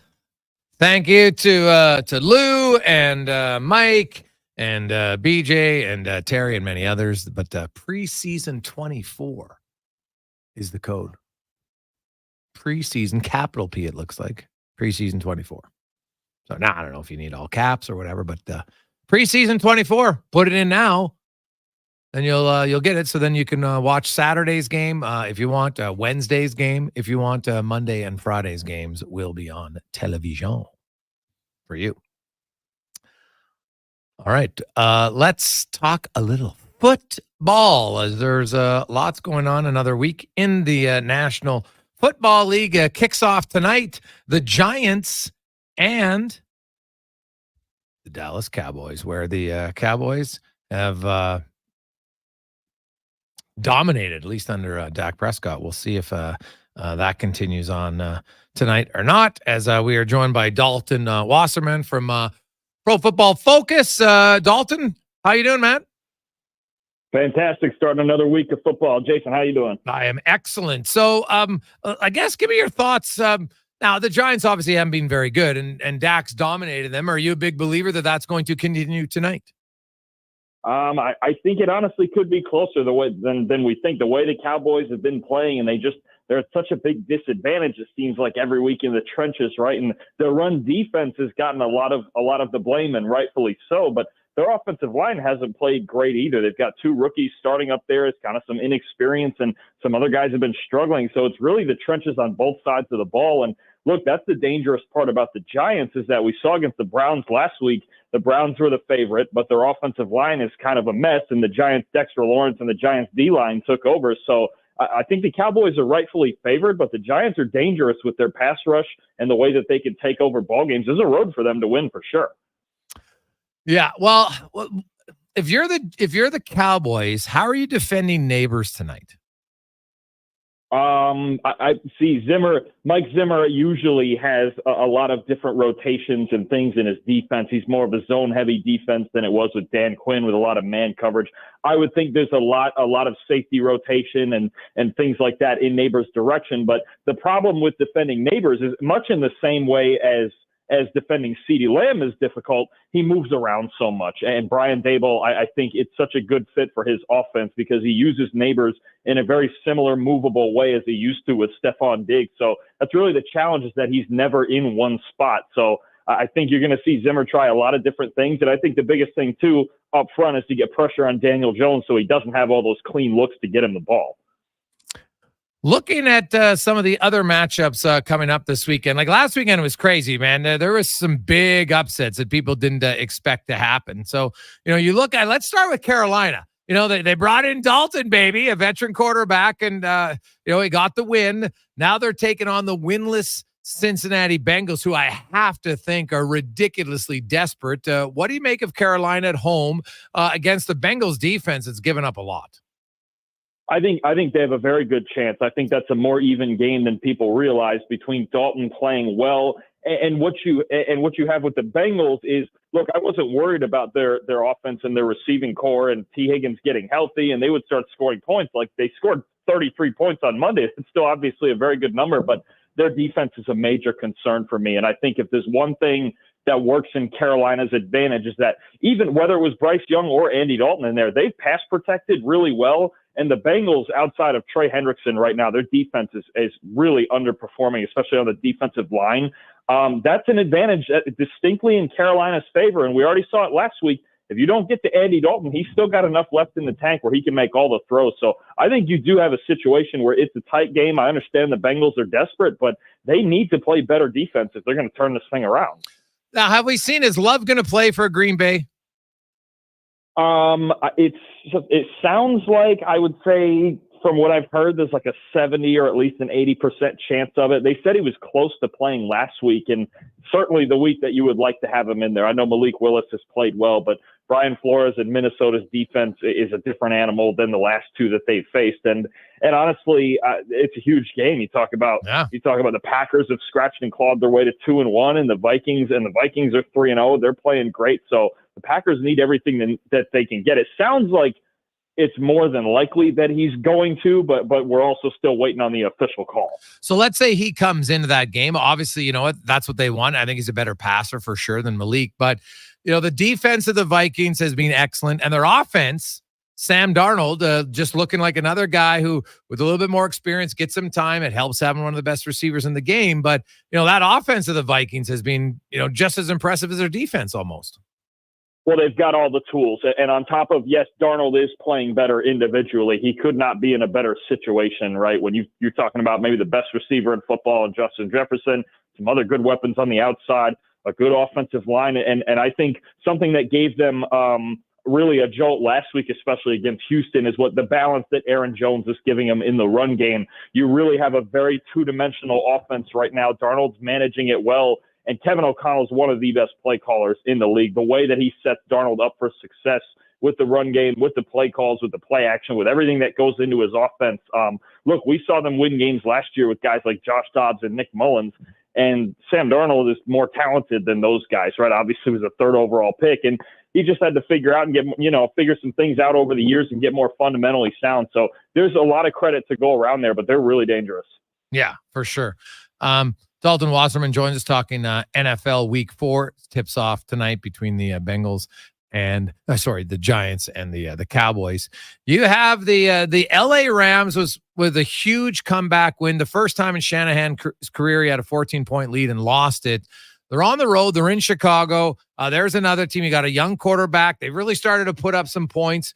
They're both 1-2 teams, but like this one with a lot of injuries to the Rams, they're still gutting out wins. But what do you make of this game? And are you expecting a point fest in Chicago? No, I think there will be a reasonable amount of points scored, but I don't think you'll get some high-flying shootout. The big theme for me of this game is if the Bears don't find a running game soon, they're going to be in trouble, I think, because you don't want it to be like for like it was for Caleb Williams at USC in college, where he had to try to carry the whole thing on his back. You don't want it to be like that in the NFL, especially early in his career. Maybe one day we'll get there where he can do that and do what Mahomes and Allen do. But right now, you don't. It looks like they're making him carry the team on his back because they can't run the football and they're having a hard time pass protecting, and they're kind of asking him to manage so many things in their offense. The Bears are going to be in trouble every week that they can't find a running game because they just have to find that balance and take some sort of pressure off of Williams, because Williams' habits, when all of that pressure is on him and he has to put the team on his back, he will try to do it, and he will do everything he can and improvise and try to run around and carry it. And sometimes that goes wrong. So I think they need to find a way to either get DeAndre Swift or Roschon Johnson or someone going in the running game and get their offensive line going in a more aggressive manner so they can balance out their team. Justin Fields and the Steelers, one of 5 teams that are 3-0. Now, they've only scored 51 points, but they've only allowed 26. Steelers defense is what the Steelers defense historically is. They're good. Seattle's 3-0. The Chiefs, the Bills, they're 3-0. I think they're in a different category. What do you make of the Steelers and the Seahawks? How much of this is okay, they're good? How much of this is it's smoke and mirrors a bit for either one of those teams? I'll start with Pittsburgh. I don't think it's smoke and mirrors at all. I think you have a case where a team knows what its identity is, and it is defense, and it is Justin Fields managing the games better than he ever did in Chicago. Honestly, I think there's a full tilt mentality that Mike Tomlin and Arthur Smith have given to Justin Fields, where it's like, look, you run this offense, you're the leader of this offense, but the biggest thing is to just keep us in the game, right? So I think he is playing really well. I think he needs to continue to start going forward, and their defense is the driving force behind wins for them. They will find more offense. They'll keep getting improvements on the offensive line and the run game and keep trying to scratch out points. But right now, you have to like the way the Steelers know their identity and know how they want to win football games. So I think that is for real. They're a real playoff contender. They're an AFC North contender. And Seattle, look, I think the same thing. Now there's a step up in competition for them this week with Detroit as opposed to their first 3 games. So it's really, they want to prove that they're in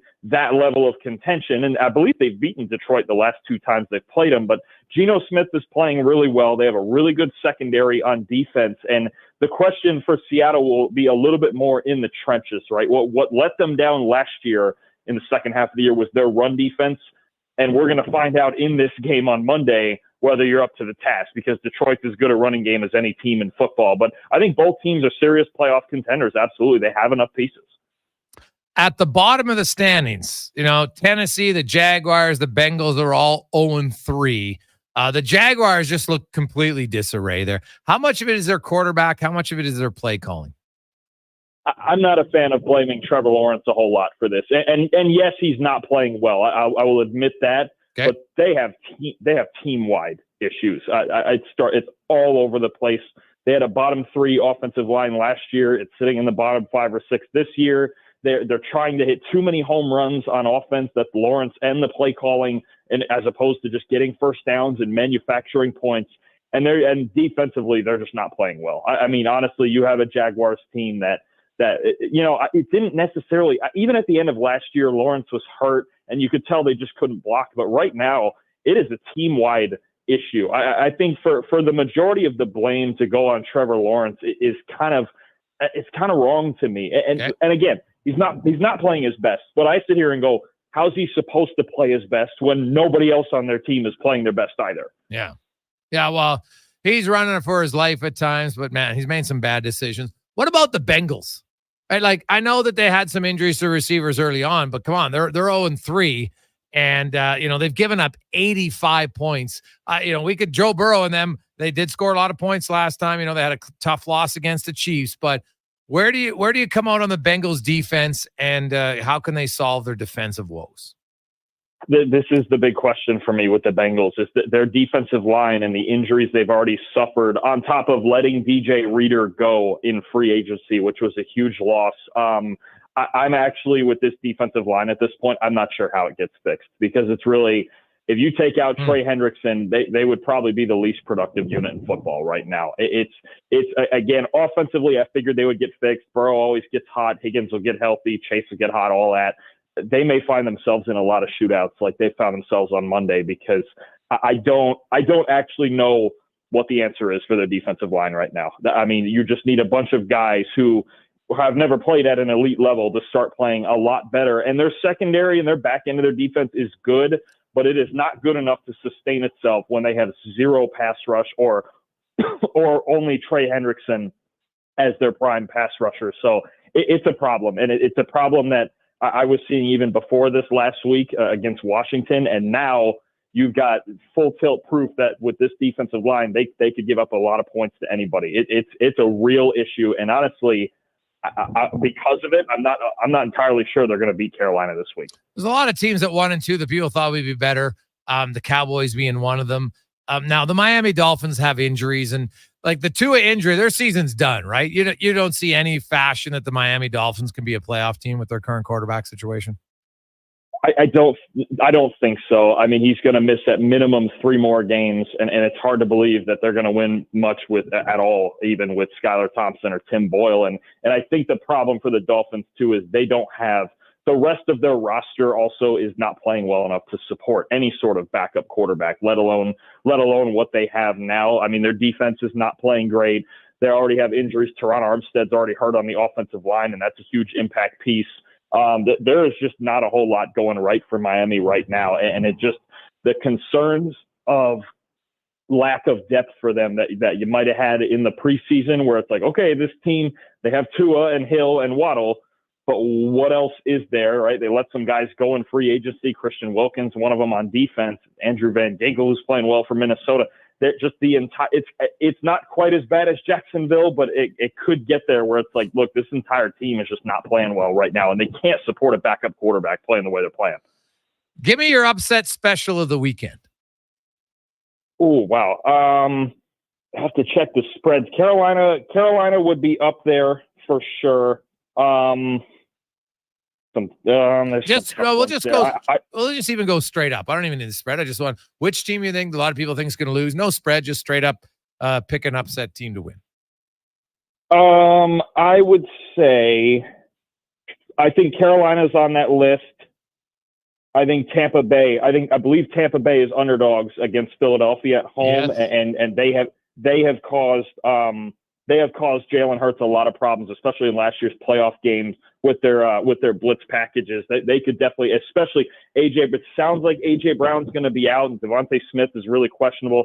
Tampa Bay is another one, and to be honest with you, I get that it's in Baltimore. I don't understand at all why Buffalo is underdogs against the Ravens. Yeah. The way that they've played. So I guess if there's an underdog special, I go, well, right now through 3 weeks, the best team in football is underdogs against a team that can't cover. That seems a little odd to me. But those would be probably 3 that I would look at: the Panthers, the Bucks, and for whatever reason, Buffalo is underdogs. I would go there. Awesome. Great stuff, man. We really appreciate it. Dalton, have a great day. Enjoy the weekend. Enjoy the games tonight. Appreciate it. You too. You have a good one. You're good. There's Dalton Wasserman joining us from Pro Football Focus. 5-4. I remember Tyler Yaremchuk was talking about that today. He's like, how are the Bills underdogs? Now, he's a Bills fan. I get it. But it's a valid question. So get to playalberta.ca before it changes. Bills underdogs. Now, they're on the road, and I know home advantage matters, Connor, in the NFL. But what do you make of that? Do you think Josh Allen and the Bills can go into Baltimore and win? I think they can, absolutely. I mean, the Ravens obviously are going to want to run the football, do what they can. I guess if I was playing devil's advocate, the Bills beat the Dolphins to a time of a lower hurt. They beat the Jags, who aren't very good, and they had a hard time with the Cardinals. So maybe this can be a statement win for them. They've got this one against the Ravens, and they've got the Houston Texans in Houston. We know how good CJ Stroud can be. So if I was just to argue the Bills, I would say that they haven't really beat anyone. But I still think Josh Allen has been as good as an MVP candidate could be this year. And they have an opportunity against the Ravens and the Texans to really quiet any doubters here. Can I say my pet peeve in the NFL? Yeah. People after 2 weeks talk about the MVP race. It's idiotic. There should be no MVP talk until halfway through the season. It's like in the NHL, after literally 8 games, all MVP talk, it is the worst. There should be a fine for people who talk about MVP 2, 3, 4 weeks. What are we doing? You can fine me for it, but what I'm saying, 7 touchdowns to 0 interceptions. Yeah, he's off to a good start. It's That's a all I great gotta say. start. Great It's start. one of the best starts in the league. If there were a race, if people wanted to have it, and I'm with you because I called it out after 2 weeks on a Fantasy Frenzy. It's ridiculous. But it shouldn't be talked about. He's having an elite start. If he can keep this going and against these next 2 teams, like, it's hard to argue against him because it seems like, and I said it when they were playing on Thursday to Declan, like, does he make any tough throws? Everything he's throwing, it looks like it's schemed so well. It's so wide open. He doesn't have the pressure to try to force it into Stephon Diggs anymore. Like, he just looks fantastic. He's playing at an elite level. Yeah. Not MVP. He's playing like Patrick Mahomes does it every weekend, and people are just kind of shrug their shoulders. It's interesting, the dynamics of time. And I get it because Mahomes has won all the Super Bowls, so I understand all of it. But I think in your friend group, if anybody mentions MVP before the halfway point of any season, it should be a fine. Mahomes has 5 touchdowns, 4 picks.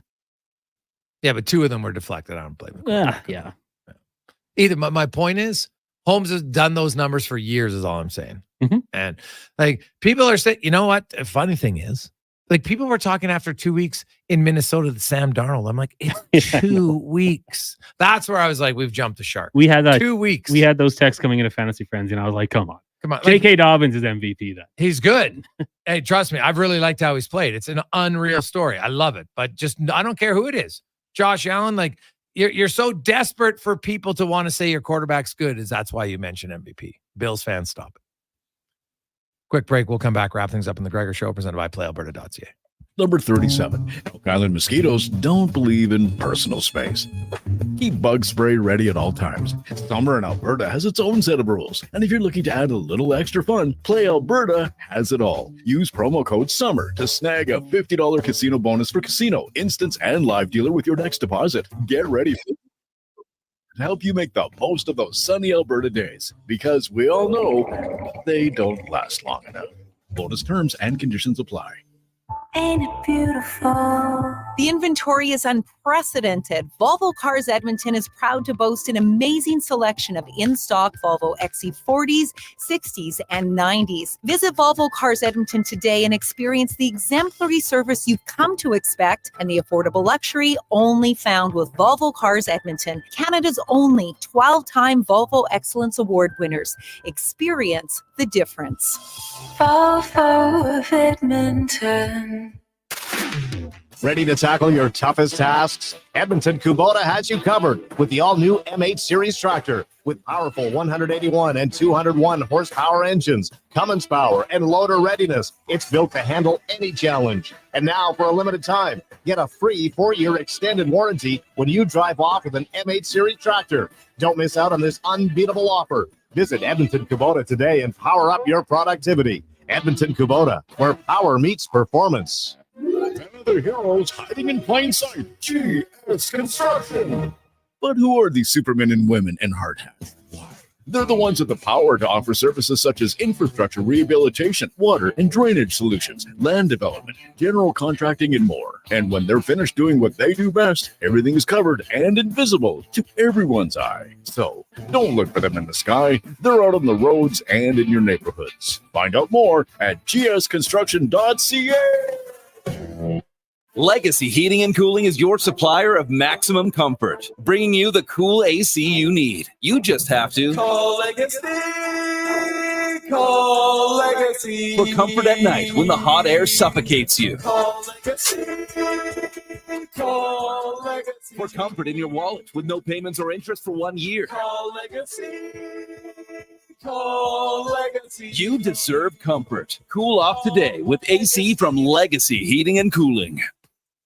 Hey, this is Canadian Pro Rodeo announcer Brett Gardner, and I hope you're ready because the Ultimate Western Sale is now on at Lamley's until October 6th. Save 20% off all cowboy boots, plus buy one, get one, 50% off all Wrangler Retro jeans. Visit Lamley's in West End, South Park, Spruce Grove, and Fort Sask, or check it out at lamleys.com. Lamley's Western Wear, the official Western retail partner of the CFR. LAMMLES.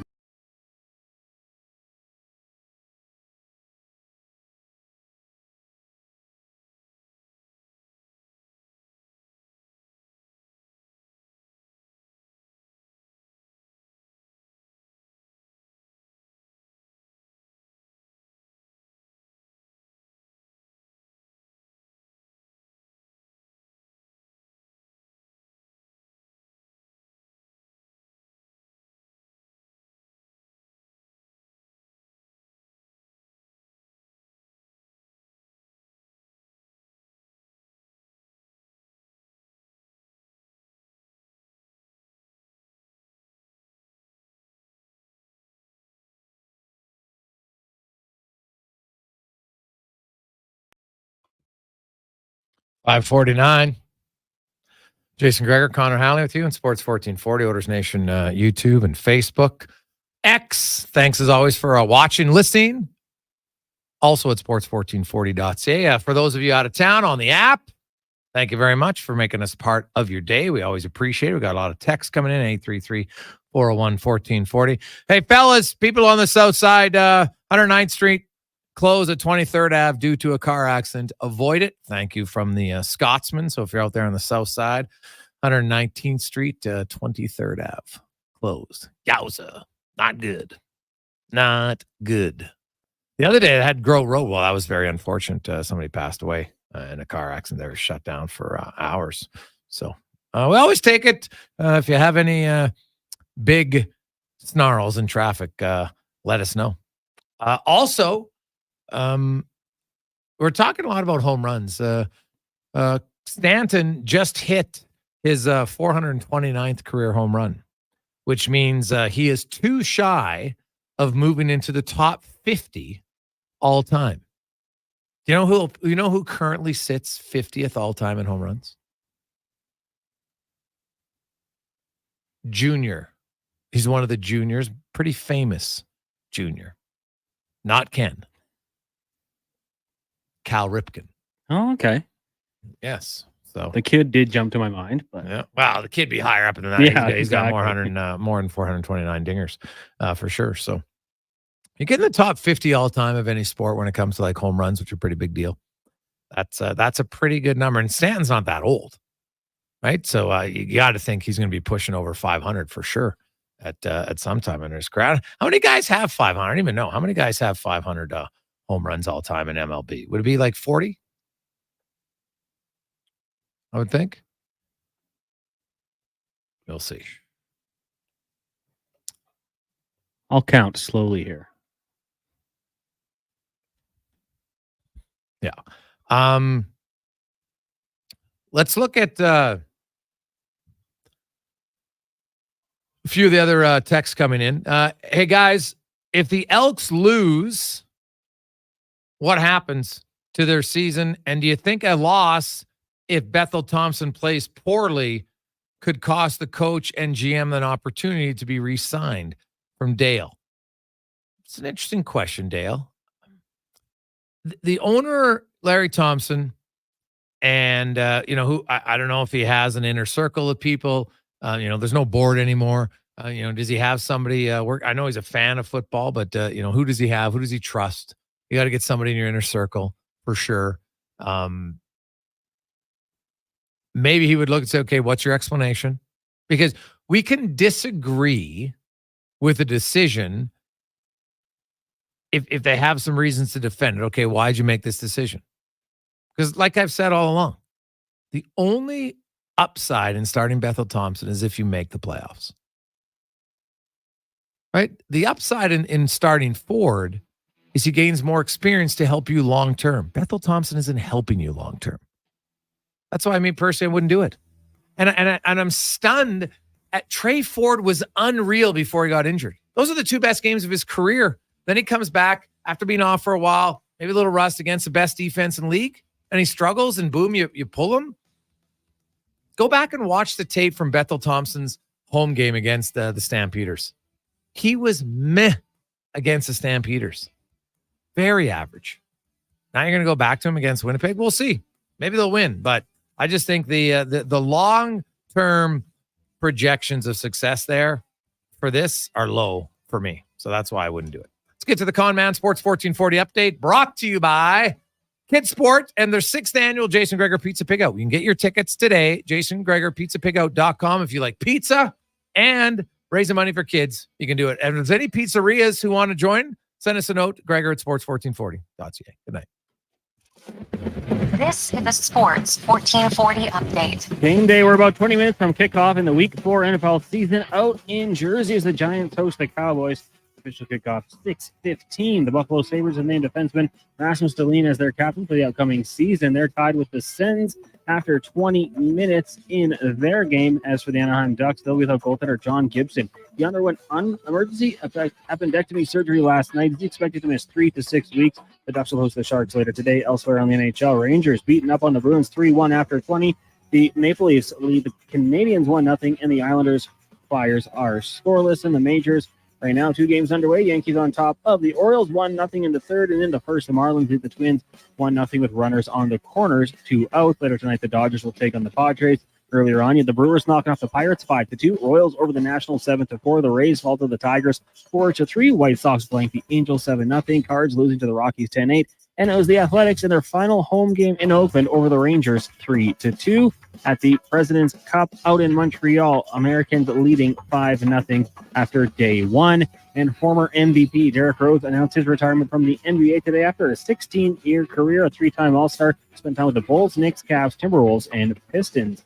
That's going to do it for us here on the Jason Gregor Show. Coming up next, we've got Fox Sports Radio. We're back live tomorrow morning, 7 a.m. on the Kevin Carius Show with producer Brandon Douglas and their guest co-host, former CFLer Eddie Steele. I'm Connor Halley. This has been a Sports 1440 update.